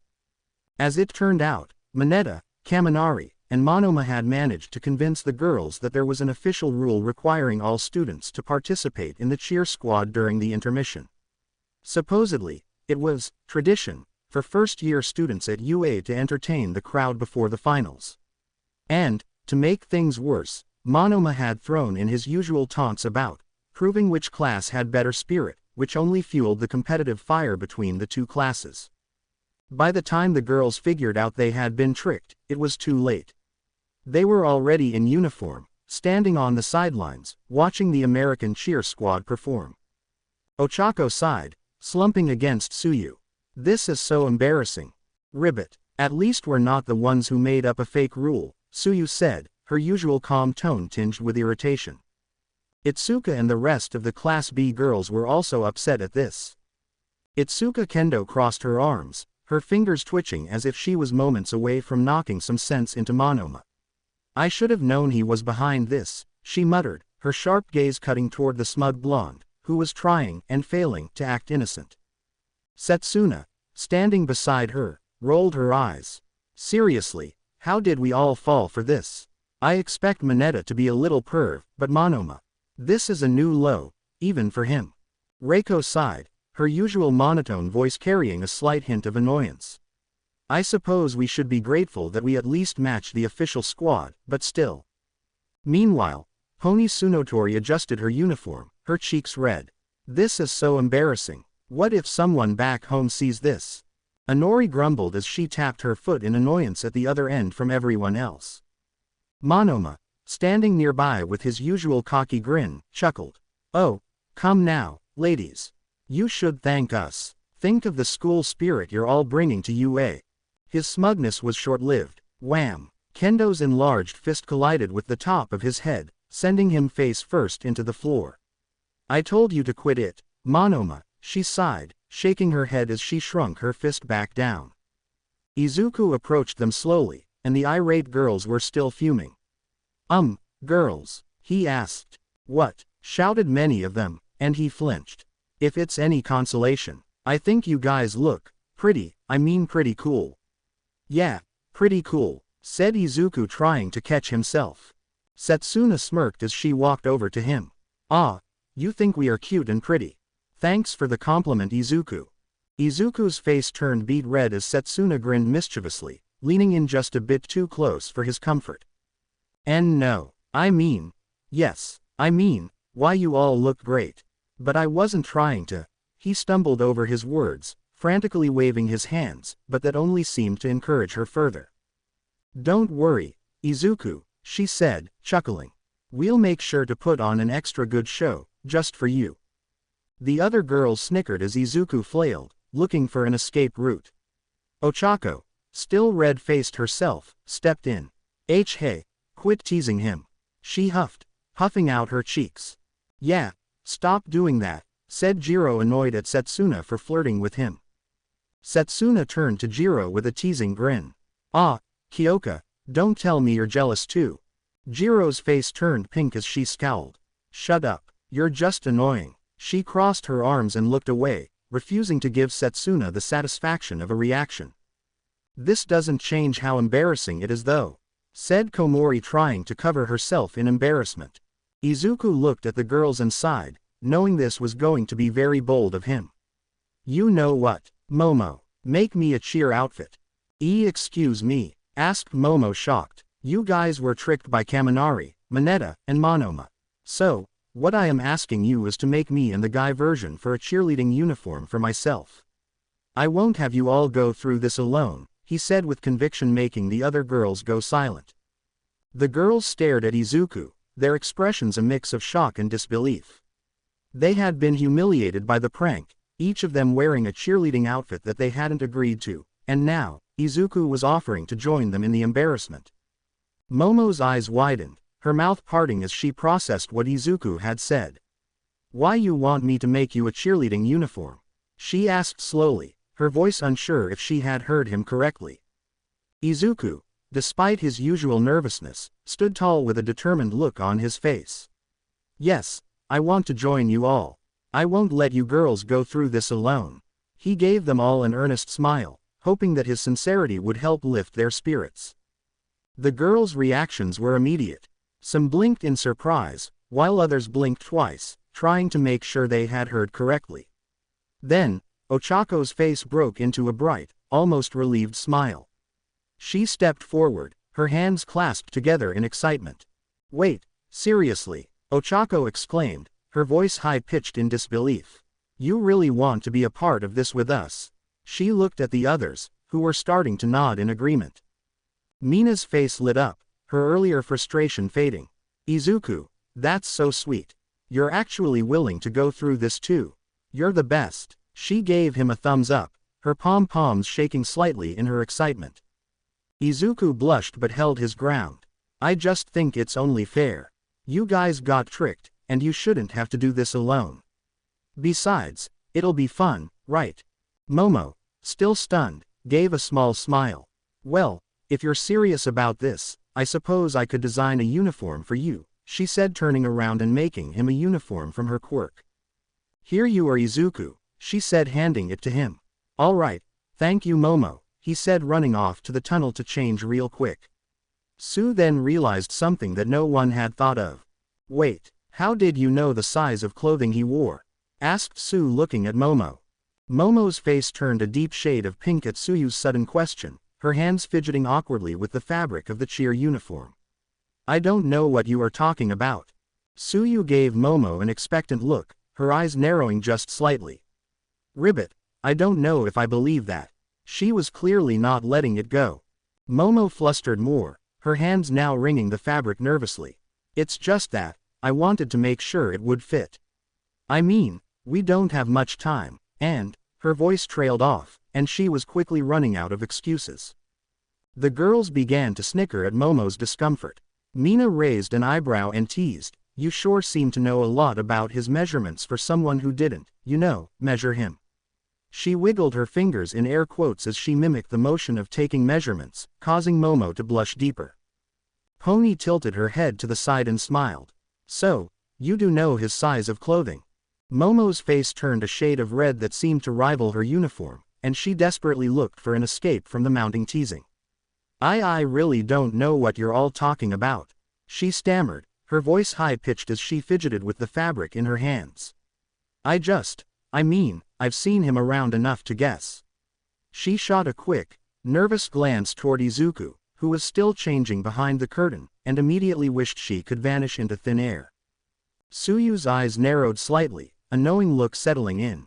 "Ribbit, you've seen him around enough, huh?" she teased, leaning closer with a small, sly grin. "You sure about that?" Momo let out a frustrated sigh, realizing she was cornered. The giggling from the rest of the girls didn't help her nerves. Okay, I admit it," she said in defeat, holding up her hands in mock surrender. "I've noticed his build before, and I just guessed.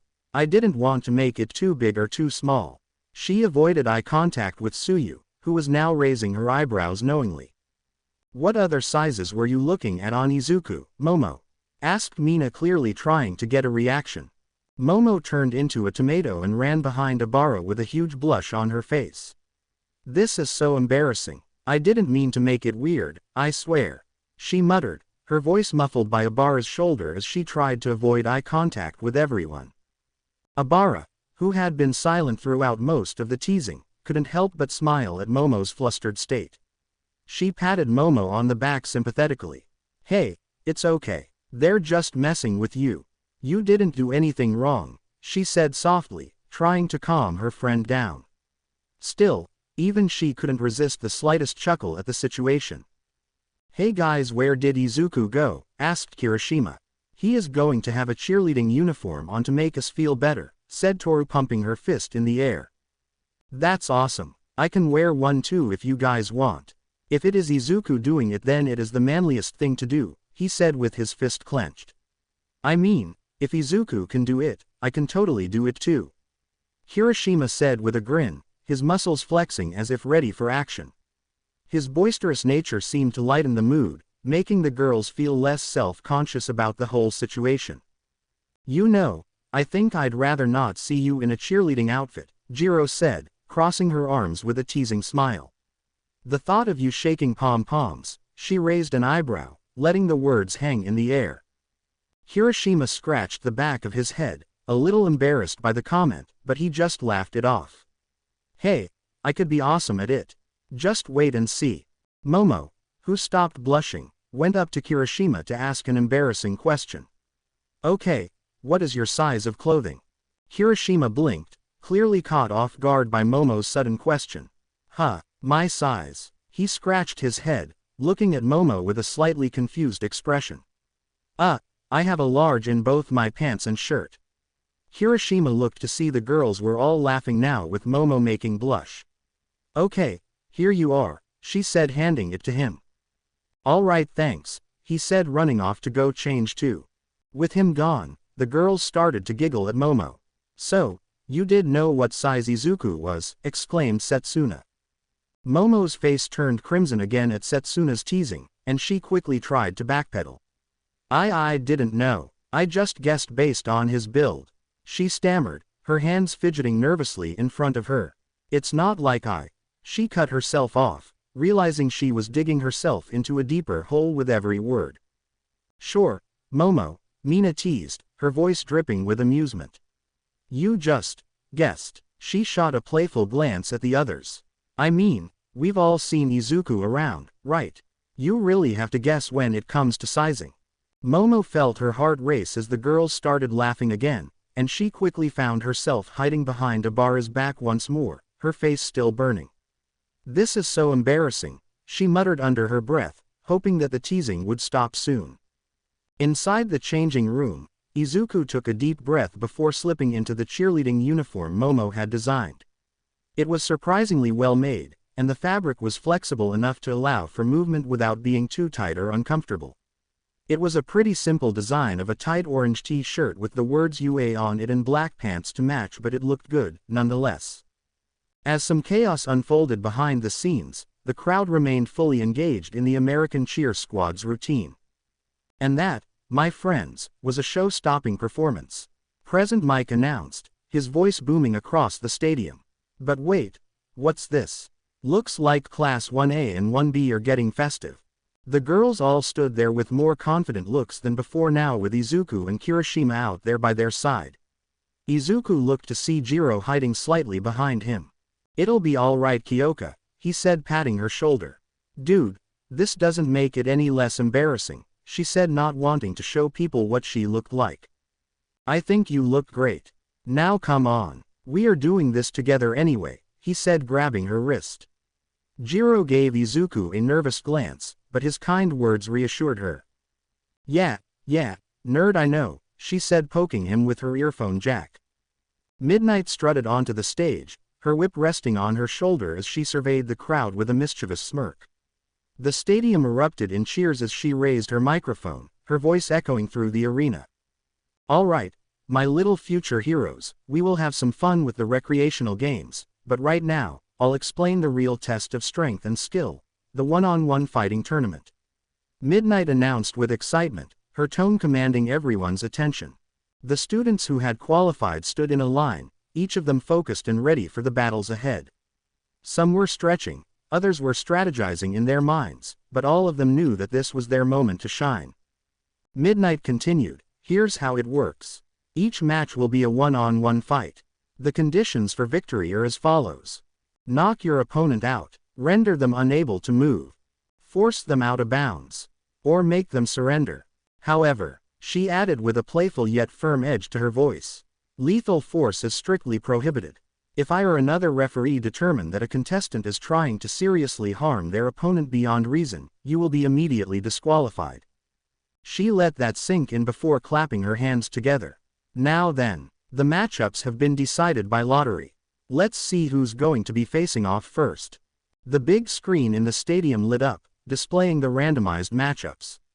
The students were tensed as they watched the names appear, some internally groaning at their luck while others smirked in anticipation.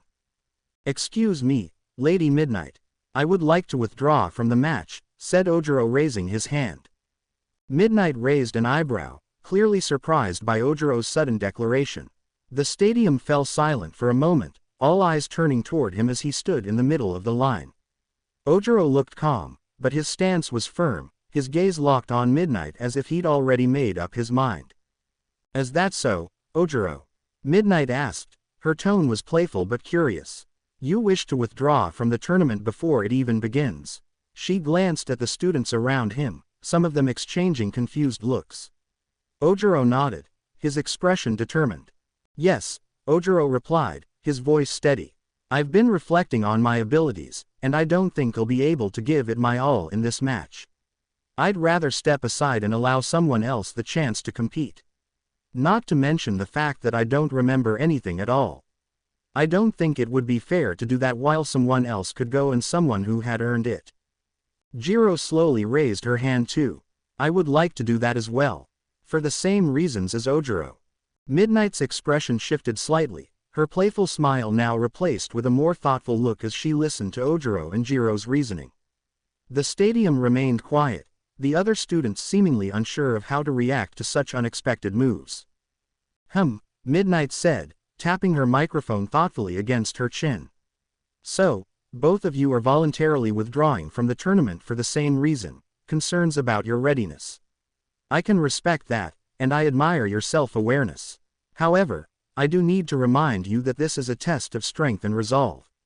A lot can be learned through this experience, even if you're not fully confident. But I understand if you're not comfortable pushing forward under these conditions." She paused, her gaze flickering between Ojiro and Jiro, then glanced over at the students gathered. "All right then, you two are excused from the tournament. I'm sure everyone will be understanding of your decisions. But," she added with a grin, "this also means that your spots will be open for someone else." "Wait, Kyoka, are you sure? You worked hard to get here," said Izuku, looking at her, shocked that she would do this. Jiro shifted her gaze from Izuku, her expression a mix of apprehension and quiet resolve. She gave him a small, almost apologetic smile, her shoulders slightly slumped from the weight of her decision. "Yeah, I'm sure, Izuku," she said softly. "Besides, I know when I am beat." All right, if these two have decided not to participate, then we will look to Team Todoroki, who placed 5th. Which two would like to participate?" "I believe that should be up to my other teammates," said Iida. "I failed to help them during the cavalry battle. Therefore, it should be up to them," said Iida, robotically chopping his arm. "Yeah, I agree. I didn't do much," said Kaminari shyly. After a moment of hesitation, Todoroki stepped forward, his voice carrying clearly through the stadium. "I will participate," he said, his tone calm and collected. "If Momo agrees, then we'll represent Team Todoroki." Momo glanced at him, her lips curling into a small but determined smile. She stepped forward as well, nodding resolutely. "I'll join you, Todoroki," she said, her voice filled with quiet confidence. "We'll make the most of this opportunity." The crowd erupted into applause, some cheering for the powerful combination of Todoroki's ice and fire abilities and Momo's tactical genius. Team Todoroki had been known for their strength and coordination, and now they were stepping up to fill the gap left by Ojiro and Jiro. "Good, then let us show those matchups," she said, pointing to the screen.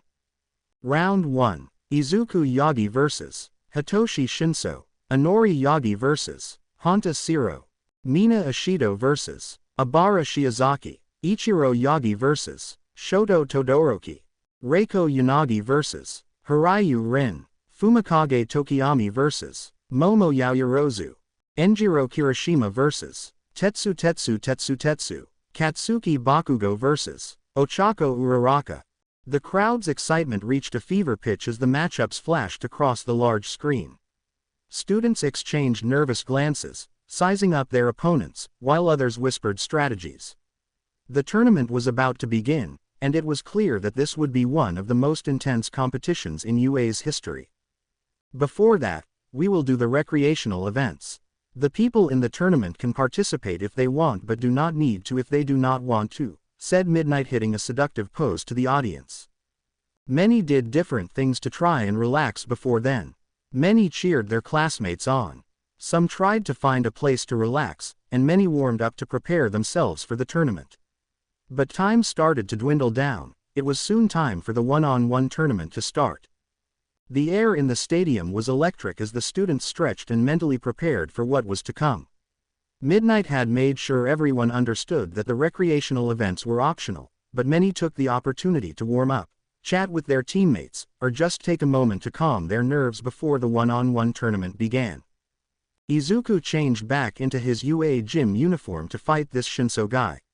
He did get a heat of warning from Ojiro and Kyoka to not talk to him at all.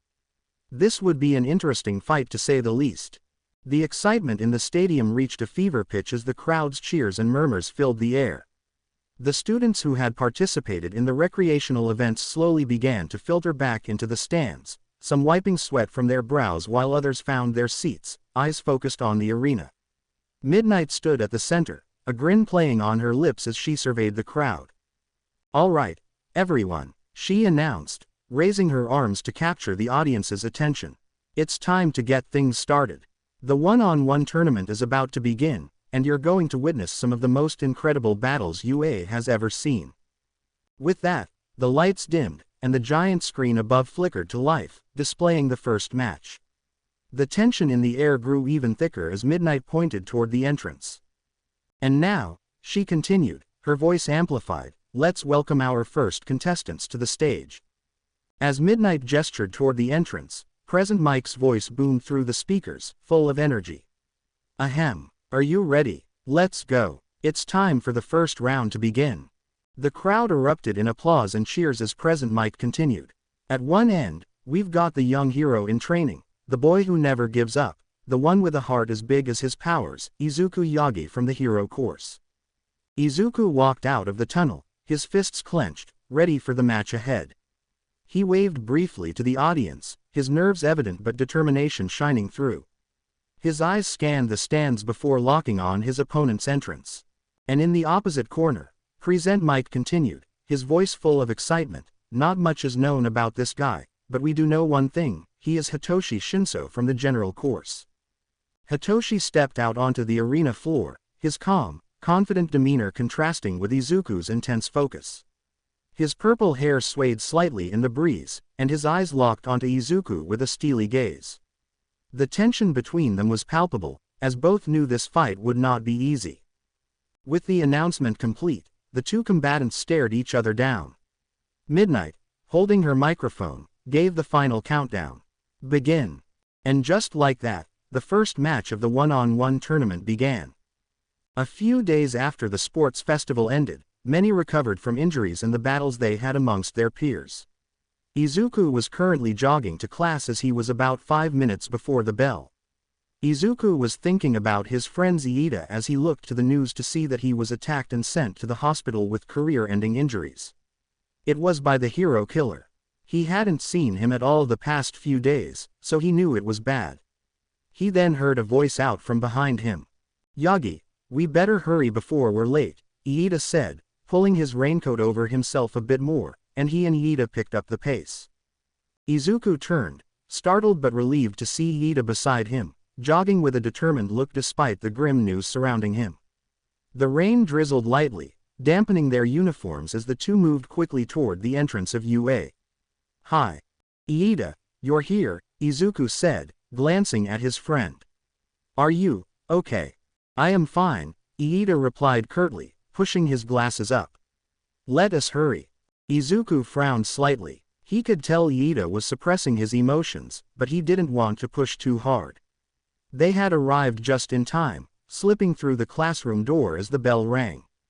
Not long after Mr. Aizawa walked into the room, he was no longer in his cast anymore. "Ribbit, wow, Mr. Aizawa, you are fully healed now," said Asui with curiosity in her tone. "Yes, I am. I am ready to go for whatever happens, but that isn't the point right now. Today we have a class on hero informatics, he said, creating suspense in the room. Everyone felt like a 100-pound weight was just set on their chest as he looked at them blankly. You all need codenames. Hero names, in other words, he said as the class started to cheer. Aizawa's eyes turned red to silence them in what they did. This is also about the pro hero draft picks that I told you about a bit ago. Normally, this is for the second and third years, but when first years are offered, it allows for heroes and other pros to see if you are worth the time and effort and if they will invest more time and money into you, he said, hitting the button with a screen lighting up behind him. Here are the totals for the offers given to those who received them, he said, showing them. Izuku Yagi, 4,887. Katsuki Bakugo, 2,556. Shoto Todoroki, 982. Fumikage Tokiyami, 360. Momo Yaoyorozu, 111. Reiko Yanagi, 89. Enjiro Kirishima, 66. Ochako Uraraka, 20. Honta Siro, 18. Mina Ishido, 3. Izuku sat there, mouth agape as he dropped his pencil at the amount of offers he got. Are you sure that is right, Aizawa-sensei? Aizawa sighed, rubbing his temples. Yes, Yagi, these numbers are correct. You got the highest number of offers in your class, so don't act surprised. The entire class erupted into chatter. Dude, 4,887 offers. That's insane, Kaminari exclaimed, leaning forward in shock. You really impressed a lot of pros, Yaoyorozu added with a smile. Not that I'm surprised. Izuku swallowed hard, still trying to wrap his head around the sheer number. He knew he had performed well during the sports festival, but this was beyond what he had expected. He cast a glance at Todoroki and Bakugo. Todoroki looked indifferent, as usual, but Bakugo, the bee-owned, was practically radiating anger. His eye twitched, his grip on his desk tightening. TCH, I don't care about numbers, Bakugo muttered, though it was obvious he did. Aizawa, ignoring the chatter, continued, regardless of your offers, every one of you will be interning with a pro hero. For those without offers, we've arranged internships through other means. The students who didn't receive offers nodded, relieved they wouldn't be left out. Midnight stepped forward, flipping her whip playfully. But before you go running off to your internships, we need to finalize something very important, your hero names. Excitement filled the room once again. This is the name you'll carry into the future, so make sure it's something that represents you, Midnight explained. It should be something that speaks to your heart, your ambitions, and your ideals as a hero. The students murmured among themselves as Midnight gestured toward the whiteboard. Now, let's get started. Hiroshima eagerly stepped forward first, scribbling something down before turning the board around. Red Riot, he declared proudly. Ah, after Crimson Riot? Midnight asked with an approving nod. Hiroshima grinned. Yeah, he's my idol, and I want to embody his spirit. The class clapped for him, and one by one, the students continued presenting their hero names. Tsuyu chose Froppy. Yaoyorozu went with Kriti. Tokiyami, in his usual brooding manner, picked Tsukuyomi. And, of course, Bakugo. King Explosion Murder, he shouted confidently, turning his board around. Silence. Rejected. Midnight deadpanned, crossing her arms. Bakugo scowled. Then how about Lord Explosion Murder? No. Bakugo grumbled under his breath as the class snickered at his struggle. As the process continued, Izuku found himself lost in thought. The sheer number of offers he received was overwhelming, but what weighed on his mind more was Iida. He hadn't spoken much since class started, and even now, as students excitedly wrote their hero names, Iida sat there, silent and unmoving. Izuku watched as his friend finally stood up and walked to the board. He took a deep breath before writing. Ingenium. The room fell quiet for a moment. Midnight's expression softened. Ingenium, a noble name. Iida nodded stiffly and returned to his seat without saying another word. Izuku clenched his fists, feeling an unease settle in his chest. Then Shoto walked up from behind Izuku and showed him his name. How about this? He asked, wanting his opinion. He looked at the name with a nod of approval. That's a good name, Todoroki. He walked to the board showing it to everyone. Flame Freeze. Great name and straight to the point, said Midnight. Kaminari was still thinking about his when Toru whispered to him. How about Thunder Pudding, she said, giggling with Mina joining in. Would you guys be quiet about that, he said, pouting as he hid himself in his arms. Soon it was Izuku's turn as he went up to the board. He inhaled slowly as he turned around to show the class. Many were surprised at his choice of hero name, especially Shoji, Momo, Jiro, and Tokiyami. Tokiyami even had his mouth open from shock. Bakugo, who would usually glare but had his eyes wide as he stared at the name he and Izuku's siblings mocked him with.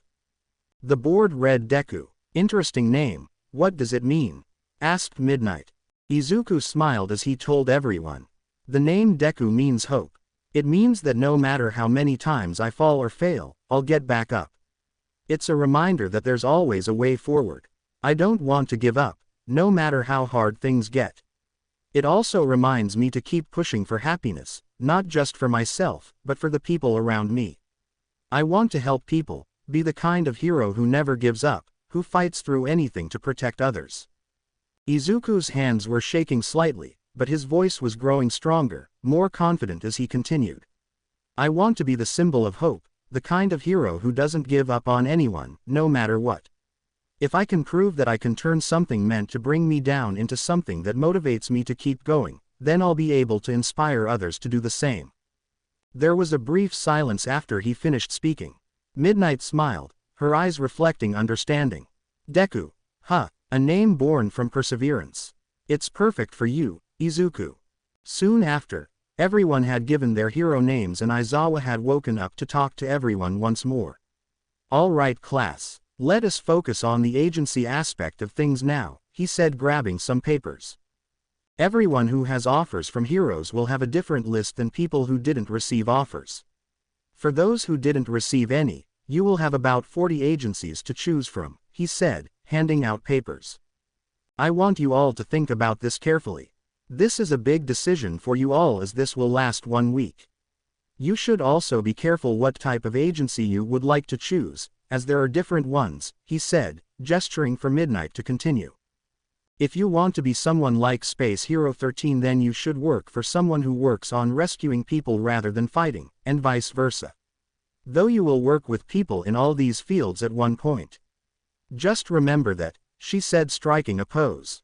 Aizawa set the last stack of papers on Izuku's desk and sighed, grabbing his sleeping bag. You all have 2 days to decide, so you better choose wisely, he said, starting to walk out the door with Midnight. The classroom fell into a murmur as everyone began looking over the papers Aizawa had handed out. Izuku started on the list of agencies, each with a brief description of the work they specialized in. His mind was spinning, trying to decide where he would fit best. With so many options and so little time, the pressure was on. Lunch break. So did you guys choose yours yet? Asked Mina, leaning on her desk. I am doing it with MT. Lady, said Mineta, giving her a thumbs up. Leave it to the beat to go and learn under a pretty heroine, said Asui as she walked by him. Mineta gave an offended look and pouted. What? She's strong, and I can learn a lot from her. You do realize MT. Lady isn't just about being strong, right? Suyu replied with a playful smirk. Mineta groaned, clearly embarrassed, but he wasn't the only one trying to decide. Izuku sat at his desk, eyes scanning the papers in front of him. The list of agencies seemed endless, and while he'd heard of some of them, many were new to him. Each agency had its own reputation, goals, and heroes that specialized in particular areas. Who are you thinking of? Momo asked, leaning over to Izuku's desk. I'm looking for well-rounded heroes right now. Ones that do a bit of everything, he said, crossing out names that weren't the best choice for him. What about you? He asks curiously. Kamui Woods, he said, making a few of the others pleasantly surprised. Kamui Woods, Izuku repeated, surprised but impressed. That's a good choice. He's a great hero, strong, reliable, and someone who'll teach you a lot about strategy and teamwork. Momo nodded, her expression thoughtful. Yeah, He's the kind of hero who knows how to stay calm under pressure, and his wood-based quirk has a lot of versatility. It'll be a good learning experience, for sure. Yeah, I am going to narrow this down until I get 8 of them on my list, then go from there, he said, looking surprised when he saw Edgeshot was on his list. You've got this, Izuku, Momo encouraged. Just think about who will help you grow the most as a hero, not just who's famous or well-known. Izuku smiled, grateful for her support. Thanks, Momo. Iida had put down one name on his list and decided to get up and go for the rest of the day. They were doing nothing else for today, only choosing people they wanted. Soon the sun started to set and Izuku had 10 hero agencies that he narrowed down to that would be the most well-rounded for him. Not in any specific order, he had Endeavor's agency, Edgeshot's agency, Best Jeanist's agency, Gang Orca's agency, Yukyu's agency, Hawk's agency, Fat Gum's agency, and Sir Night-Eye's agency. It was a solid list, and he could finally go and give the paper to Aizawa. He got up from his desk in Uraraka, who had been waiting for him to go. You ready, Izuku? She asks happily. Yeah, I need to stop by Aizawa-sensei's office really quick. Tell him that I narrowed the list and I will choose by tomorrow, he said, opening the classroom door to see All Might sliding in. I am here in an awkward position, he yelled out as Izuku jumped slightly from his dad. May I speak to you really quick, young Izuku? He asked, shaking slightly. Sure, Izuku said as Ochako waved him off. I'll go back to the dorms, she said as she waved at him. Izuku looked at his dad who was still shaking. Follow me, he said as he walked to the teacher's lounge. He opened the door to see Inori and Ichiro were sitting on the couch, as a man in a yellow and white suit who looked like an elderly man. He had a walking stick, and he looked Izuku up and down as he went to sit on the couch with his siblings. Toshinori undid his buff form and stood across from the other end of the room. Well, I haven't seen you all since you were babies, said the old man as he walked closer. My name is Gran Torino. You likely haven't heard of that name at all, he said, taking a seat across from them. Kids, this man here is the man that trained me and is one of my masters, he said, shaking horribly, making the 3 of them confused. You good dad? Asked Ichiro as he leaned forward. Yep, just give me a second, he said, slapping his legs, and they stopped shaking. The 3 siblings turned their heads back to Gran Torino, who was glaring at Inori and Ichiro. I came here for one person, he said. That person is the youngest of you 3. Izuku, he said, looking him up and down again.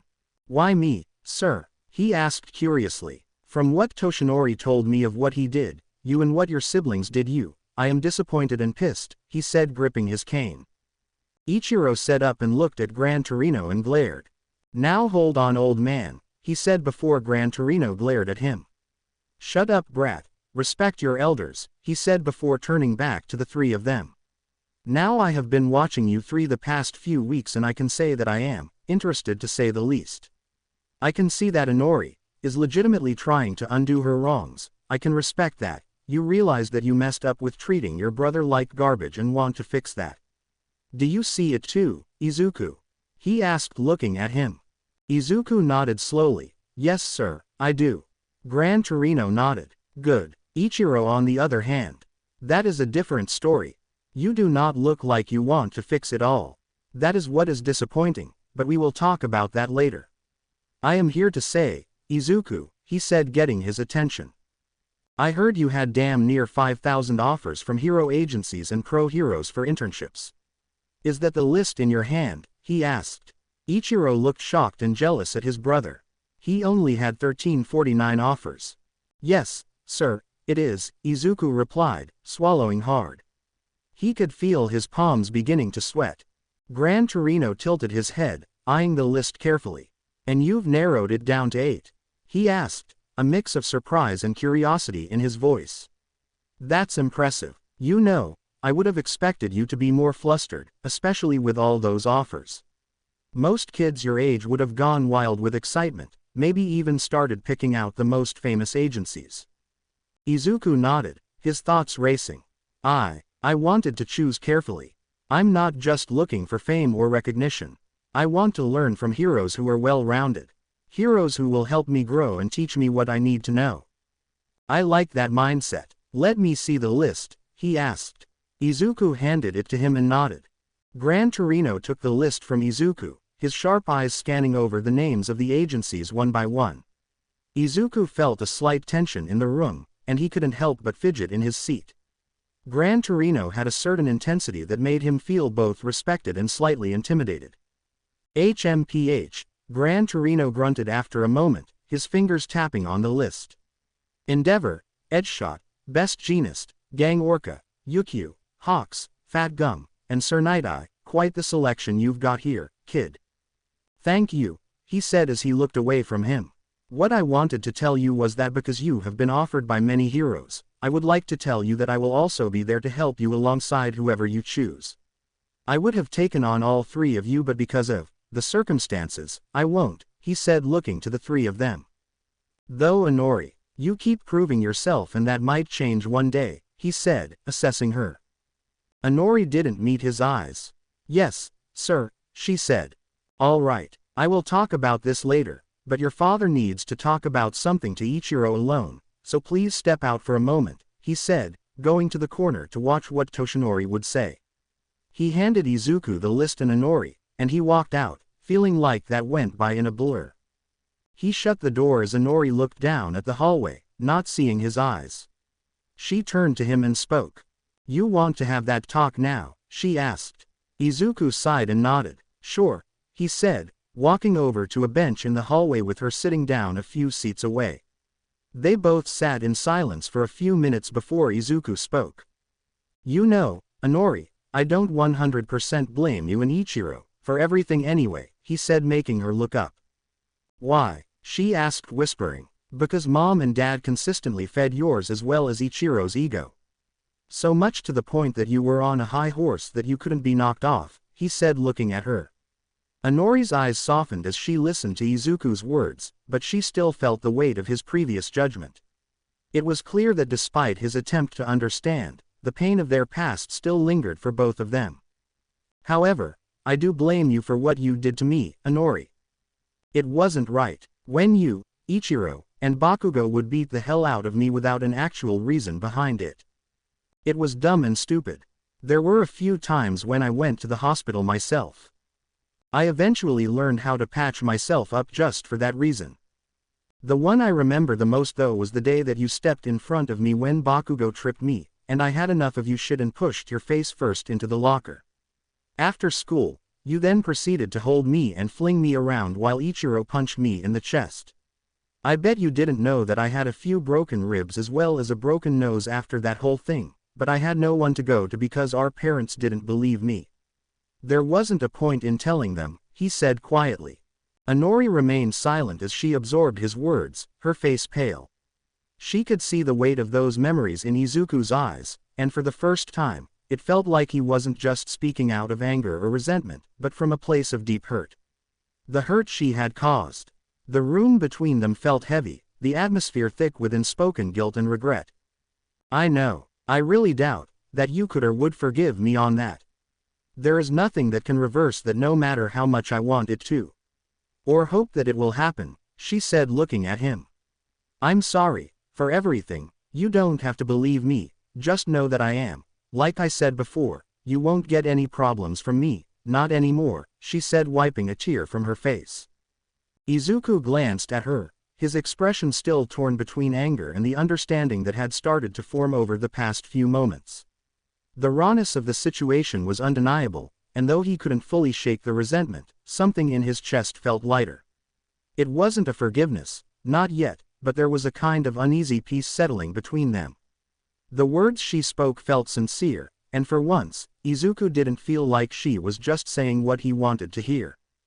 I appreciate you saying that, Inori, he said quietly, his voice hoarse.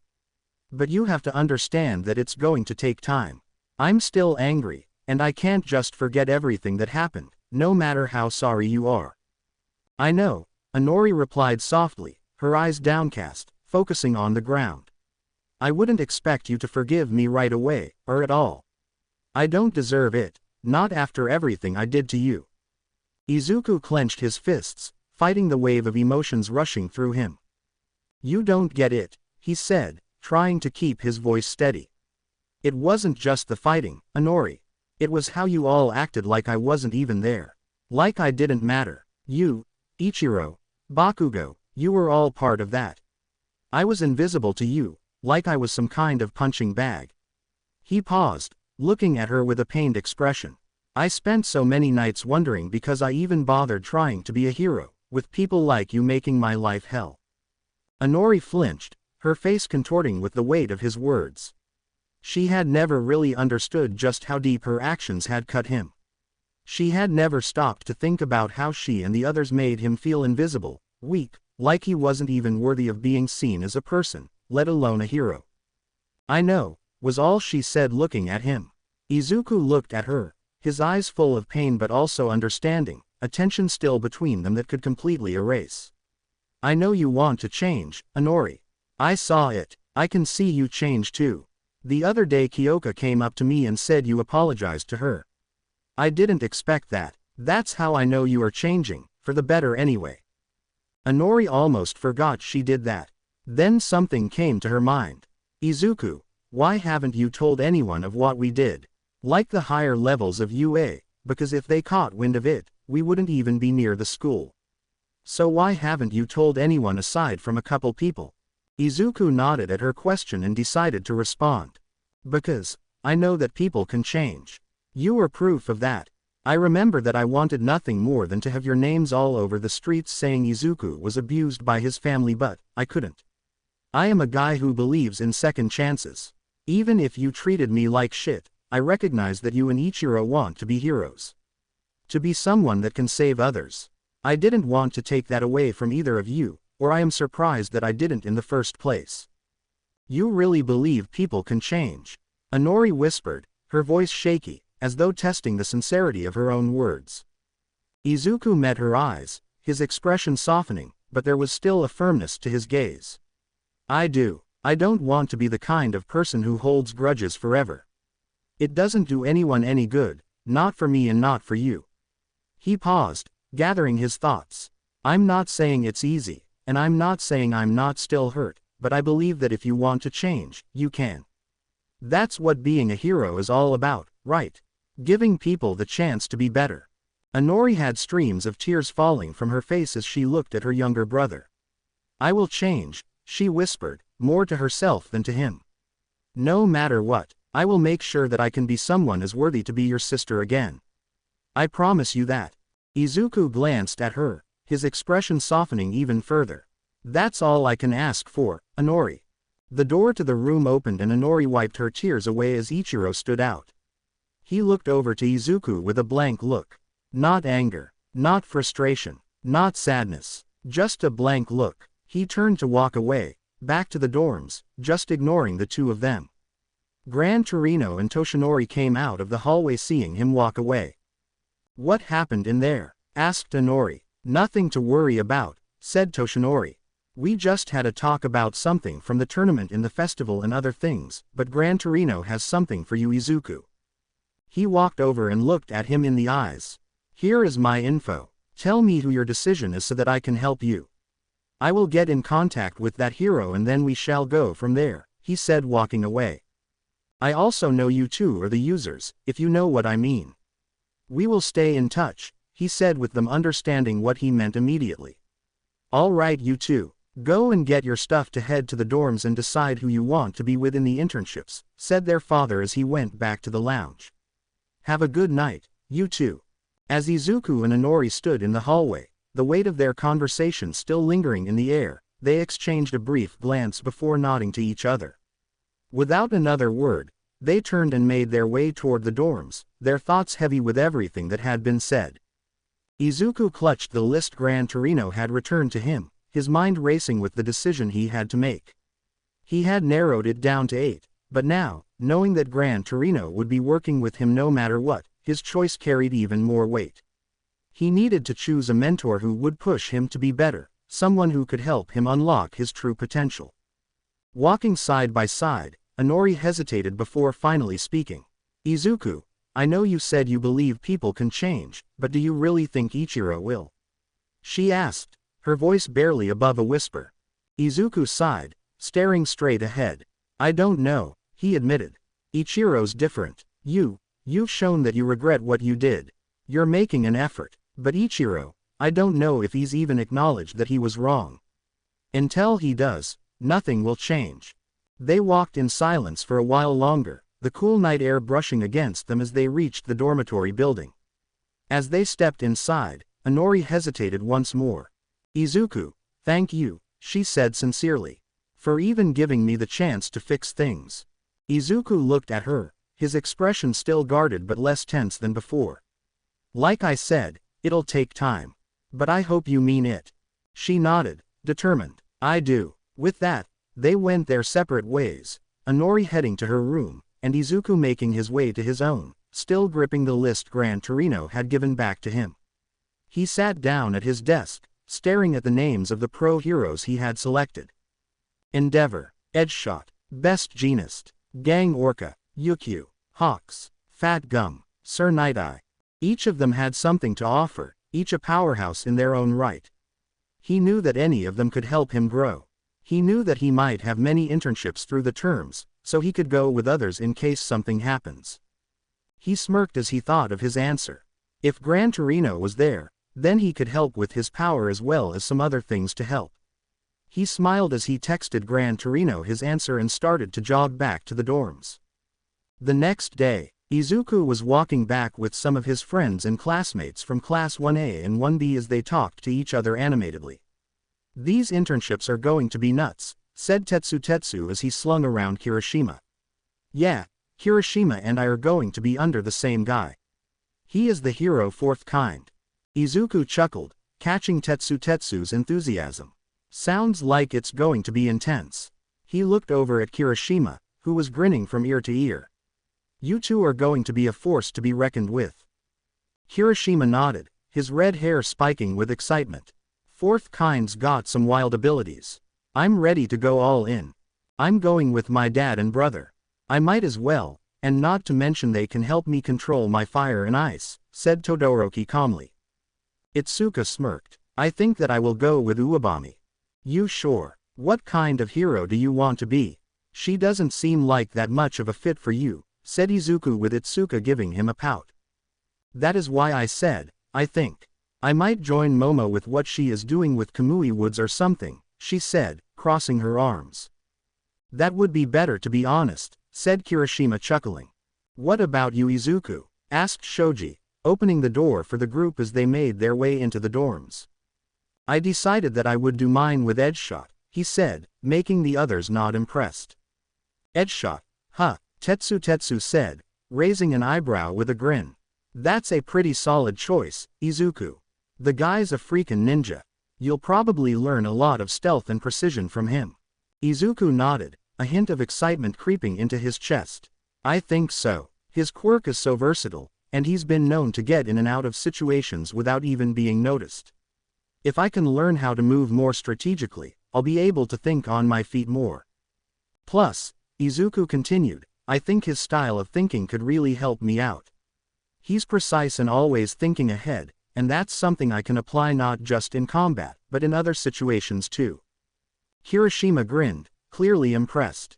Man, you're gonna be a beast after that. Stealth and strategy, huh? Just don't let Edgeshot get too far ahead of you, otherwise, you'll lose him, literally. Izuku laughed softly. I'll try to keep up, but I'm sure he'll be teaching me a lot more than just that. It'll be a good challenge. They reached the common area of the dorms, where most of their classmates were starting to settle down. The energy was high, with everyone buzzing about their internships and their plans for the coming weeks. It was clear that this was a major step in everyone's journey toward becoming pro heroes. Izuku looked around and nodded to himself. He had an idea. He would make everyone an awesome dinner for all the hard work they were about to do. He would just have to go to the grocery store to get some stuff because they had jack shit. He quickly ran to his room to get his wallet and change into some clothes. He put on a black long sleeve with white sweatpants and his red shoes as he slid on the railing down the stairs. He was hoping not to be noticed, but he was stopped when Tokiyami called out to him. Izuku, where are you off to in such a hurry? Tokiyami called out from across the room, his deep voice drawing everyone's attention.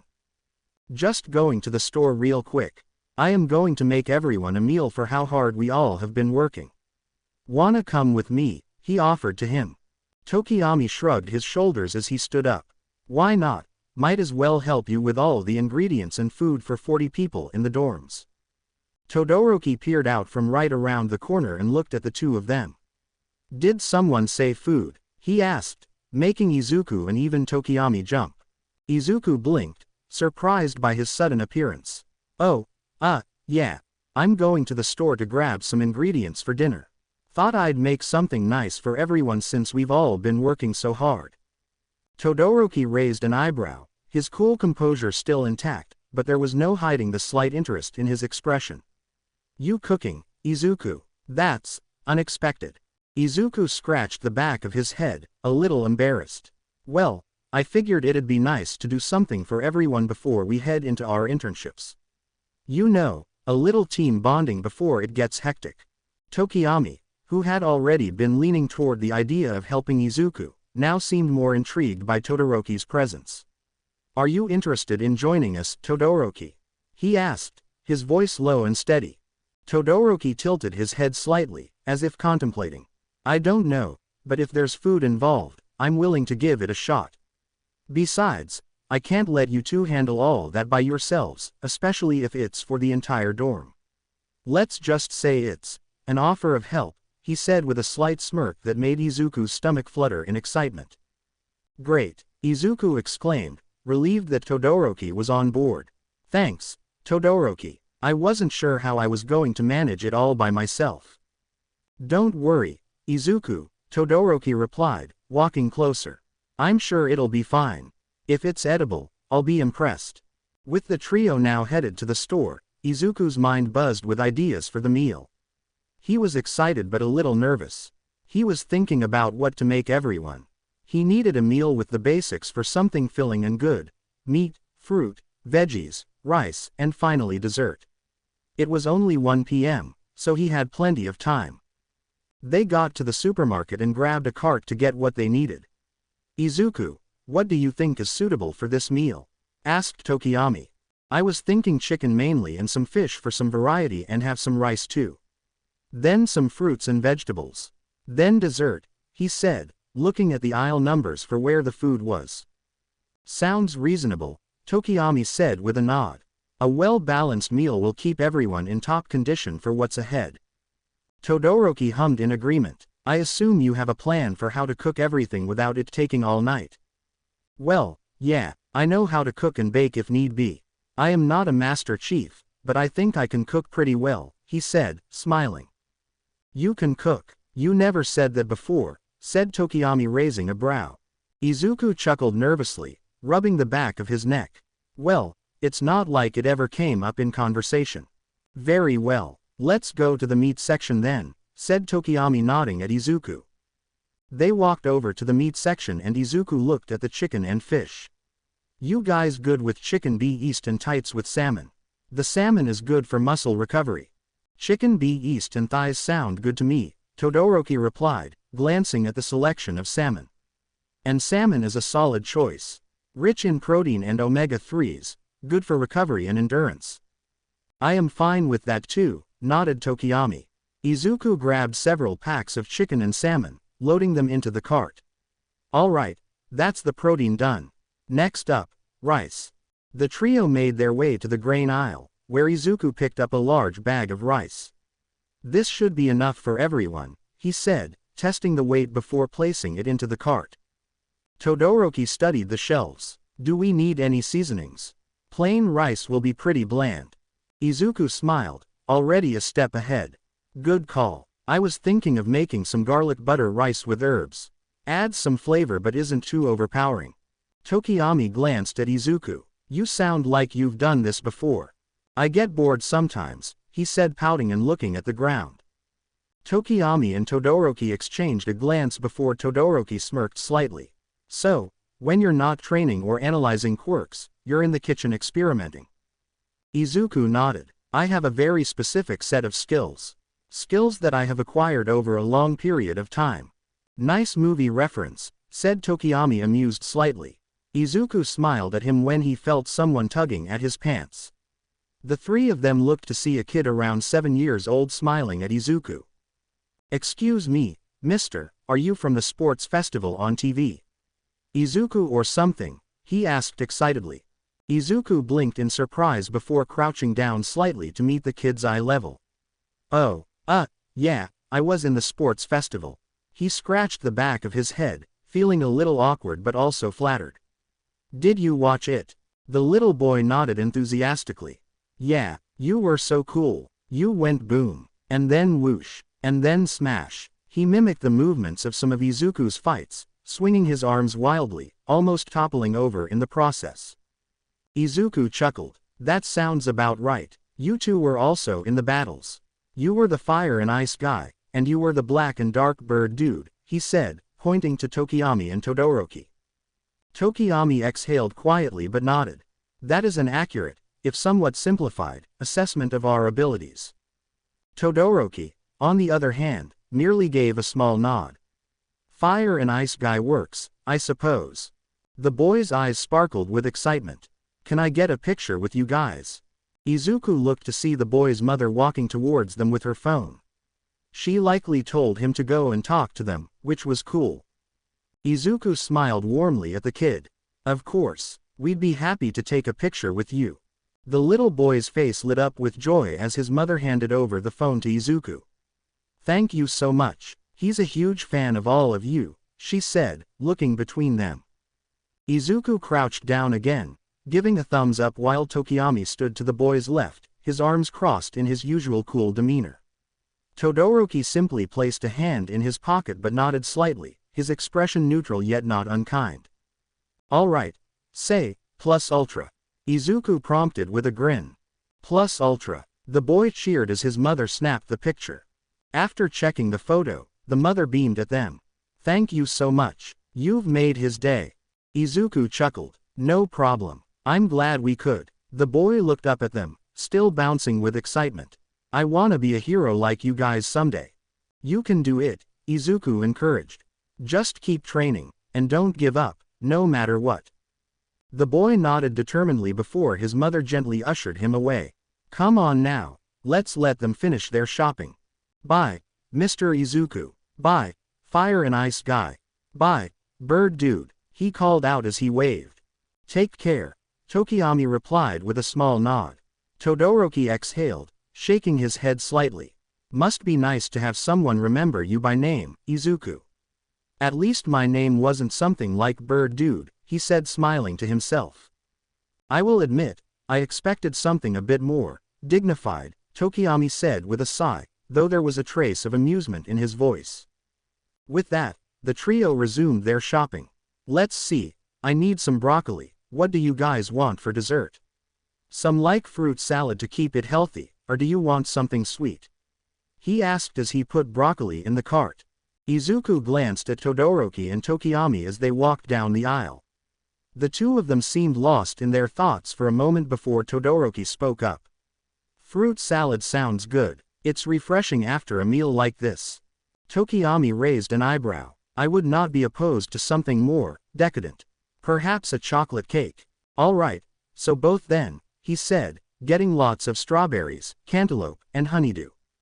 "Now let's get the rest of the cake ingredients." He quickly made his way down the baking aisle, grabbing flour, sugar, cocoa powder, and a few other essentials for the cake. Meanwhile, Todoroki walked beside him, pushing the cart with one hand, his other hand in his pocket. Tokiyami lingered behind, scanning the shelves with a more focused look on his face, as if the whole shopping trip was some kind of mission. "So, do you guys think we'll be able to find some time to relax soon?" Izuku asked as he carefully chose the right baking powder. "I feel like the last few weeks have been non-stop, with school, training, and everything else." Todoroki gave a short exhale, his lips twitching upward in a faint smile. "A break sounds nice, but I don't think it'll happen anytime soon. There's always something to do, whether it's preparing for the internships or continuing to improve ourselves. The work never stops." Izuku nodded thoughtfully. "I know what you mean. It's like, no matter how much you want to take a step back, there's always something pushing you forward." That's the life of a hero, Tokiyami added, his voice surprisingly serious for someone whose usual demeanor was so composed. It's a constant battle, not just against villains, but against yourself. You have to keep pushing forward if you want to be the best. But I do know the teachers and admin are required to give breaks because we are only 15 years old after all. Not like we are 23 or something. Fair point. You were doing your internship with Hawks then, Tokiyami? He asked as he put more stuff into their carts. Yes indeed. It should be nice. He is the number 3 hero after all, he said, nodding once more. Soon all of the ingredients Izuku needed were collected, and they checked out with the food, and started to make their way back. Izuku hummed in thought. Now how am I going to get this through without being seen, he said to himself. You don't want anyone seeing this stuff. Oh yeah, you said it was a surprise, said Tokiyami. We will be fine. Let's just use Dark Shadow to hide it all, offered Todoroki as he pointed to him. Izuku nodded eagerly. Great idea, Todoroki. We'll just have Dark Shadow carry everything. That way, no one will notice until it's time for the big reveal. He smiled, relieved that they had a plan. The last thing he wanted was for the others to spoil his surprise. Tokiyami shot him with a knowing look. You're lucky I'm willing to cooperate with your plan, Izuku. Just make sure you don't end up with too much cake in your hands. Otherwise, I might have to step in to help out, he said with a smirk, walking ahead of the group.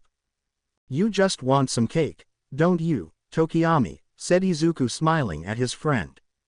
Who wouldn't, he said, smirking as they walked onto the school grounds.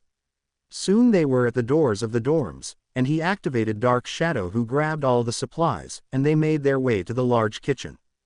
As they entered the kitchen, Izuku quickly set up his workspace, laying out the ingredients with practiced hands. Tokiyami, his usual calm self, immediately began scanning the area for anything that could potentially disrupt the surprise. His sharp eyes were always looking out for possible distractions. I'll have Dark Shadow keep watch while you work, Izuku, he said, his voice low and composed, though there was a hint of anticipation in his tone. Todoroki, on the other hand, walked over to the fridge and placed the ingredients that needed chilling inside. Let me know if you need help with anything. I'll be in the living room if you need me. Actually, could you chop up the fruit for the fruit salad?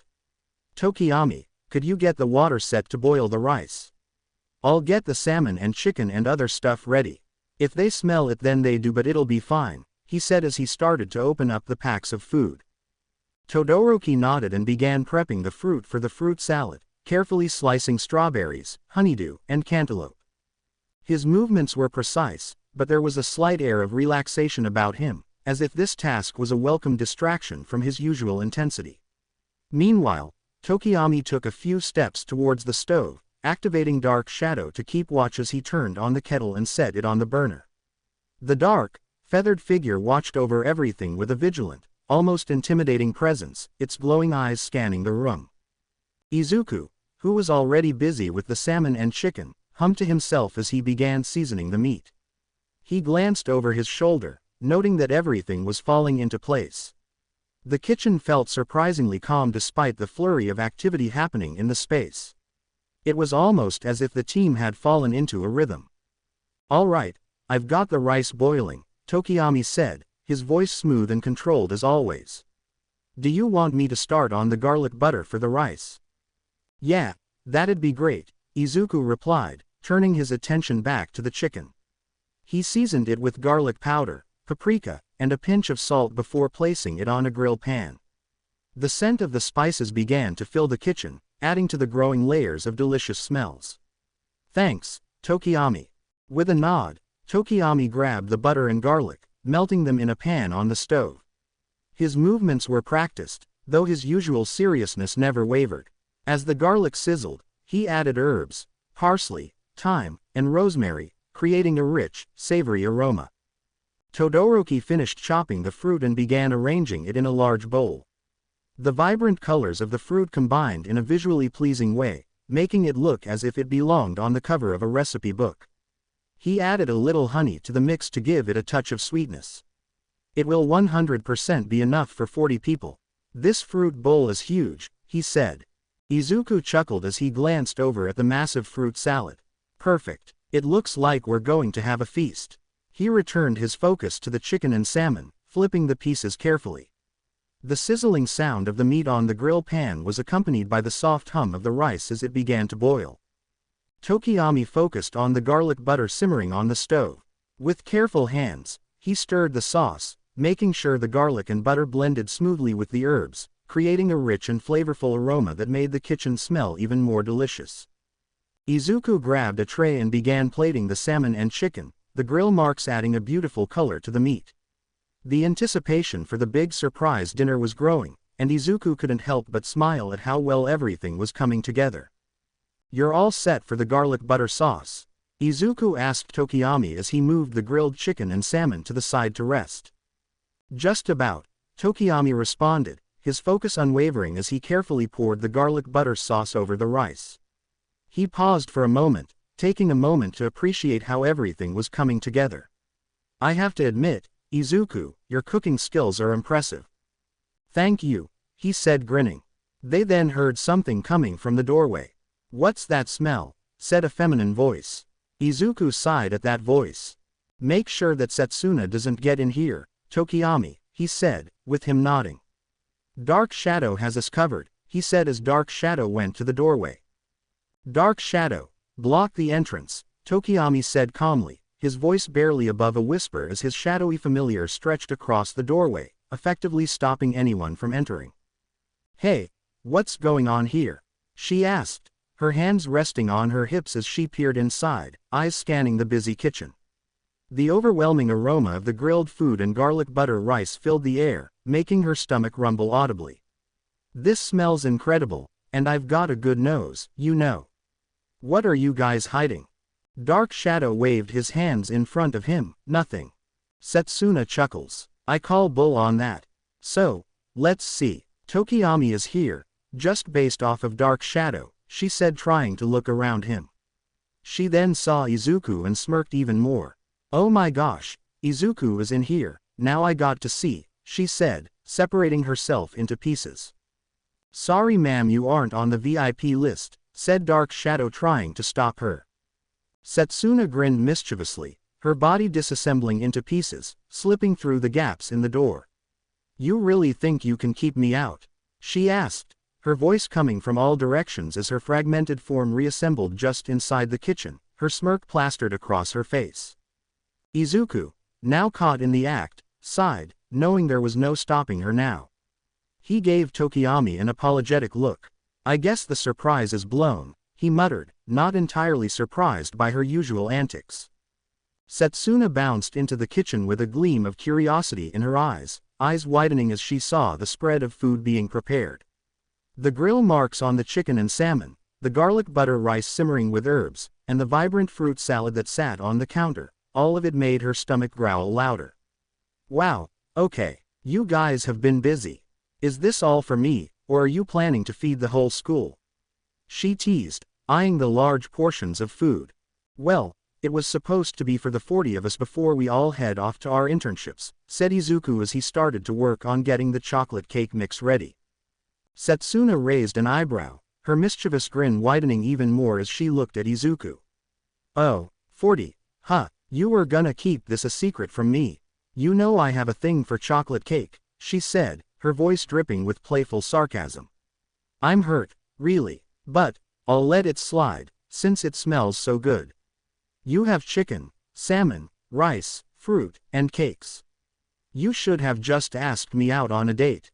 It's not like that," he stammered, clearly flustered.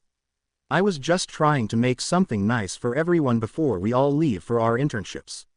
It's for all of us. No special reason, I swear." Setsuna let out a playful laugh, her eyes glinting with mischief. "I'm just messing with you, Izuku," she teased, leaning against the counter. "But seriously, this spread is impressive. Who knew you had it in you?" Izuku chuckled awkwardly, running his hand through his hair. I like to cook sometimes. It's a nice way to relax." He turned his attention back to the chocolate cake mix, trying to focus on getting everything ready. "The cake's for dessert. I'm hoping it'll turn out well."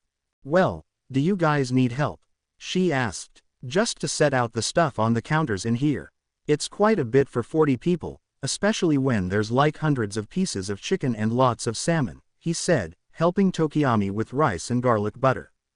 All right, I can do that, she said, walking over to them to get the chicken from near the stove. Izuku nodded as Setsuna walked over, her energy as high as ever. Thanks, Setsuna, he said, trying to focus on the next steps in the meal prep while she got to work.